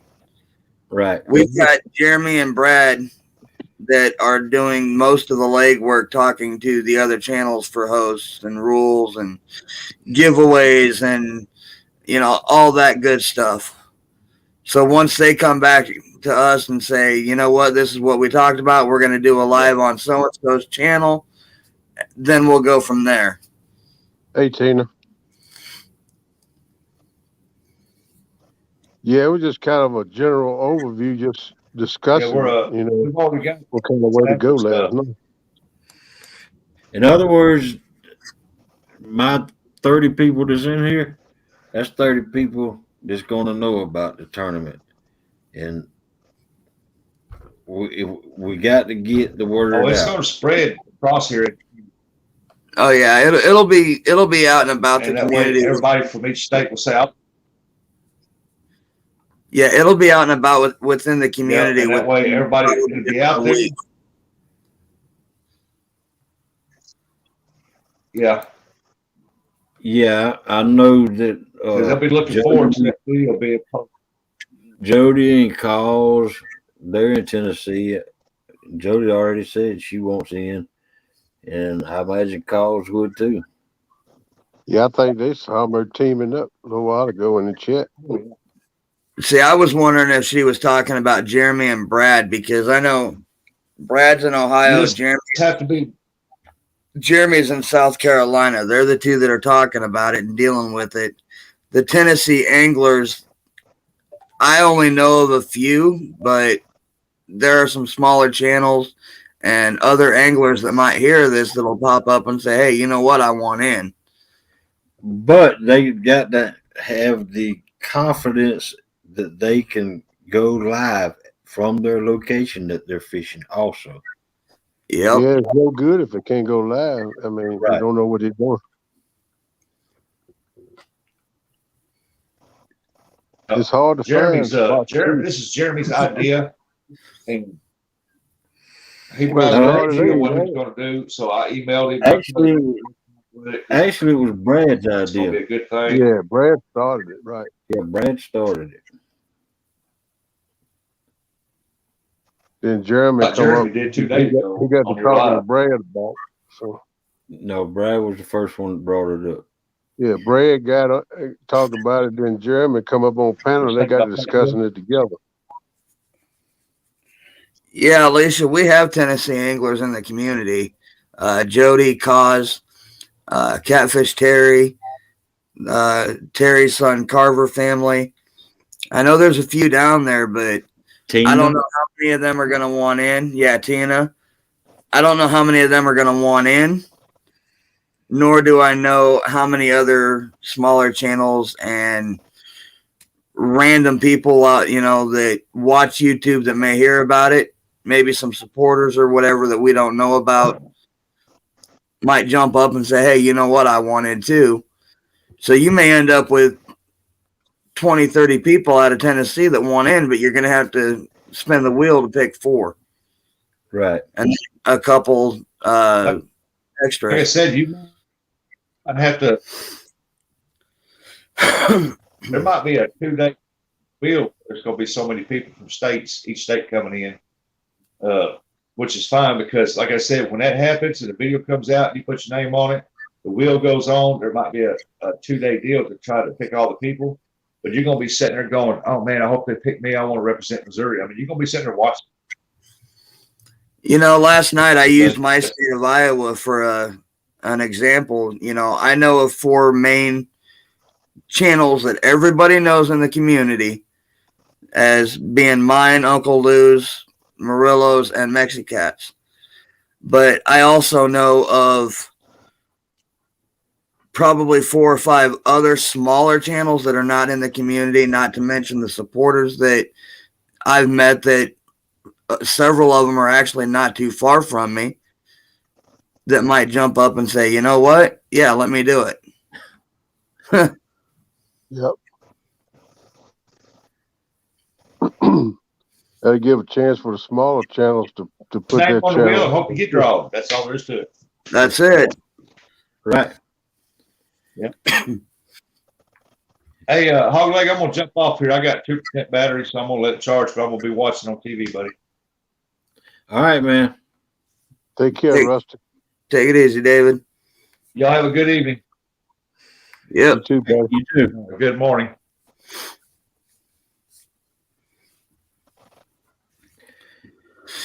And this stream's been running 4 hours and 19 minutes. And it is 6:20 a.m. So if downtown Ernie Brown or anybody else wants to go live, let me know. Yeah, I was just kind of hanging out and chatting, and when all the questions come up, I was like trying to help answer, but Yeah, I appreciate that too, Mike. I appreciate it's a lot easier just to jump back up here and be like, "All right." Yeah, there's a lot of typing trying No. to explain. So I Yeah. appreciate you being up here, Kenneth. yeah, man. Sorry I fell out on you. Oh no, don't apologize. We know how the service is. Man, I get so aggravated. I don't know what to do when that happens. Look like you say every morning, but at the same time it won't happen. But I Right. appreciate you having me up here. Honor to be up here with you guys. Well, no, we appreciate you coming up here. Yeah. But I mean, if there aren't any more questions, I'm gonna wait. What's that? We need a form for interested parties to sign up. Sounds like a Google Doc. you don't really need a formal document to sign up. Whoever we choose to Be in charge. be the first person or to rep, the first. What am I trying to say? The first person that come up with the idea, whoever's going to be in Right. charge of the tournament, all you got to do is get in touch with them through email or however way they got to get in touch with them and put your Right. name in the pot. And right now, I'm going to guess that it's either going to be Brad or Jeremy, Right. and probably leaning towards Jeremy since he's already done 1 or 2 tournaments Right. and has a tournament history in his background anyway. Right. Yeah. So, like Kenneth said, just wait until we get some things worked out. And once we get those details worked out, then, Jeremy will make a live or a video or something and say, you know what, if you want in, this is what you do. Email me, get a hold of me this way with this information. And, Right. I'll get back to you or whatever. Yeah. I think what we need to do is I can maybe put a like a thumbnail out there, state versus state coming soon or something like that. Stay tuned. And I don't think it'll be too long and that'll happen. But again, that's one of those things that you want to get at least a few things set in place before you jump that far into it. Right. Because once that's made and once you get that put out, it pretty much sets everything in stone and starts that ball rolling of what Tina was talking about with people constantly barraging chats. Well, tell me more about this when that, it may be Has going live fishing and his chat's going to be focused on this tournament as opposed to what's going on and trying to interact with him. And that's what we don't want to have happen. Right. I think what needs to be done, the next step, in my opinion, I'm just voicing my opinion, is I think that everybody that's concerned about starting the tournament want to be in the tournament, get together like we had on panel the other night, but do it in private and discuss it out, work out the format and see how the format will work and try to find somebody to host this and go from there. Then come get the format together and who gonna host it and all that. And then you put it your thumbnail and right. Go from there, Right. And I think as far as trying to get at least the first host set up as well as the format set up, I think that's kind of along the lines of what Jeremy's doing right now. Right. Because one of the best ones to deal with a format issue and how you're going to run it as far as the bracket type scenario will be Kevin Palmetto. Yeah. And I know he was one of them that he was going to talk to. Yeah, they've been fishing together and stuff, so they good friends. He'll get in touch with him and work it out. Right. And Kevin might be even interested in helping host it or something. I don't know, but that's their business. I'm just saying he could. But he's a busy dude too. And this is a thing that I just want to make sure everybody in here understands. If there's more than 4 people in a state that wants to fish, the wheel will their names will be put on a wheel for that state that they live in. The wheel will spin, and once it chooses 4 people for that tournament, there also needs to be 4 people chosen for backups. Right. And yeah, because somebody could, never know. Life changes things. They might have to fall out and not be in it. I got you. Right. And the 4 people on backup needs to be ready up to the minute, I think. Yeah, because you never know. It might be a last minute family situation or something come up and they have to fall out, then you already got somebody there and you just put in that slot, you know. All Right. right, so let me address this real quick. Frogster says all other channels involved in organizing need to make a video, not a short message, to promote when the announcement is made. Not everybody will be hook set to the main person, but can still watch without hook setting.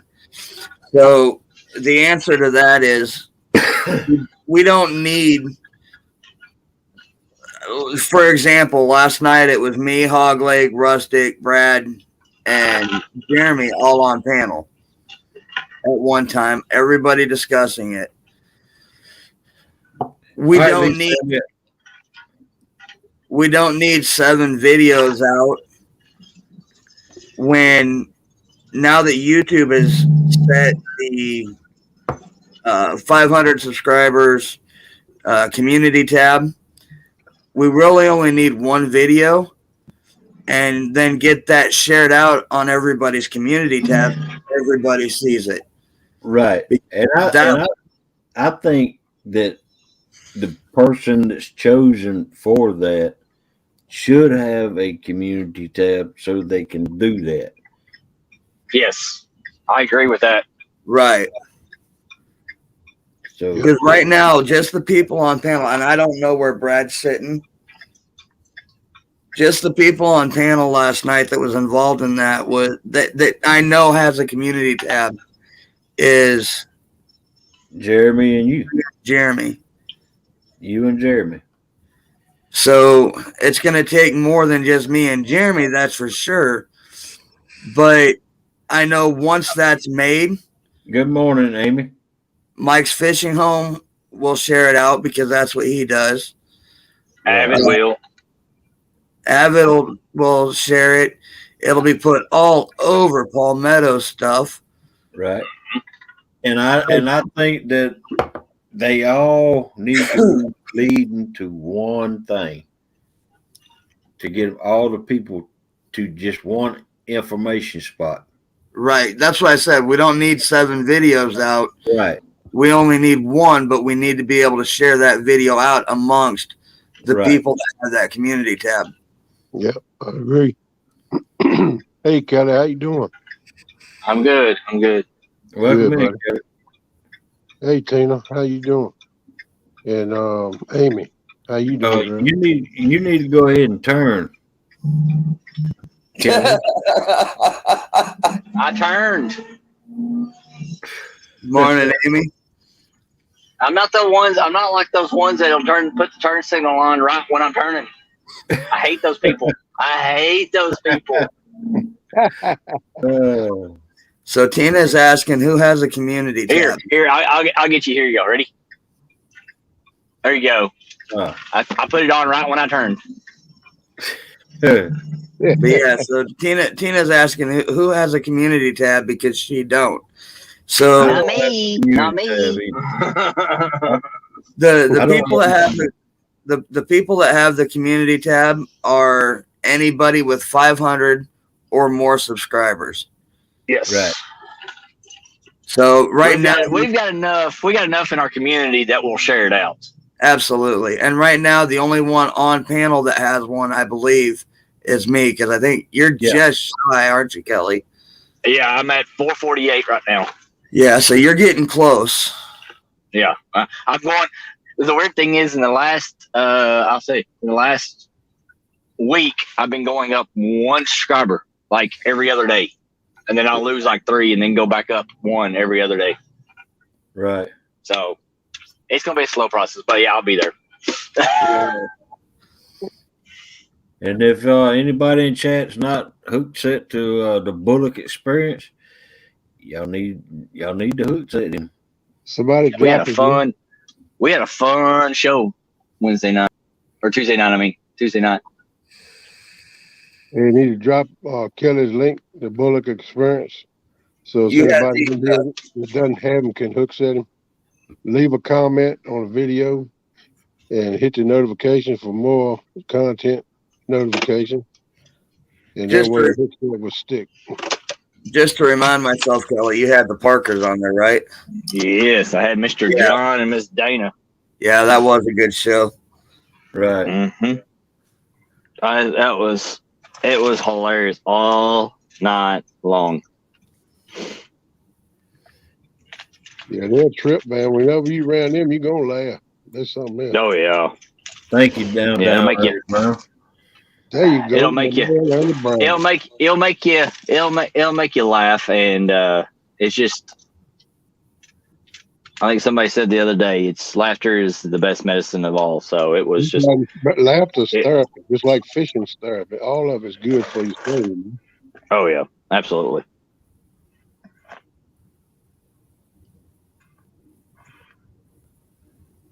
So, okay, Frogster, I got you. So the main promotion video by the leader for the date of wheel spinning gets shared out by any channel, nonetheless community tab, or not. I'm thinking of non-USA channels. So she's talking about the overseas channels getting notified of the information for the tournament. So based on that, I know there's a lot of the UK channels that have got monetized. They've got the community tabs.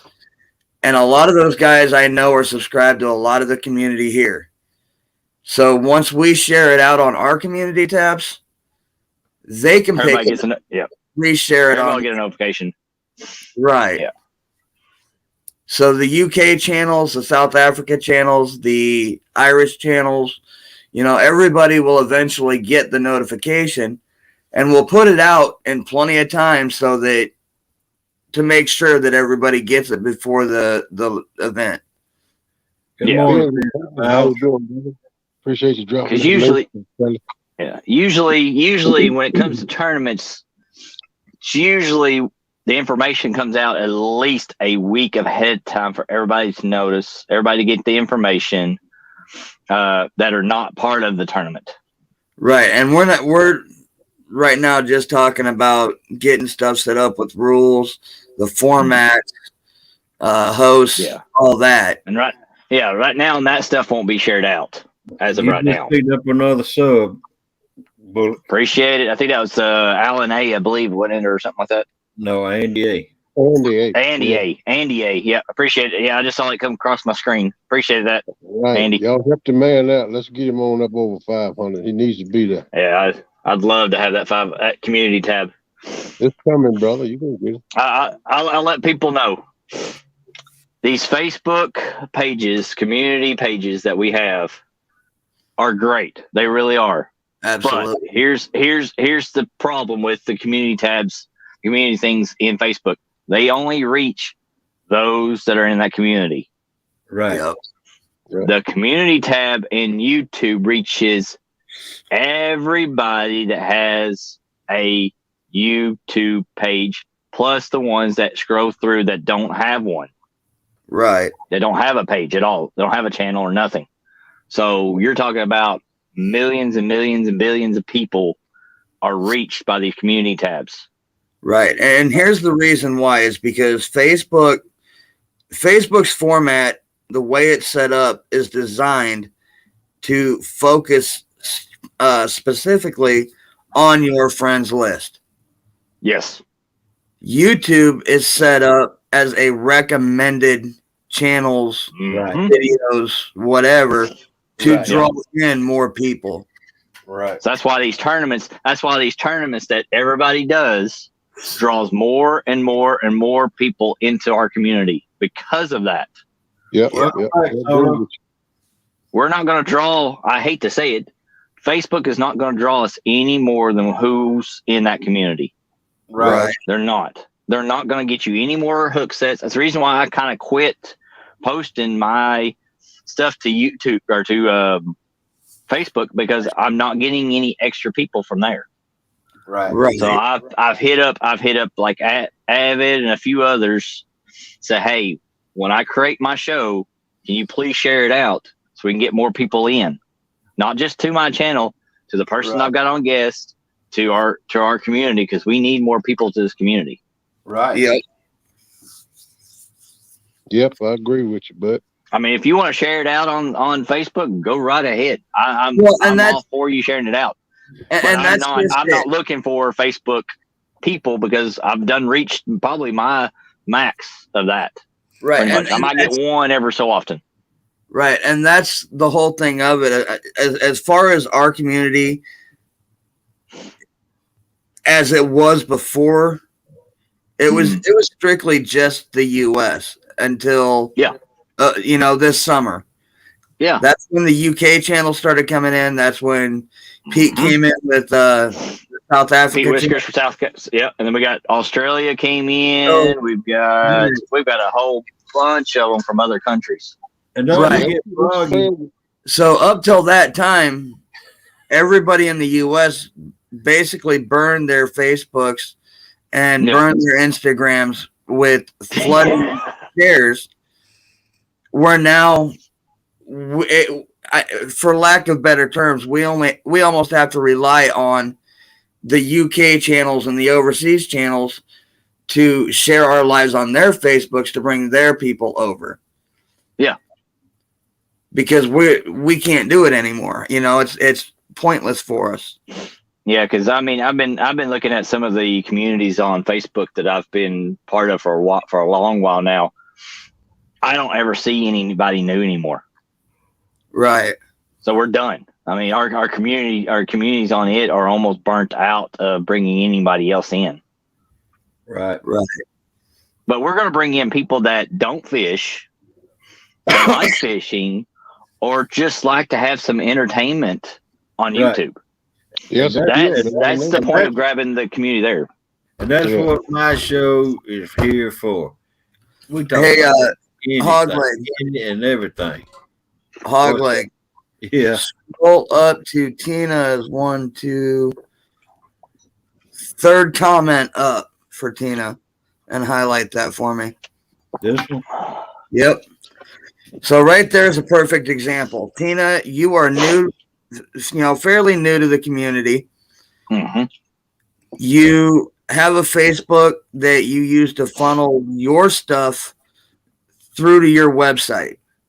So now your Facebook alone could draw in another 30, 40, 50 people into our community, not to mention by funneling it into your website, how many more that could bring. So that's what we're talking about. Right. That right there is the perfect example. And the UK channels, the overseas channels, can do that exact same thing where we can't anymore. Yeah. Right. And some of us don't have Facebooks like me. No. There's a lot of our community that do not. I mean, Hogleg's one of them. If y'all don't know who he is, it's J Dog Gone Fishing. Does not have a Facebook.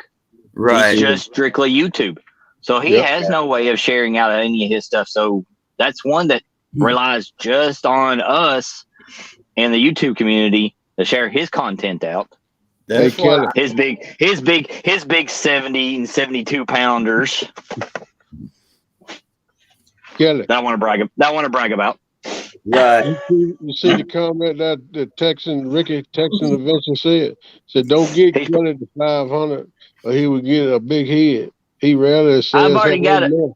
Got to keep it. I got a big head, Ricky. What are you talking about? I've already got one. And a big nose. And a big nose to go with it. Hey. That was funny. I did. I used to do to like what was it? The one that Valerie Irwin does. Those she'll post my stuff to hers, which is the UK ones, and I'll do some of the US ones, but I've almost just gave up doing it anymore. I just let Valerie do her thing, and whoever else wants to share it out. Valerie is in touch with a lot of people over in the UK. Yes, and I rely on her a lot more to do the Facebook stuff. Yeah. Now Ernie Brown, he shares it out on Facebook. Avid does. There's a few other that'll share my stuff out on Facebook. Yeah. But Tina, you also got to realize I work 6 and 7 days a week, 2 jobs, so I barely have time to get my guest and get everything set up to go live for my show on Tuesdays.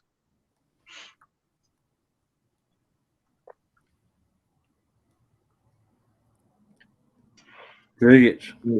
You working 2 jobs, bud. You slammed pretty much. Yep.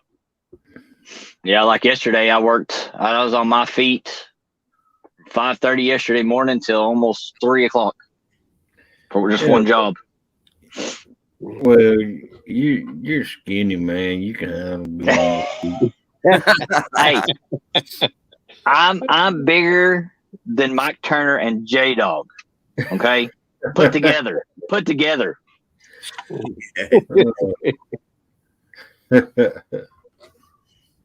No, I'll admit you may be taller than me, but I don't know about the rest.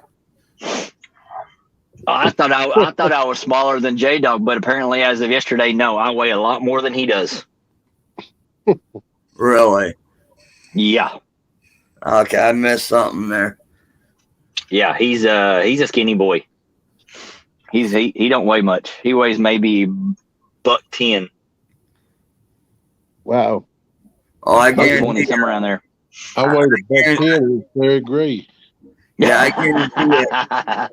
I guarantee you, I'm a lot bigger than 110. Oh, I am too. About 60 more pounds bigger than that. Yeah, that puts you about 170. Yeah, I still got you by about 30 pounds. You don't look like that. You don't look like you're more than that. Yep, I'm right around 200. Whew. Yes, fat boy, I do eat like a fat boy. Trust me. You talk to who is it? Uncle Josh of the One Tons. He said it best like the other day. He said, yeah, I may not look like a 1-tonner, but I eat like one. Yeah, them boys are some good boys. I hang with them some, fish with them some. And them boys all right, man. Yeah, I can I can hold my own with the 1-tonners. Yeah, I love them boys. I'm trying to get them to commemorate me into the 1-ton fishing club, but I don't know. We'll see how that goes. I might be honorary mascot or something like that. We'll see how it goes. Right. Ricky, that stuff don't work for me. I'm on my feet every day and it don't work. Because I'll go home and put away 1 large pizza, a bag of chips, a bowl full of syrup and peanut butter, and still be hungry. Syrup and peanut butter? Oh, that's the best stuff ever. Man, that is some good stuff. Honey and peanut butter I could go for. I don't know about syrup. I made me You need to try it. Peanut butter sandwich yesterday. You need to try it, Mike. You need to really try it. Just fill your bowl up with a little bit of syrup and then put peanut butter in it. Mix it up and just use like crackers or bread or anything like that. Man, that stuff is good. Yeah, y'all need to get some of that black dog and molasses. That's what you need. That stuff will hook you up with peanut butter. Oh, yeah. Well, I do molasses in just regular butter. Yeah, that's good. No, I've done that. But yeah, everybody said I've got a tapeworm in my stomach somewhere.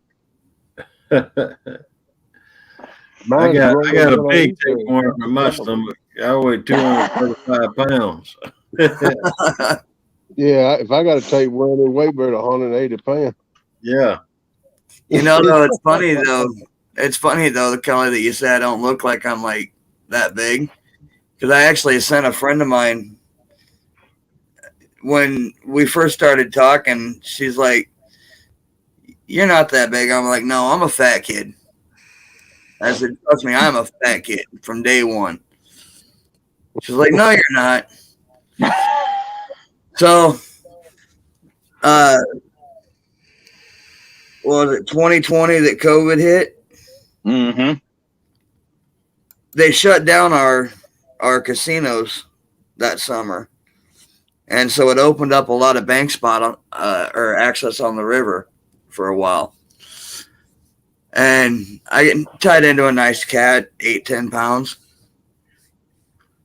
And the guy that was there, I said, "Here, do me a favor, take my phone, take a picture of it." And I'm standing there, and I didn't have a shirt on, so I sent it to her, and I said, "Look, see, fat kid." Who was it that was drinking? I think it was Steve Adams. One night he was up there on my panel. He was drinking honey out of a big old jug, Yeah, just drinking the stuff. Yeah, that propolis that the bees put in the honey is good for you. They sell propolis pills. Well, I mean, honey's good for a cough. Oh yeah, it's good for For your sore whole. throat. I mean, for your sore whole throat. body. For sore throat. Yeah, this stuff in the honey that's good for your whole system. But And rum is good for teething babies. they say that if you get local honey, that it builds up your immune system. Yep. Yep. That's what- To all the that's what allergies it around you. is. Yep, absolutely. Right.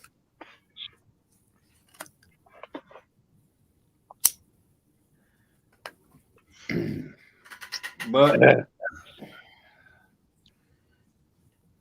all right, Tina. It's good for your soul.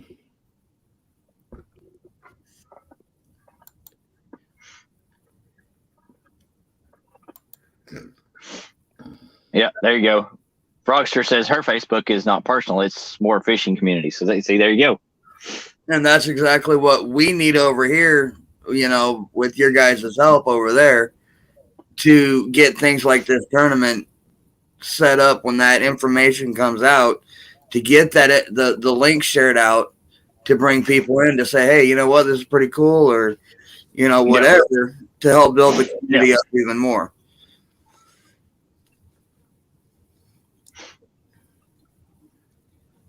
I want to get me some bees too. Be a good idea to wear that suit. Them things be popping you left and right. You get to messing with them. Melissa don't want me to get no bees because she's worried about our animals. You know, I'm I've allergic actually, to bees, so I can't have it. here not too long ago, I ran across a couple channels. That's what they do. They go out and remove hives and honeycomb from wherever they may be. It may be inside an old boat that's been broke open, or inside a barn, or facial boards, or wherever.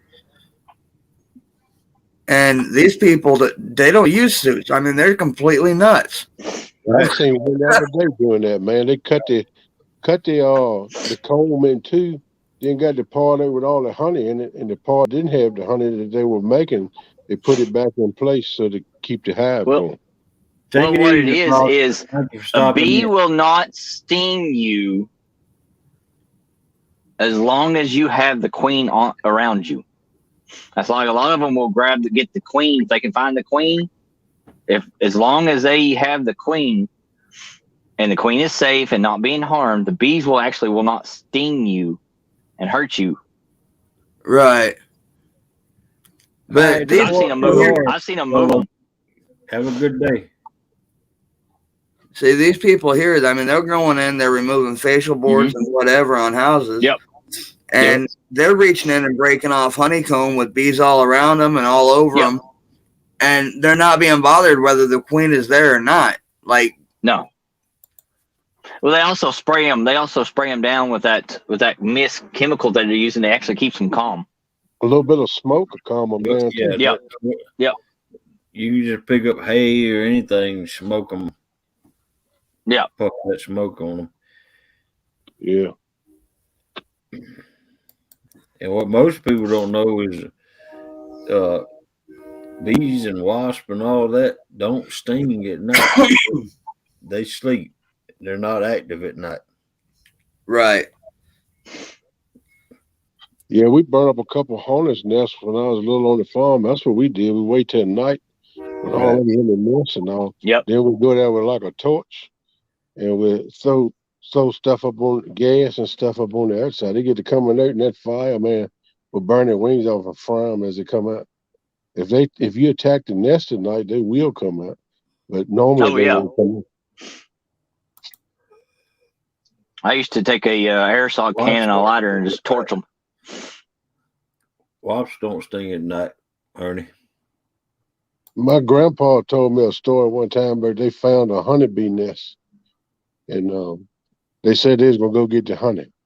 It was in a great big walnut tree that had a hollow in it, and they waited till night. And one guy said he wanted to hold the lantern. That was back when they didn't have no lights and stuff. You used carbide lights and lanterns and stuff. And he said, okay.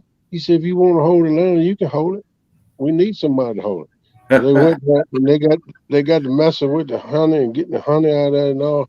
Them bees got to come in that nest and they went straight to that light. Straight They to got that to light. popping that breeze, so he got to jumping and all. It got so bad, he just threw it down, took it running across the field.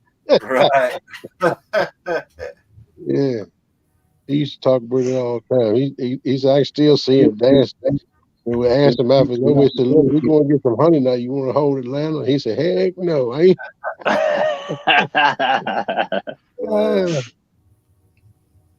They eat him up, man. Yeah, I got in honeybee nest, and one of those yellow Japanese hornets was trying to take over the honey nest. And that's back when I was logging. I threw a tree across a deep ravine like gully, and I walked the tree across with the saw cutting the limbs. And I got about halfway across, man. Them things got to popping me all up in the back of the neck, around my head. I couldn't figure where it's coming from. Then finally I found the nest. Man, them things eat me up. I got stung like 18 times before I could get across that log and get away from it. Yep. Oh, Man, they tore me up. My head swole up, man. And the guy, one of the foreman on the crew, he told me, he said, man, lay in the back of the truck so and heal up. You be ready to go tomorrow. thank I you said, for coming in, Garv. We'll see you later. Take it "Later, easy. God." I said, I won't be in tomorrow, maybe not the next day. I swole up.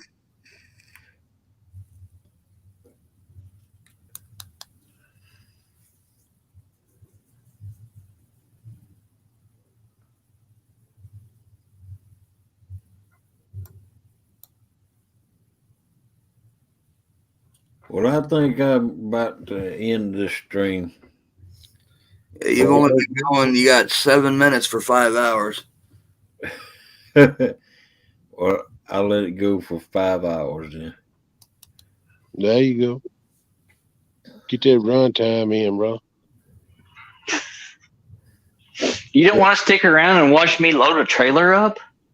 I don't got enough of that, brother. I did that. I don't need to do no more of that. It makes me upset every time I see that. I've done enough of loading and unloading too in my lifetime. I thought we were friends. Oh, we Andy, friends. That just don't mean I want to watch you load a trailer though. Take it easy, Andy. Thanks for coming in. I just, All right, Andy. Hey, take care, brother. Andy, what See is ya, Andy. Take it easy, Dallas. Thank you for coming in. later, See you, Dallas? brother. Later. Yeah, I don't know what sleep is I next. consider myself your friend, Kelly, but I just ain't got That's enough where of you that draw the trucking line on stuff. our friendship. 35 years of trucking, I done seen enough of that mess. Right? I do miss it though. I like to get back on the road again and take a trip every once in a while. I miss smelling that diesel smoke, man. It gets in your blood. That's right. I've been Next out time Hoghead going on the run, I'm gonna ride co-pilot with Take it easy, Chucky.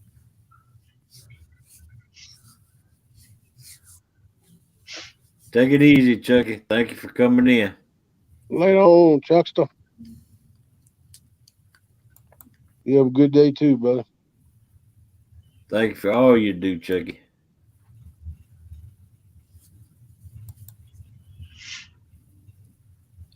Yep.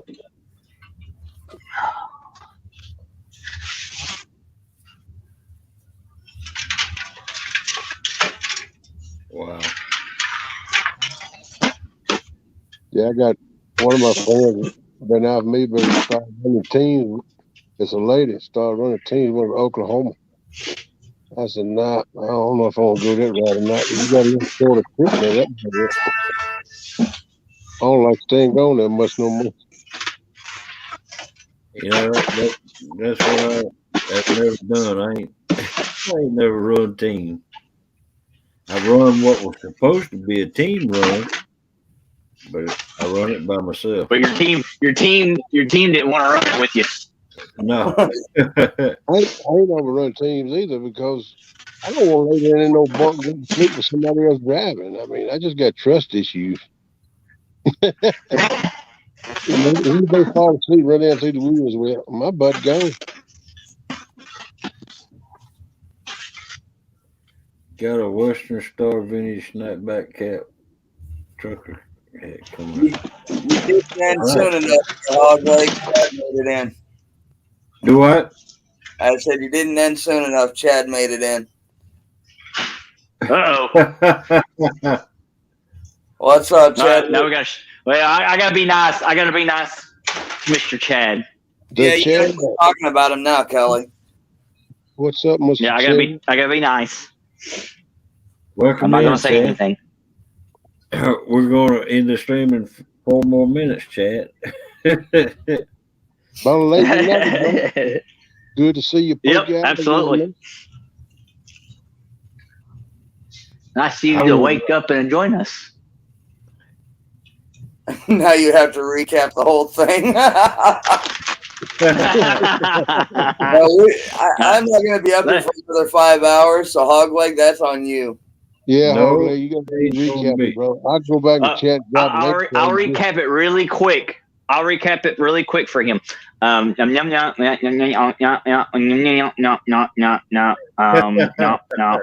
Chad. There you go. There you go. We done it. We're good. Yep. Bloop, bloop, bloop, bloop, bloop, bloop, bloop. You gonna recap the whole thing. All right, we're at the 2 minute. It's like one of those. It's like one of those rewind things. Like yep. Right.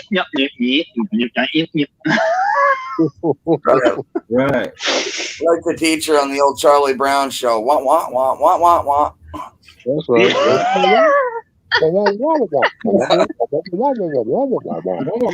Fishing tournament. Wah, wah, wah, wah, wah, wah. Fishing tournament. Wah, wah, wah. Rules. Wah, wah.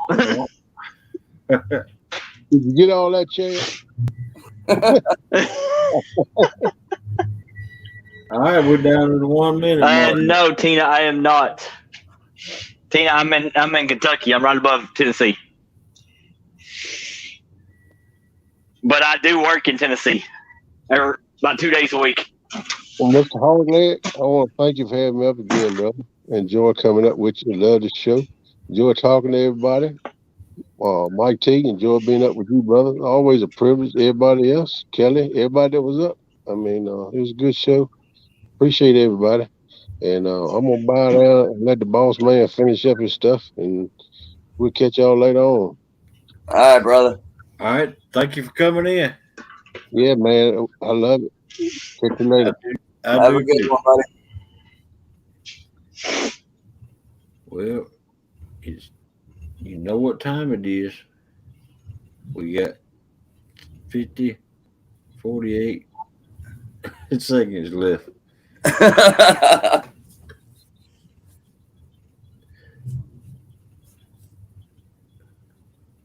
Take it easy, Ernie Brown.